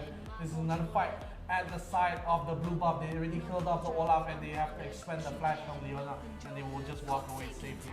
Yeah, this shows the aggression coming from Finesse Phoenix. We do have a kill by the Garen here onto the 𝗔𝗿, getting a nice execution with the hammer, but he was so overconfident here, as we do see a nice re-engage by Kai, getting a charm on 2, getting another knock-up in the back, denying 𝗔𝗿𝗿 the ability to get this dragon here, as a nice casket coming from 𝗔𝗿 on the Gragas, displacing the team right there, and they're able to secure this first dragon. Man, Finesse Phoenix, they didn't even stop. They did go in the back line. Gragas did get traded off by the Kai'Sa, but that just shows again, so aggressive, trying to re-engage onto the Garen in the top side. They were able to secure this tower, this turret. So 𝗔𝗿𝗿, they had to trade it here. They do also get a return trade onto the Gragas, but Olaf almost dying by the turret shots right there. Yeah, and right after that, we can see that they engage onto the Kai'Sa immediately. Gragas will come try to predict flash in the cascade, but he almost flashed into the body slam himself, but they will get the kill. 𝗔𝗿 will flash away from the Mega Death Bomb, and he will live. At the same time, you see engage on the bottom side. They go up to Kai and the Corki, but the charm will come in. Yasuo in the back line. They will trade a 2-for-2 here, because both Kai and Corki will go down, but Yasuo is just so strong. He will kill off the Olaf with the ulti. Leona tried to get the stun, but it just wasn't enough. Poppy will just chase down the Leona and kill her off. Yeah, and Finesse Phoenix, again, they're just showing the strength of their team fights, of their ability to get the flanks, especially here. We do see an attempt for them to start the Dragon Pit right here, and right now, 𝗔𝗿𝗿, they will be able to start their kills. They will be able to go in, and Finesse Phoenix, they will be able to secure this next dragon right now.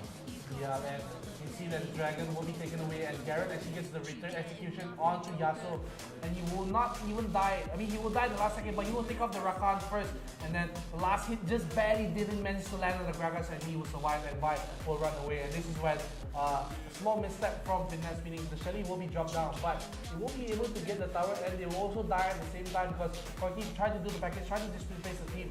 And the Yasuo just wasn't able to get the combo. Rakan will go down. 𝗿𝗏 will try to flash away, but Canyon Rain will follow him all the way through. Gragas will also go down to the Kai'Sa, and it was just a 3-for-2 as the Shelly didn't even get the turret. At the same time, immediately after that, they weren't deterred by that fight. They go back in, they get the Ziggs early on, but you can see how strong Garen is. He's in the backline, he's tanking everything up, and he just doesn't die in this fight, so he just makes sure that the team on the side of Finesse won't be able to get more.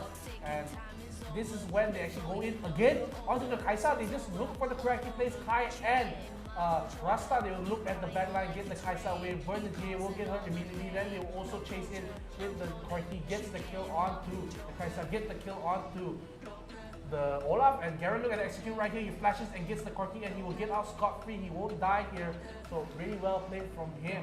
And just Garen actually saved the game, prolonged it for a little while. Yeah, Garen being so tanky, especially in this mid-game situation right here, but he does fall very early on in this fight. No, they actually just got the re-engage, but they caught the Garen and Leona being in the brush right there, so they are able to try to secure this Baron right here. But we do see in the back Olaf just going in, running in, stealing the Baron. He was able to prolong this game, as you say, not just the Garen, but the Olaf as well, getting the nice steal. But they end up falling. 3 people fall on GOX side, but Leona not able to run away here as he was caught out in this fight.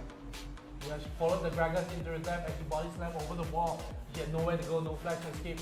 And this is when we saw that Finesse started taking over the match. They had the 10,000 goal lead, and Kai, as you said, with the 3-man charm into the knockup, will have that engage in the backline. Garen will run away. He will escape with a bare minimum of his life, but Ziggs and Olaf will fall. 2 people die, and they still look for the fight. They try to go in on the Kai'Sa, but he has that escape in the backline. The TP coming in for Garen means that they have to run away.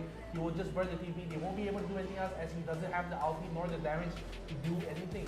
So right now, gotta be careful for his team, and they're just gonna chase him this time. He was caught off too far off his team, and he will die. Yeah, GOX right here. They do end up stealing the dragon here, as we do see Finesse. They're so close to destroying the dragon, but we again, a nice engage coming from Yasuo, but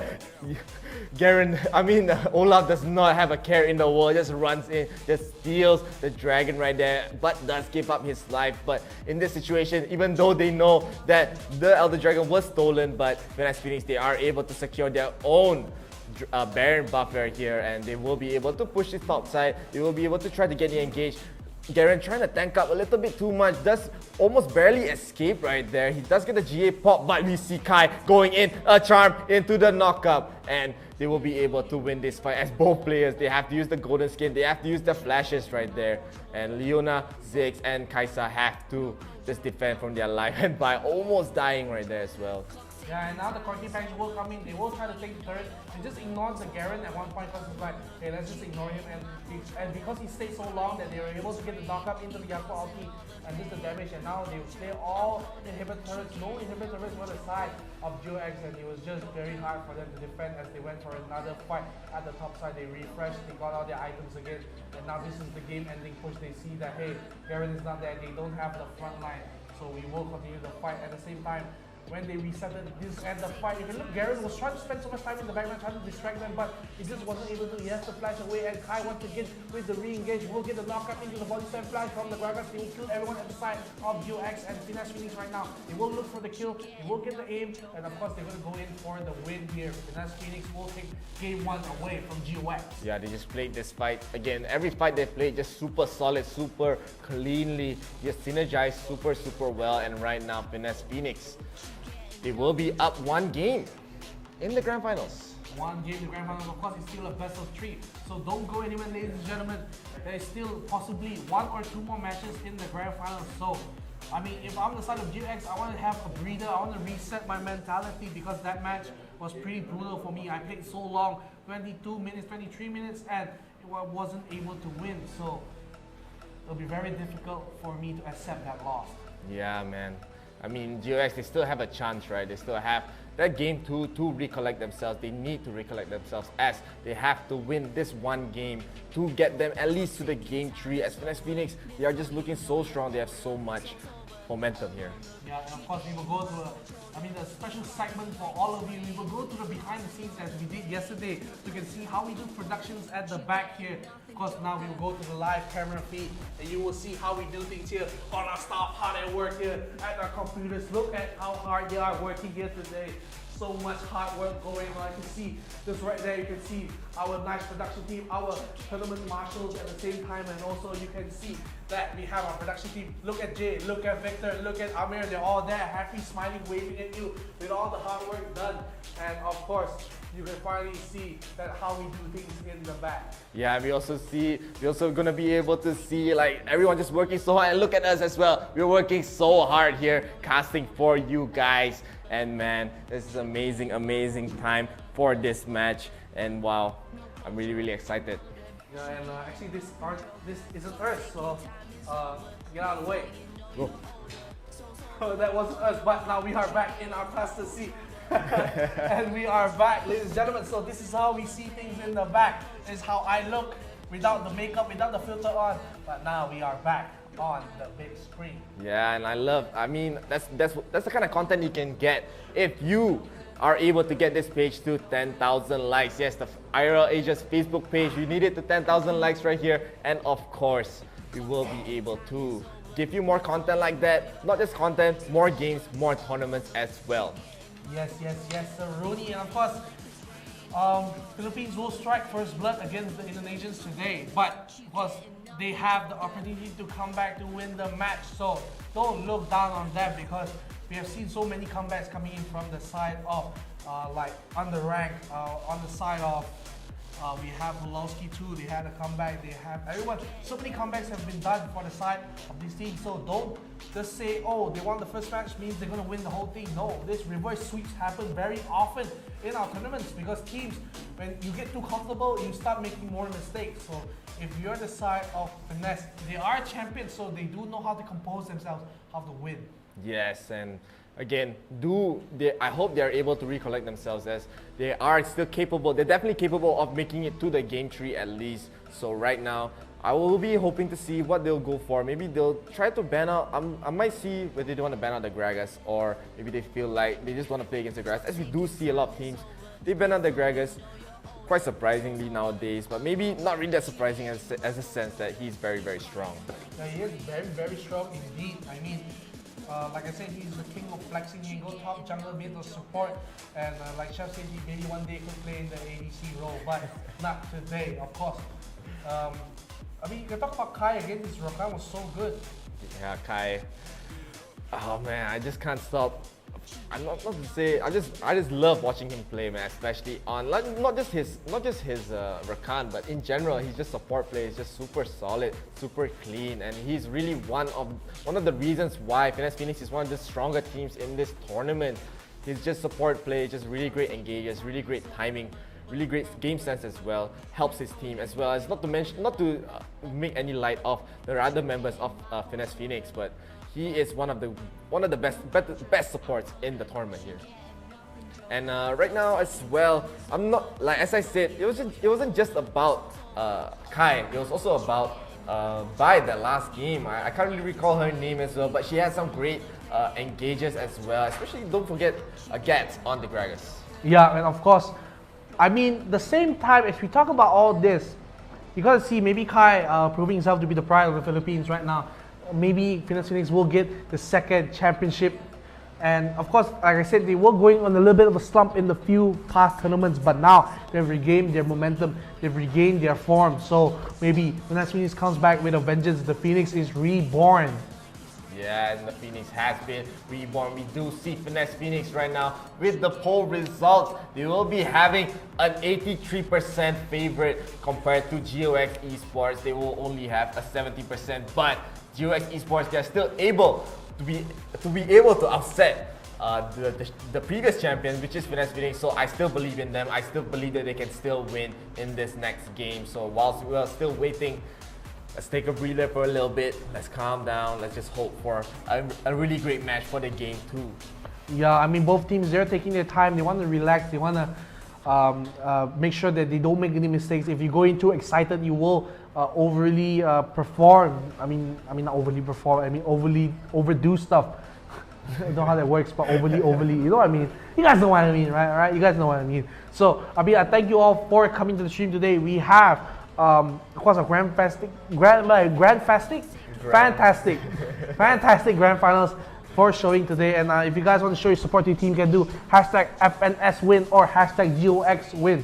Oh, that is an interesting match to watch. Yeah, and right now, let's take a little comments while waiting for the next game to start. Let's see. We do have a lot of Rasta fans. Yeah, the vibe was Rasta earlier, so a lot of fans in the chat. Me Alarda. You're really good, Ras. Yes, he's really good, especially on so many champions. He has been showing that he can make great engages in these fights. And yes, John says, yes, Rasta, you are an animal. Yeah, very well done. And of course, so many support. And also we can see Kai saying Kai. A lot of people loving Kai for his plays on the Rakan. So a lot of supporters for Phoenix, but where are the GOX supporters? I want to see the support for GOX in the chat. That's #GOXWin, because I want to see if there are support for GOX. And of course, still we're waiting for the match to begin, and we're zooming into my face because I have a very nice hairstyle today. I mean, maybe a little messed up from the hats, but I still look pretty good. Now, what about Chef? Does Chef look good? Chef, how do you look? I think I look like a magician. Look like a magician? Yeah, I look like a magician compared to, I want to look like a chef, but I don't really have a chef hat right now, unfortunately. So you are more of a magician chef. Magician chef. Yeah. Magician chef. Magician chef. My name is magician chef. My name is magician chef. All right. So we're still waiting on the second game. Meanwhile, while you guys wait, why don't you guys give me your favorite moment in that match? For me, I think it was that Baron steal from Olaf. What was your favorite moment from the back? My favorite moment was definitely the 3-man charm into the 3-man knockup into the Yasuo combo. That was delicious. Delicious. So of course, very well done from Kai there. Chef you're gonna give Kai a Michelin star for his efforts there. Yeah, and I do want to see, of course, I do want to see a game 3. More games, just more exciting, more game for the fans, more game for viewers to watch, and of course, it just shows the level of competition for these games. And I mean, for these games so far, like every day, as I said it before, it's just increasing the level of competition, and I'm just so excited to see what's coming in the future as well. Yeah, and also, I mean, while we're waiting, let me tell you a joke. Okay, another joke. Yeah, so usually when, why does Olaf hate it when people laugh at his jokes? Because they, why? Because he says, oh, laugh. Oh, laugh. Laugh at me. Get me out of this game, man. Please, get me out of this seat. Somebody take over. I am on fire with the jokes today. Oh, laugh. Oh my god. You gotta admit that's a good joke, come on. Oh my god, man. Come on. That's a good joke, alright? I've been practicing here for months and I finally get to drop it down here. But of course, we're still waiting on the teams to start the second match, and they're still discussing about their pick and ban, so it'll be very interesting to see how it is done. Yeah, I mean, they are taking their time, right? They are taking their time, as you've already been giving a lot of advice, you know.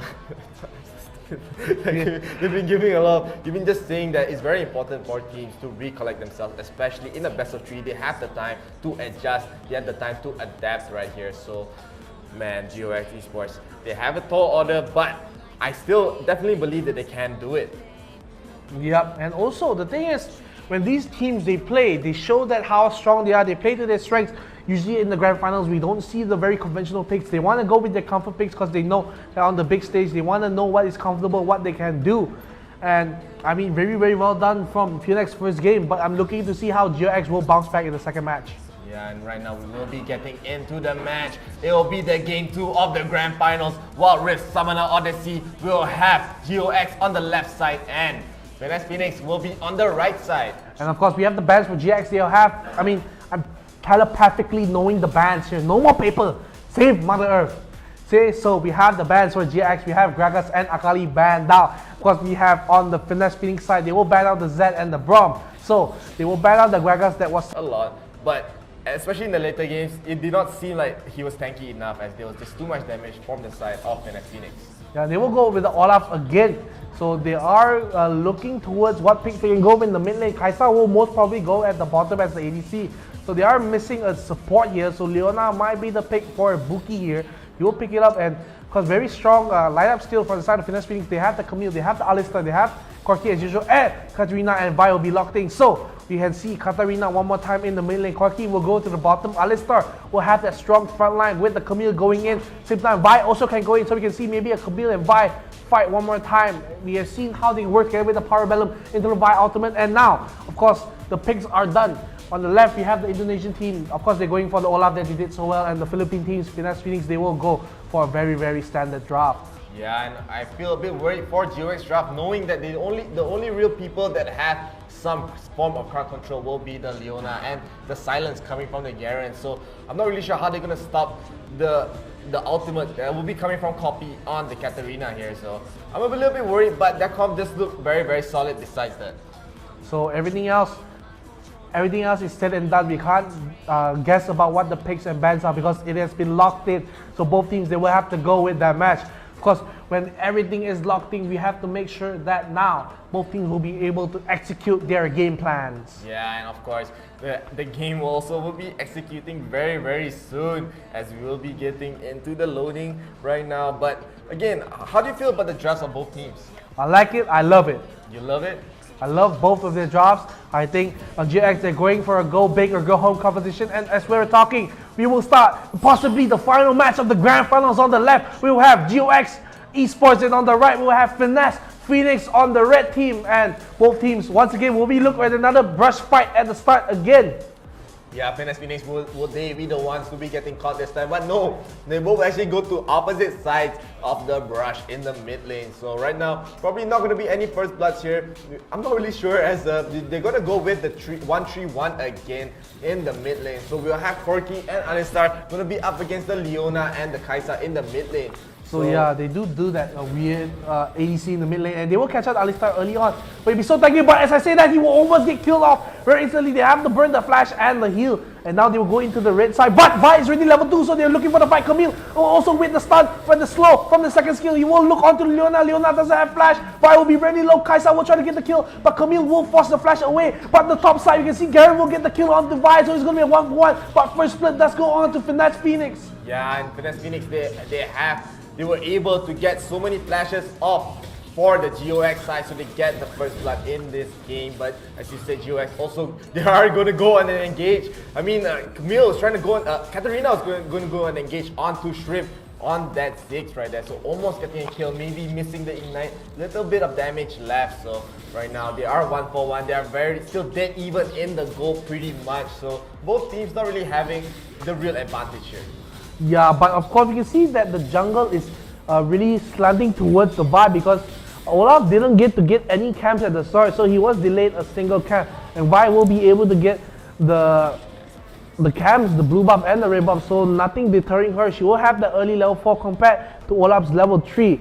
At the same time, you can see that Alistar and Corki will just hover around the mid lane, as do Leona and Kai'Sa. So they're just swapping lanes left and right like a Uno game.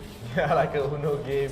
But it looks like, again, we're not going to see many kills happening right now, even though Finesse Phoenix, they are being a little bit more aggressive with their grouping right here. They are Copy almost falling to the Ziggs in the bottom lane. He will be able to recall out. But Olaf was just trying to get in there, just to try to get the kill confirmed, but no kill confirms coming from him. But we do see again another duel. Camille dealing so much damage to Garen right there, but Garen does have the passive. He's able to just regen, and he does also spot Alistar hiding in the bush. Kai does not know if there is a ward right there, but he's still going in. But no, he's actually just getting the kills with his passive. Yeah, and they still don't know there is a ward there. He just showed the Corgi bot to show that, hey, I do know you guys are there. So, I mean, maybe you could just stay there a little longer just to provoke them, but having the emote showing up, maybe now they will know. But at the same time, they do have that pressure in the top side, so Camille can get that farm very relatively safe. And still pretty even in the game.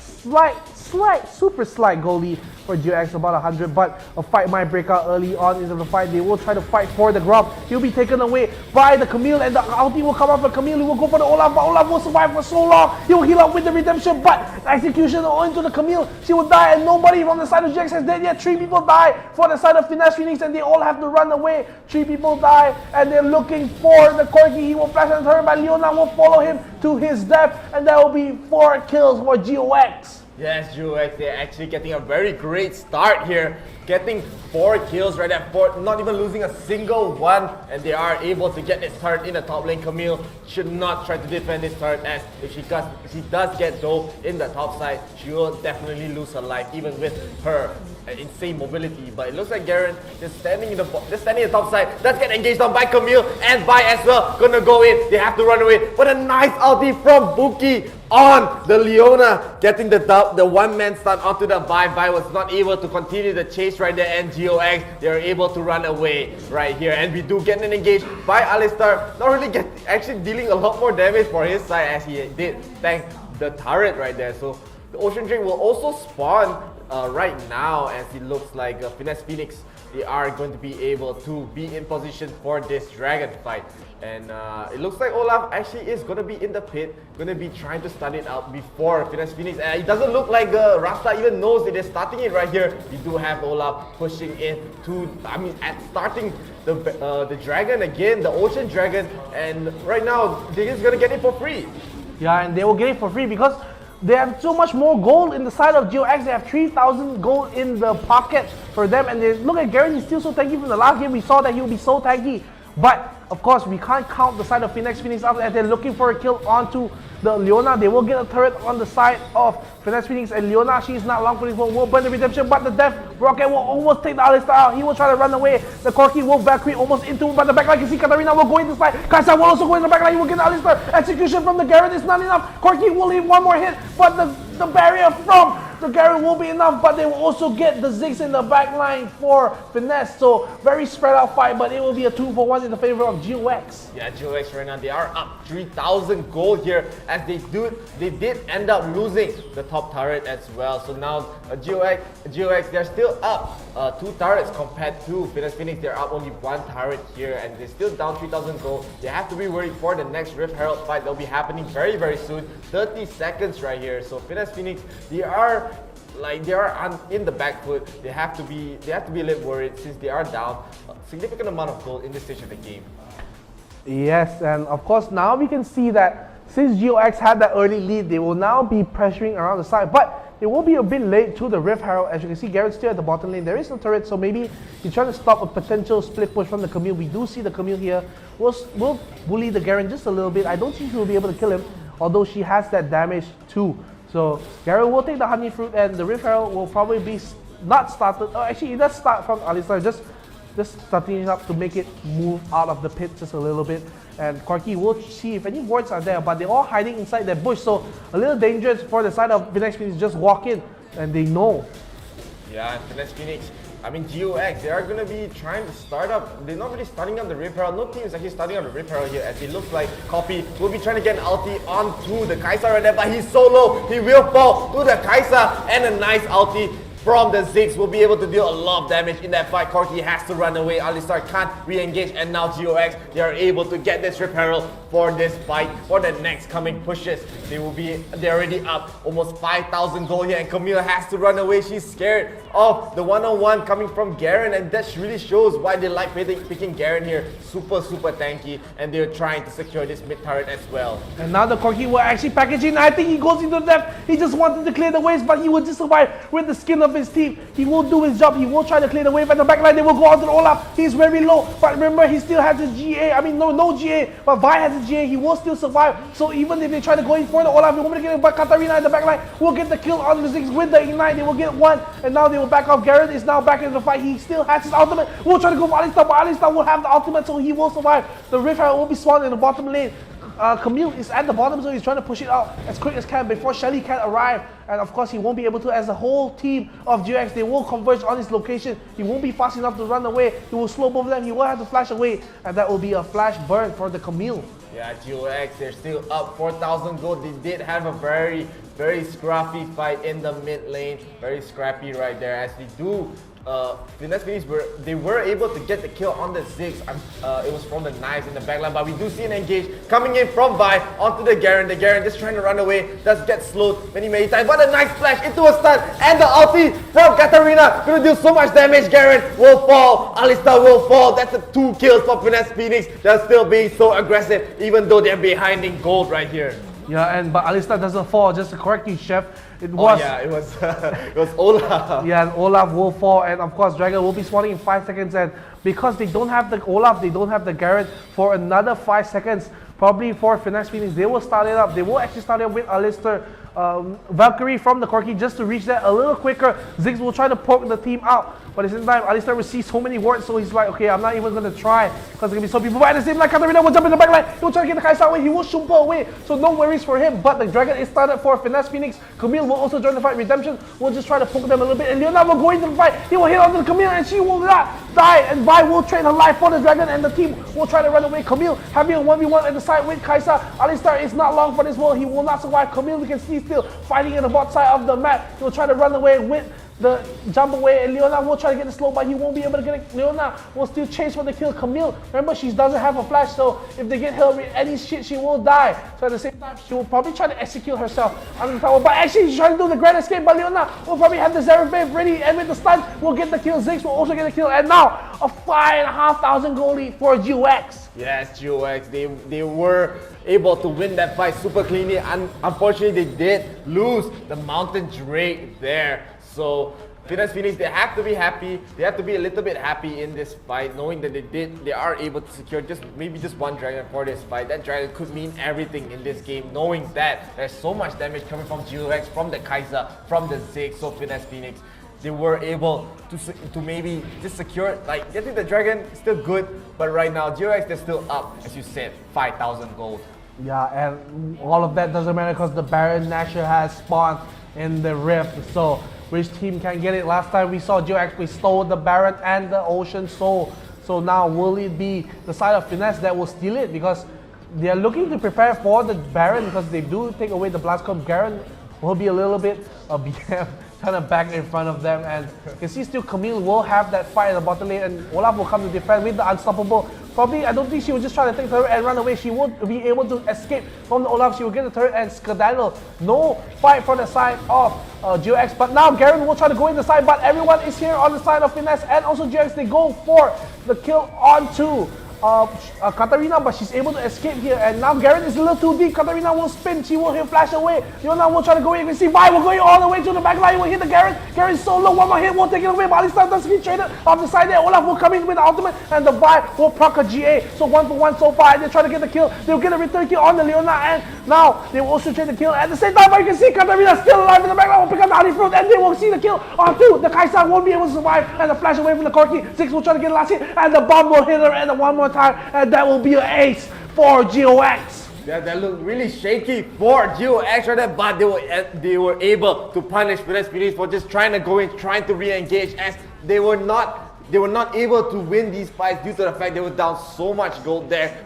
Like Katarina had the great engagements, but she did not have enough damage to finish off a lot of people on 𝗔𝗿𝗿's side. So right now 𝗔𝗿𝗿, they are gonna be up again 6,000 gold here, as we do see them probably trying to go for the Baron pit, probably try to go for maybe just another pickup, but Phoenix, they're still being so aggressive, just trying to group up. They want to get a kill onto the Garen, and the Garen is not able to spin as he used it on the creep wave, but he just runs away as he barely escaped. He's just a slave of HP, not enough damage for Phoenix to get that kill right there, but it looks like they're trying to punish someone. Nah, Alistar just walked away. Yeah, they can't. If you don't kill the Garen, he's just gonna survive. He has that very nice mobility just to escape from the fights there. So he has that passage just to heal up, and look at him, he's back almost to full HP. So if you can't burst the Garen away, there is no point trying to go for the fight. And Camille does know this. She has that damage to fight him in a prolonged fight. But the team is in the back for the Garen, the Leona, and the 𝗔𝗿𝗿 is here. I mean, he will try to kill off the 𝗔𝗽𝗿𝗶𝗹, but I don't think it will be enough. They will take away the 𝗔𝗿𝗿 and they will actually maybe start a push onto the top side for Finesse. They will try to take it away, but because no 𝗔𝗿𝗿 means no side lane threat for Finesse. Yeah, losing that 𝗔𝗿𝗿 in the bottom side is not the best situation that they want to be in right here. But they ended up getting the top tower. It's just something, at least they get it for, not really for free, but GOX, they are in the best position to start this dragon right now, and they are going to get a TP in from the Garen. He will be joining the fight, as we do see Alistar just trying to poke away. Garen just being in the front line, just running in with the spins, and they will be securing the dragon super fast, coming from the damage of Olaf and 𝗿𝗍. So look at Garen again, just running in. He does not care at all. He knows that there's not enough damage, and they're rocking straight to the Baron pit, as Olaf's going to be starting it by going to try to get an engage on the Garen, but Leona trying to get a stun, but a flash engage coming from Kai, and so much damage from both teams. We do have an ulti from Ziggs. Garen trying to go in from the backline, trying to kill the 𝗿𝗿𝗿. 𝗿𝗿𝗿 will run away, but he will kill the Garen, trying to chase him, but Olaf will get the kill onto Kai as Alistar has fallen. Now GOX, they are still up 1. They're basically won this fight. They didn't even win this fight, but it's even 1-1, and now they're going to be in position to get this Baron right here. This is a very risky Baron for GOX. They are down the Garen, and the TP will come in for the Katarina. She will be full HP, so if they continue doing it, they wisely step away from the Baron, because they know with the debuffs from Baron, the damage extra, they would have gotten ace, and that would have been a loss for GOX, but they know that is the proper thing to do. So GOX, they back off, they reset, and they now have a commanding 7,000 gold, 6,000 gold lead for, 7,000 gold lead for GOX. I can't do math.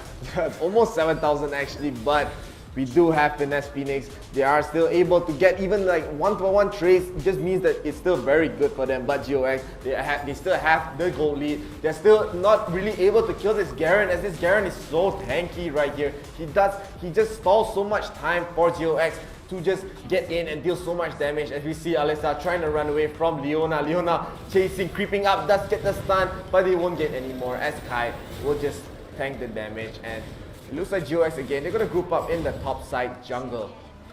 Yeah, and right now it looks really bad for Finesse Phoenix, because they need more time to activate the Katarina, and even though Alistar is so tanky, he doesn't have the damage, and of course they will get the catch onto the Olaf. He will try to have the unstoppable, but the Vi will go into the backline with the Ziggs. He will buy some time for the team. They will try to win the GA on the Olaf. He will go down, and of course 𝗔𝗿𝗿𝗶𝗹 in the backline. He will try to go in. Olaf will go down. Katarina will spin for the win. He will get another kill onto the Vi. It will Zhonya's will come in for the 𝗿𝗍. It will go into the backline too, but 𝗿𝗿𝗿, he is not long, but he will get killed off, and the ace for GOX, and they're probably looking for the win here. Quadra kill for 𝗿𝗍.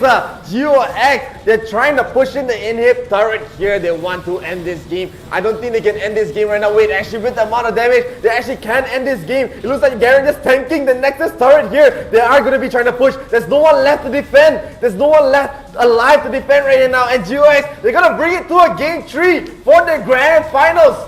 Yeah, and Garen just showing that he didn't even need to be alive, that he would just run into the fountain and show that, hey, you guys don't need me here. I'm just gonna have a quick nap in the base. Wow, what a great showing from GOX. All the way from Indonesia as well. They want to be making it to the game 3. They do not want to give Finesse Phoenix a second time win for Wild Rift Summoners Odyssey. So another great showing from them. And of course, do we have the stats, sir? We should have the stats up in a little while. Don't need to rush the production, chef. Relax. Take a breather. But the stats are already here, so let's talk about the stats. We do have 𝗿𝗍 being the MVP. She did not die a single time, but this is not a surprise that she was dealing so much damage in this entire game. But the SVP as well, being Copy, she didn't actually deal so much damage as I thought she would be on the Katarina, but it just shows, man, like when their Garen actually gets going, when the 𝗿𝗍 gets going, especially with the help of Leona with the stunts and the damage also from Shrimp on the Ziggs. There's just so much for Finesse Phoenix to handle here. Yeah, and of course, usually we see the Ziggs at the top of the damage charts, but Linsis, he will be at the top of the damage charts for today. And see Ziggs will get overshadowed by the 𝗿𝗿𝗿 and Kana too, but Linsis showing why the 𝗿𝗍 pick was so strong for them. Most gold in the game, most damage in the game, and this just shows the strength for the team in the blue. Yeah, so we do have a chance for these teams to have a new champion right here. GOX, they are not giving up. They do not want to give, as I said, they do not want Finesse Phoenix to win again for the second time. They want to take the championship for themselves. They want to be able to win, and they are showing that they are capable of doing that with the short amount of time that they have to recollect themselves, to understand what went wrong in the first game, and they showed again that they are still a very strong team, making it to the grand finals. Yeah, so it's an interesting one match so far. So the final match will be the decider who will get the win here today. I want to see, wow, can GOX, they made the incredible comeback. So can now Finesse Phoenix be the one to recompose themselves to pick up the match, because now it's 1 to Philippines and 1 to Indonesia. And of course, we'll go to the replays of this match. And with the replays, we do see a very aggressive engage at the start. GOX were trying to go in for an early invade here, but Finesse Phoenix, they were ready for it. They were able to get the Leona kill, but we do see as well, 𝗍𝗍 just trying to run away. They had to spend the flash as well, but Finesse Phoenix, they are able to get, 𝗍𝗿 on the other side was able to catch Rasta on the 𝗍𝗍 with that kill right there. But okay, let's just watch the replay again. As nope, we're gonna go into the next one. As right now we do have Rasta trying to go in on the Olaf, but the Olaf being so strong at this stage of the game, and a nice execute from the 𝗍𝗿, getting so many kills. And this is the start of GOX rampage in this game as they secure 5 kills. Yeah, and of course they will continue going in for the Corki, and this was the start of the snowball. Already such a commanding lead early on in the game with 2,500, and they will just take the dragon for free. As you said, the Ocean Dragon taken away very early on, and they look for the fights here. They do pick up the Leona, but it's more of a consolation at this point. The Death Bomb will actually almost kill the Alistar off, and they will try to get the kill. And 𝗍𝗍 does go in the backline. He will try to get the Ziggs, but 𝗍𝗍, look at her jumping to the backline to get the execution on the Corki. Not quite. The barrier will save the 𝗍𝗿 there, and one last hit from the 𝗍𝗍 will get her a double kill. And the match will just be a 𝗍𝗍 show from now on. She will go into the backline. She will get the killing spree. And Alistar, of course, still so tanky with the Star Plate and the ultimate, but it just wasn't enough. And this was Corki's demise, almost dying here and surviving a little bit of HP, but he did do his job. He did clear the minions away, and they wasn't able to push, and they go in for the Olaf. He will be able to survive for a very long time. Actually, he doesn't even die. So by burning a 𝗔𝗍𝗿, and will still get the kill. Of course, the Ignite will take off the Ziggs in the backline for the Katarina. Yeah, and GOX, they were just showing how tanky 𝗍𝗿 can be in these fights. We do see again, they are gonna get engaged on by Corki and by 𝗍𝗍 right here. So GOX, 𝗍𝗿 has to run away. Got a nice flash stun by the Alistar, gets the kill onto the Olaf and the 𝗍𝗿 as well. So they get something from this game. They were trying to come back. They were trying to get this Mountain Dragon here, as they were pretty much almost uncontested. A nice ulti coming in from Ziggs, dealing so much, able to kill 𝗍𝗍 right here. She has to give up her life. Alistar will soon fall right after the Finesse Phoenix. They do end up getting a dragon for themselves, but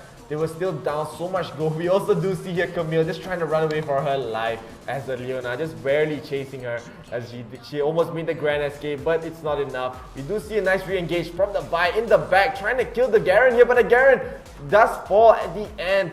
But at the same time, we didn't even notice that 𝗍𝗍 did fall as well. So both teams, they were just scrapping themselves here as GOX. They will be able to get so many kills as well. As you see 𝗍𝗍 and Yanagi trying to fight for their life, but 𝗔𝗍𝗍 dealing so much damage as he insees. What? What was that? But of course, we see Camille here with the fight at the back line. He will be able to survive against the 𝗍𝗿.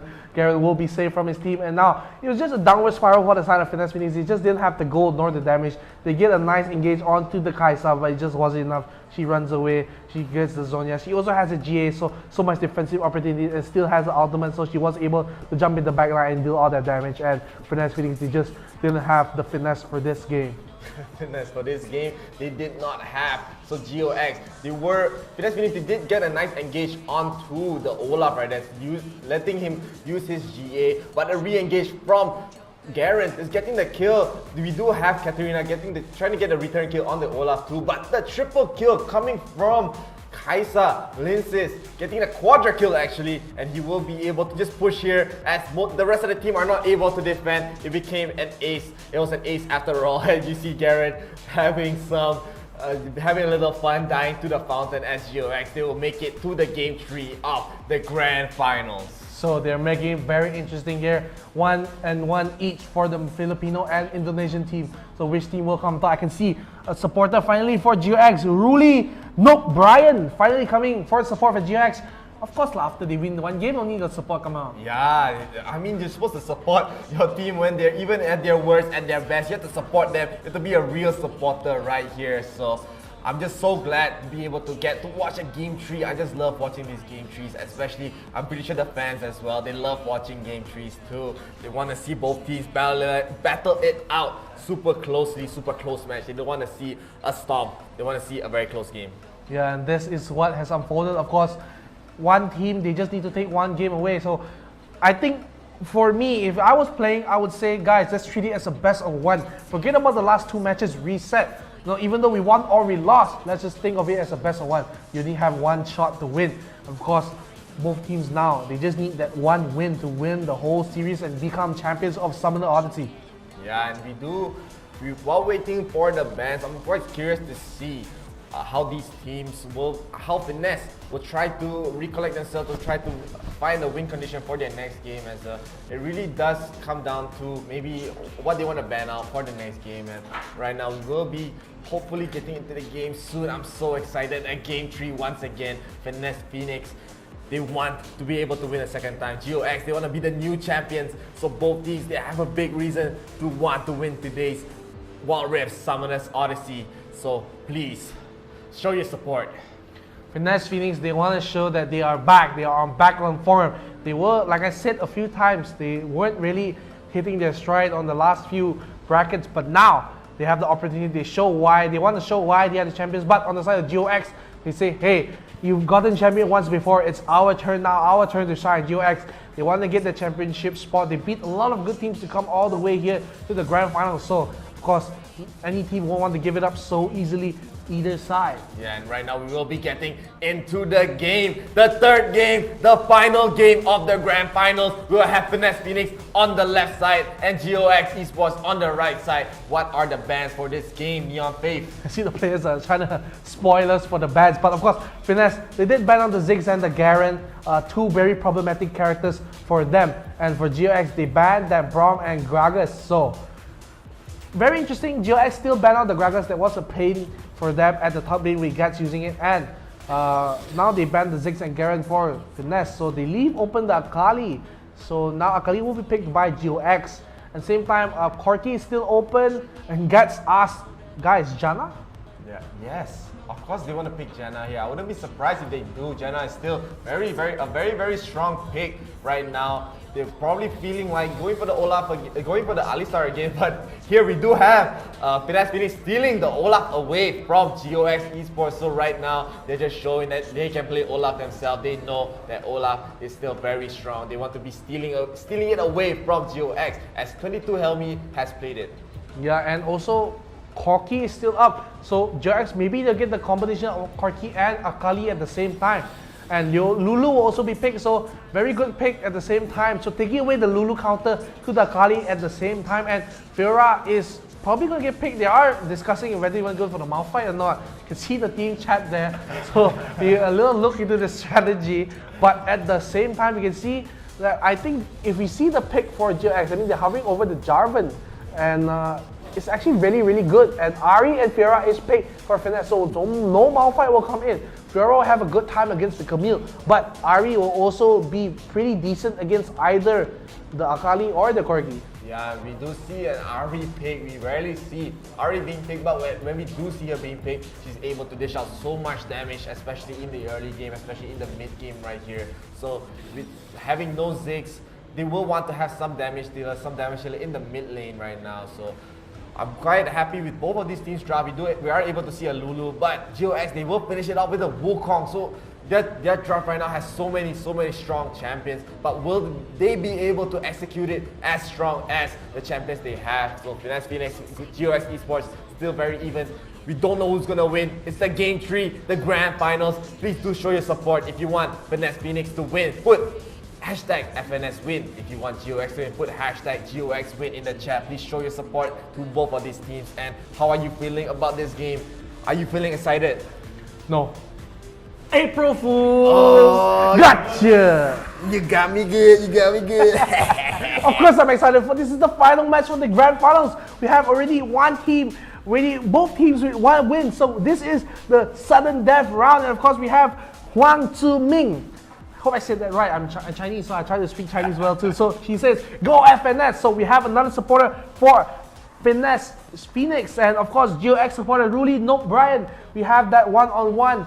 You know, already one score for each and one supporter for each. So now we will go into the final match of the day. On the blue team, we will have they won the first match of the day. We had Phoenix, and of course, 𝗔𝗽𝗿𝗶𝗹, they just won the latest match from Indonesia. So now the deciding match will happen, and once again, when we see that bush, once again, that Phoenix, they had it so well. And 𝗔𝗿𝗿𝗿 will just walk into the bush one more time. She didn't learn, but she will survive, she will flash away. But that is already one summoner bird, 3 summoners bird on the side of 𝗔𝗿𝗿𝗿. Yes, 𝗔𝗿𝗿𝗿 ran away with their life right there. 𝗔𝗿𝗿 had to spend both summoners, so knowing that she's not really able, she has to be worried about the laning phase, as she has to be going up against the 𝗷𝗿 right here. We do have the mid lane again. They're going to go for the dual mid. The bottom side will be switching to the mid side, and the top lane will be very standard. 𝗔𝗿𝗿 versus Camille. We've seen this a million times already. We don't even know who's going to win this matchup. It all depends on how the team plays and how each individual plays right here. So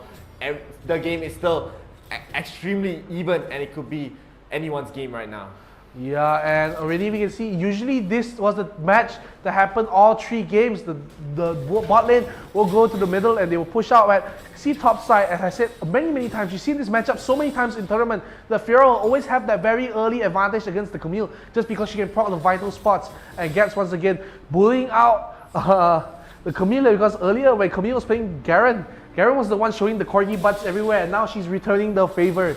Yeah, and right now we do see, as you said, a very big advantage coming from Gats on the 𝗔𝗿𝗿. Eros right there, he's not able to defend himself so much as he's getting the worst of the trades. And on the bottom side, 𝗷𝗿 as well, feeling very confident, knowing that 𝗷𝗿 does not have any summoners left for the next of these fights. So it looks like it's a bit of an advantage for Finesse Phoenix, even though they're down the gold lead by a little bit, but it's still a very minimal gold lead, as we do see a rotation to the bot side trying to contest for the 𝗔𝗿𝗿𝗏 here.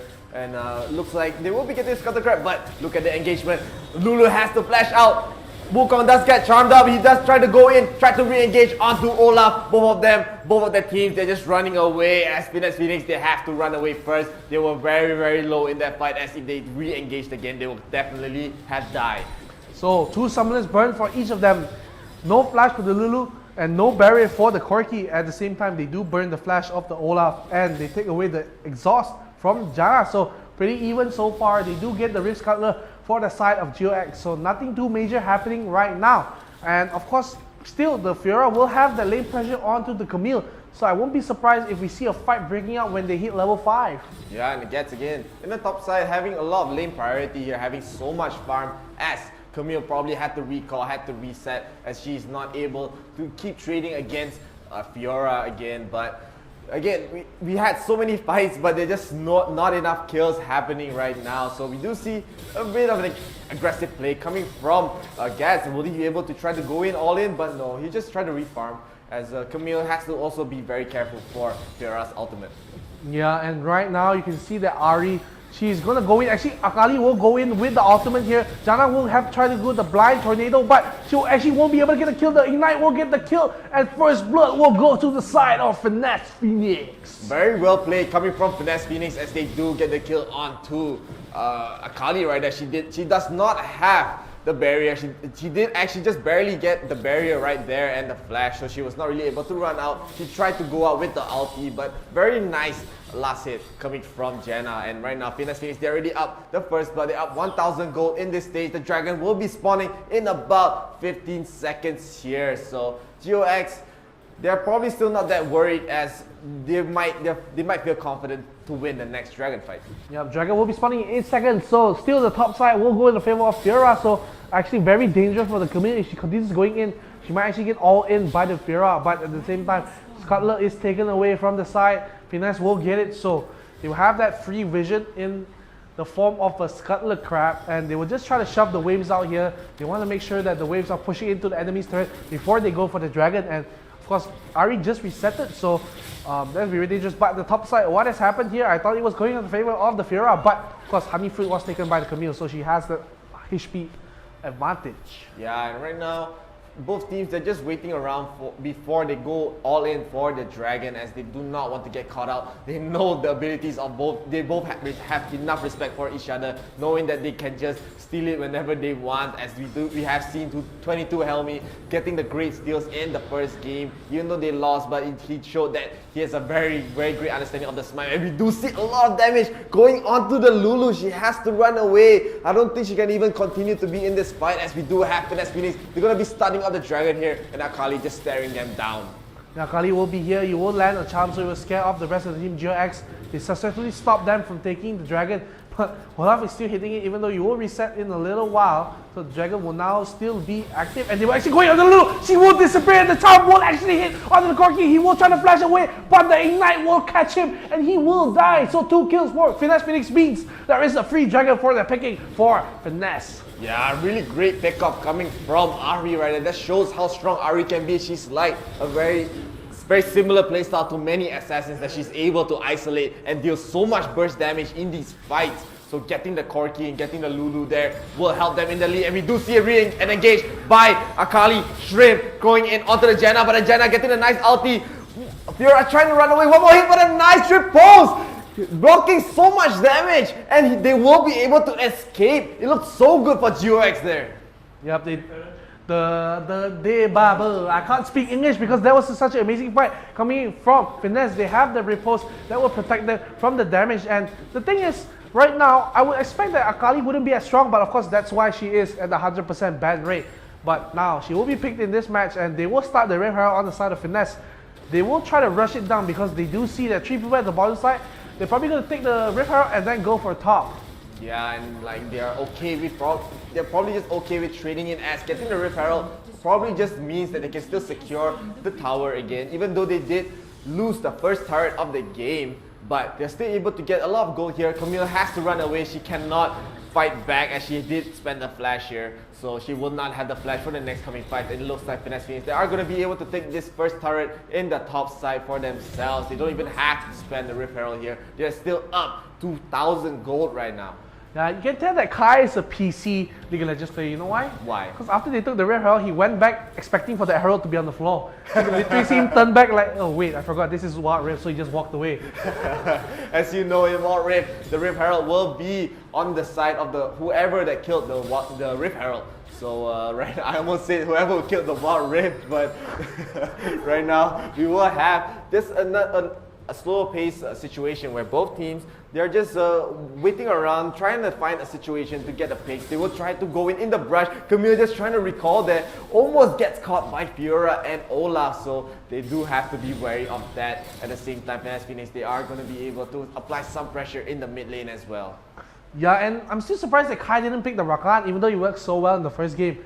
And the thing is, right now the match is still going slowly in the favor of Finesse because they still have the Rift Herald in the back pocket. At the same time, I'm talking about this, the Akali will go in on to the Ahri, and the ulti will come up, and will he look for the return? He will try to run away, but Olaf with the smite, with the slow, and of course with the reckless swing, he will recklessly take the life away of Akali. Yeah, right now the next Phoenix, they are 4-0. 𝗔𝗽𝗿𝗶𝗹, they're not able to win any of the duels, as we see Akali just trying to get a pick off, a very innocent pick off onto Ahri right there, and we see Kai being so aggressive in the front line, hiding in the brush, has to spend his flash though, so they are able to probably secure this bottom tower. They're gonna be up so many turrets right here. We're gonna be 4,000 gold lead for Finesse Phoenix.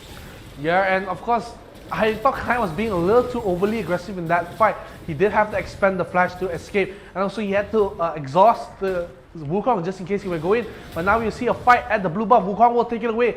Still has an unstoppable force, the Ragnarok for Olaf. And I don't think you actually win this fight, Wukong. He's actually going in, but the Zhonya's will come in. He will survive for long, and the TP will come in from the 𝗶𝗹 and another team will come in from the Fiora at the same time, so they're looking for the fight. The 𝗶𝗹 will ulti on the side of the 𝗔𝗽𝗿, but the 𝗔𝗽𝗿𝗶𝗹 ulti will heal everyone up. They're in it. 𝗔𝗽𝗿 will try to run away. She will be killed away, and there'll be 2 kills. 𝗶𝗹 is so low, she can't join the fight. And now Ahri, she will try to wreak havoc, will land the charm on the Lulu. She can't flash away. She'll flash over the wall, but the damage will still be flow with the fill from the 𝗔𝗽𝗿. And now they take the mid turret away from 𝗔𝗿𝗿 and Finesse Phoenix. They're just so strong at this point in the match. Yeah, this is the game that they want to play last game. They started off very strong last game with the first blood right here, but this game they barely give up a single kill right there in 𝗔𝗿𝗿. They're now down 5,000 gold as the Cloud Dragon will be spawning right now, and Finesse Phoenix, they're already making their way to it. They know that they're able to clear it really fast with 𝗔𝗿𝗄's damage, with Olaf's damage right here, and 𝗔𝗿𝗿, they want to re-engage. They're looking to re-engage. A tornado coming from Janna, another engage coming from Fiora, going in onto the Akali, gets the repulse, trying to heal so much damage right here, but we do have the redemption, gonna be out for 𝗔𝗿𝗿's side, but in the back, we do have 𝗔𝗿𝗄 killing off the Wukong too. And we do see Finesse Phoenix, they're trying to chase the Akali. The Akali has to use the Zhonya's here, and an unstoppable for Ahri. They're able to get 2 kills for none, and now they're able to get the Baron right now. Yeah, Baron just spawned and they're going to go immediately with the 𝗔𝗿𝗿 ulti, so Iron will be peachy clean. Full HP and come onto the Corki. He will try to run away. He didn't get the full range package, so he won't be able to escape. Lulu will try to run away with the experience fight. But the 𝗶𝗹 ulti will go on the 𝗔𝗿𝗄. She will try to live in the shield from the 𝗔𝗿𝗿. He has to run away, but 𝗶𝗹, she will not run away from the Fiora. He will chase her to the death, and one more hit will get the kill. Of course, he will not go on the turret, and one more hit when the vital spot will get the kill. Wukong won't be able to do anything, and Finesse Phoenix, they'll get the Baron, they'll get the kills, and they will get away from the fight.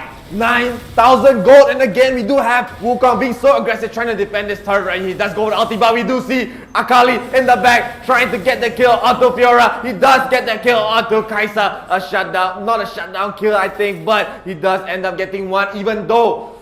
But Finesse Phoenix, they still got, the damage has been done. They killed the mid tower, and now they're up almost 10,000 gold here as the Rift Herald does a lot of damage to the mid turret, in-hit turret right there, and 𝗔𝗿𝗿, they have to be so worried right now. Finesse Phoenix, they're in an incredible lead.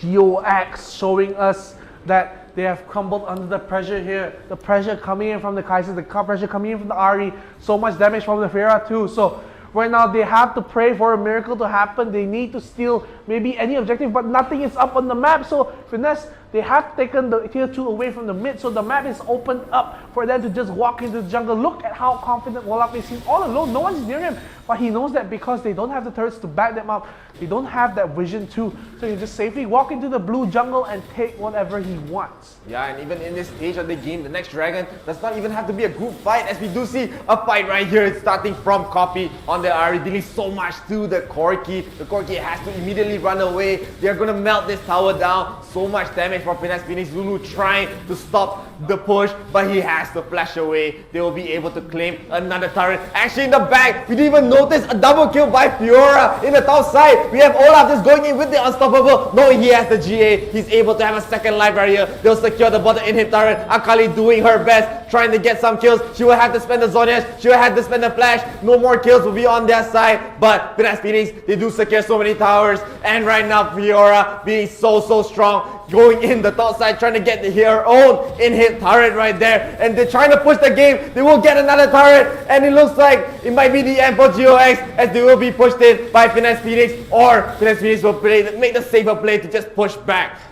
All 3 inhibitor turrets are down, so double minions will spawn in each lane for Finesse, so that's going to be a big deal, and they're up 16,000 gold on the side of Finesse, so they're just going to back off and look at what they're going to buy. They're going to get a Runans for the 𝗔𝗿𝗄, going to get so much more items, get the Sarah's Gates, get more items, and I mean Fiora, look, she got that double kill at the top side, 2v1 against the Wukong and the 𝗶𝗹. Woo, that is a strong Ahri. And the dragon will be spawning soon, but knowing the power of Olaf, they do not have to group up for this, and Olaf can just solo the dragon right now, as we do see a very aggressive engage coming from Fiora, going onto the Wukong. The Wukong gonna get ulted by Fiora. He will try to spin away, he will try to to slow them down, but he will get killed by Ahri as we do see a re-engage in the mid side, in the fountain I mean. But a nice ulti coming from Kai again with the kills. 𝗶𝗹 gonna go out by Camille. She was trying to go in, get the Ahri, but she has to run away. Look at the damage being taken by 𝗔𝗽𝗿𝗶𝗹. They're not able to tank all this damage from Finesse Phoenix, as right now Finesse Phoenix, they're on the verge of winning this game. They're trying to push slowly but surely, chipping away at the Nexus. Nexus almost 1,500, 1,900. They're gonna be one hit away, and they will be the two-time champion of What Rift Summoners Odyssey. Congratulations to Finesse Phoenix. Finesse Phoenix takes the dreams of 𝗔𝗽𝗿𝗶𝗹 and threw them to the ground and said, no, you will not become champions, for we will become the two-time champions for the Summoners Odyssey. I mean, fantastically done from Finesse Phoenix. They forget what happened in the last match. They forget how they lost. They ban out the Garen, no issues there. And just go in for the kill, and they will be your champions once again for the Summoners Odyssey. Really well played from Finesse Phoenix right there, and we will be able to get into the stats right here. MVP being 𝗏𝗏𝗏. No surprise that she got a double kill, but we're not even watching. We didn't even realize it was happening right there. She's probably dealing the most damage in this game, and she does have the most farm as well. And not to mention, look at the rest of the team, man. They just play super solid. Kai on the Janna, Rasta on the Olaf, Copy especially on the Ahri just showed how strong he can be on basically any mid champion he wants to play. And we can see the damage coming in from either 𝗏𝗏𝗏 or anyone else. Look at 𝗏𝗏𝗏's damage. I mean, earlier we saw that Yanagi was the damage dealer. We saw that Linsis was the damage dealer. But the top laner 𝗏𝗏𝗏s right now will take the last game's MVP and the most damage with that 2v1 kill at the top side of the map. So, fantastically done from 𝗏𝗏𝗏s. He will be an MVP. And of course, I think for me, the MVP of the series as the first game he played, fantastic Gragas too. So, very well done from both teams. 𝗔𝗽𝗏𝗏s, they put up a great fight, but the third game, they just wasn't enough. They couldn't withstand the finesse of Finesse Phoenix. Yes, man, Finesse Phoenix, they just showed again why they were one of the champions of What Rift Summoners Odyssey. They will be the two-time champion, one of the only teams to actually win more than once in this tournament. So congratulations to them. Also, fair play to 𝗔𝗽𝗏𝗏s Esports. They showed a great showing. They showed that they can still fight. They still made it to the game 3. So really congratulations to them as well for making it to the second place. But they will be able to have more tries, obviously, as we also will be able to get into the replays of the last match.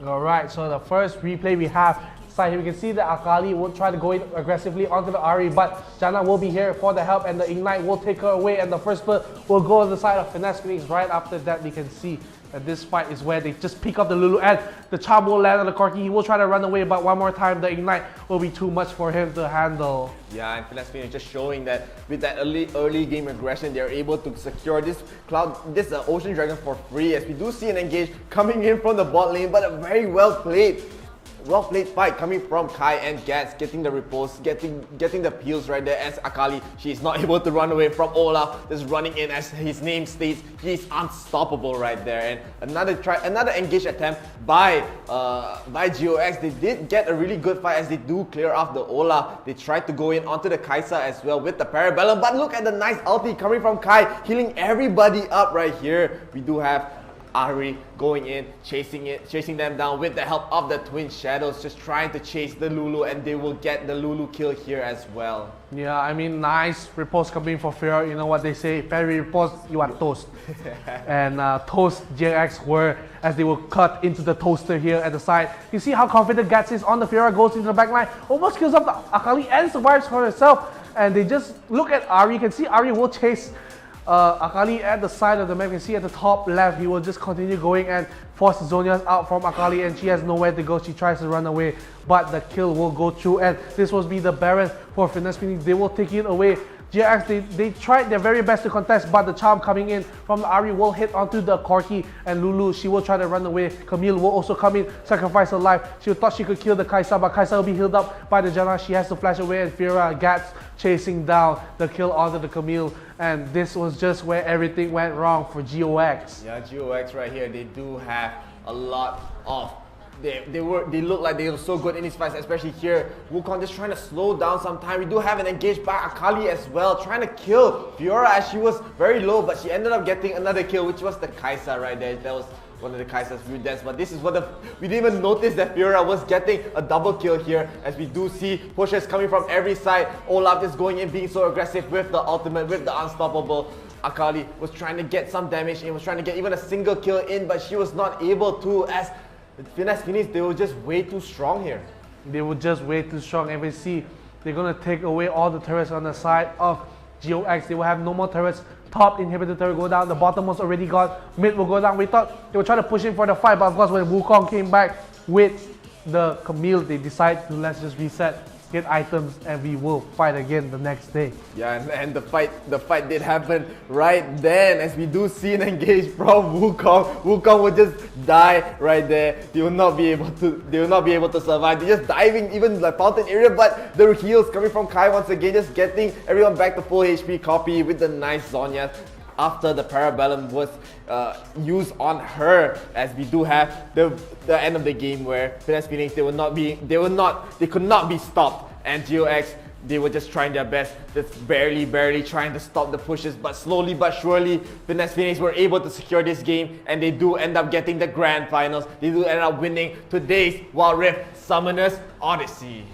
Well played to Finesse Phoenix. They will join the elite club. I think only Western G are in that club where they are returning champions more than once. So we want to see more from the Philippine team. Finesse Phoenix, congratulations. All your fans in the chat, they're so happy for you. Congratulations to Finesse Phoenix, but well played to GOX. They tried their best to win that match, but it just wasn't enough. And of course, guys, remember to support our page, IR Asia.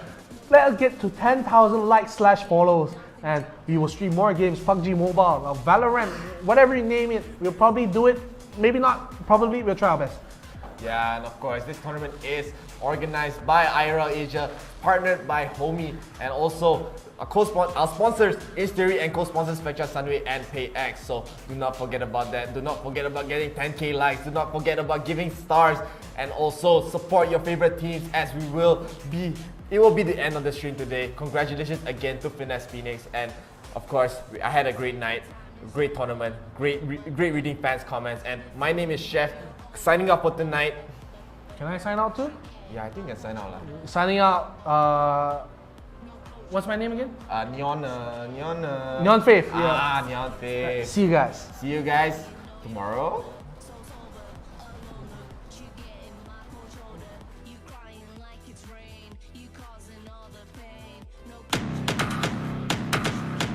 Welcome to Wild Rift.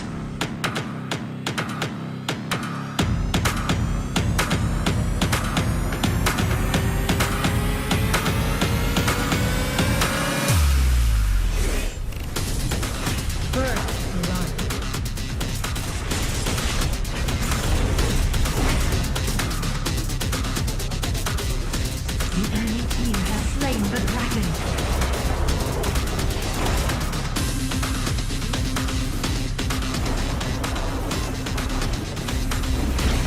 Rampage. You are unstoppable.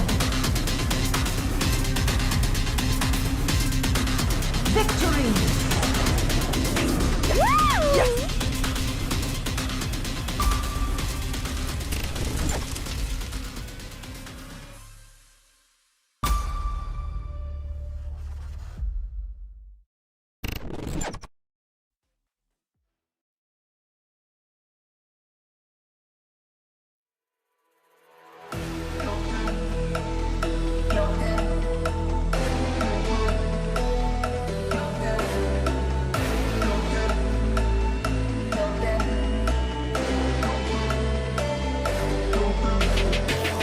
Ticking, time is over. Before you know you're older. So sober, alone, you getting my cold shoulder. You crying like it's rain. You causing all the pain. No closure, I'm colder. You getting nothing, Joker. Get down.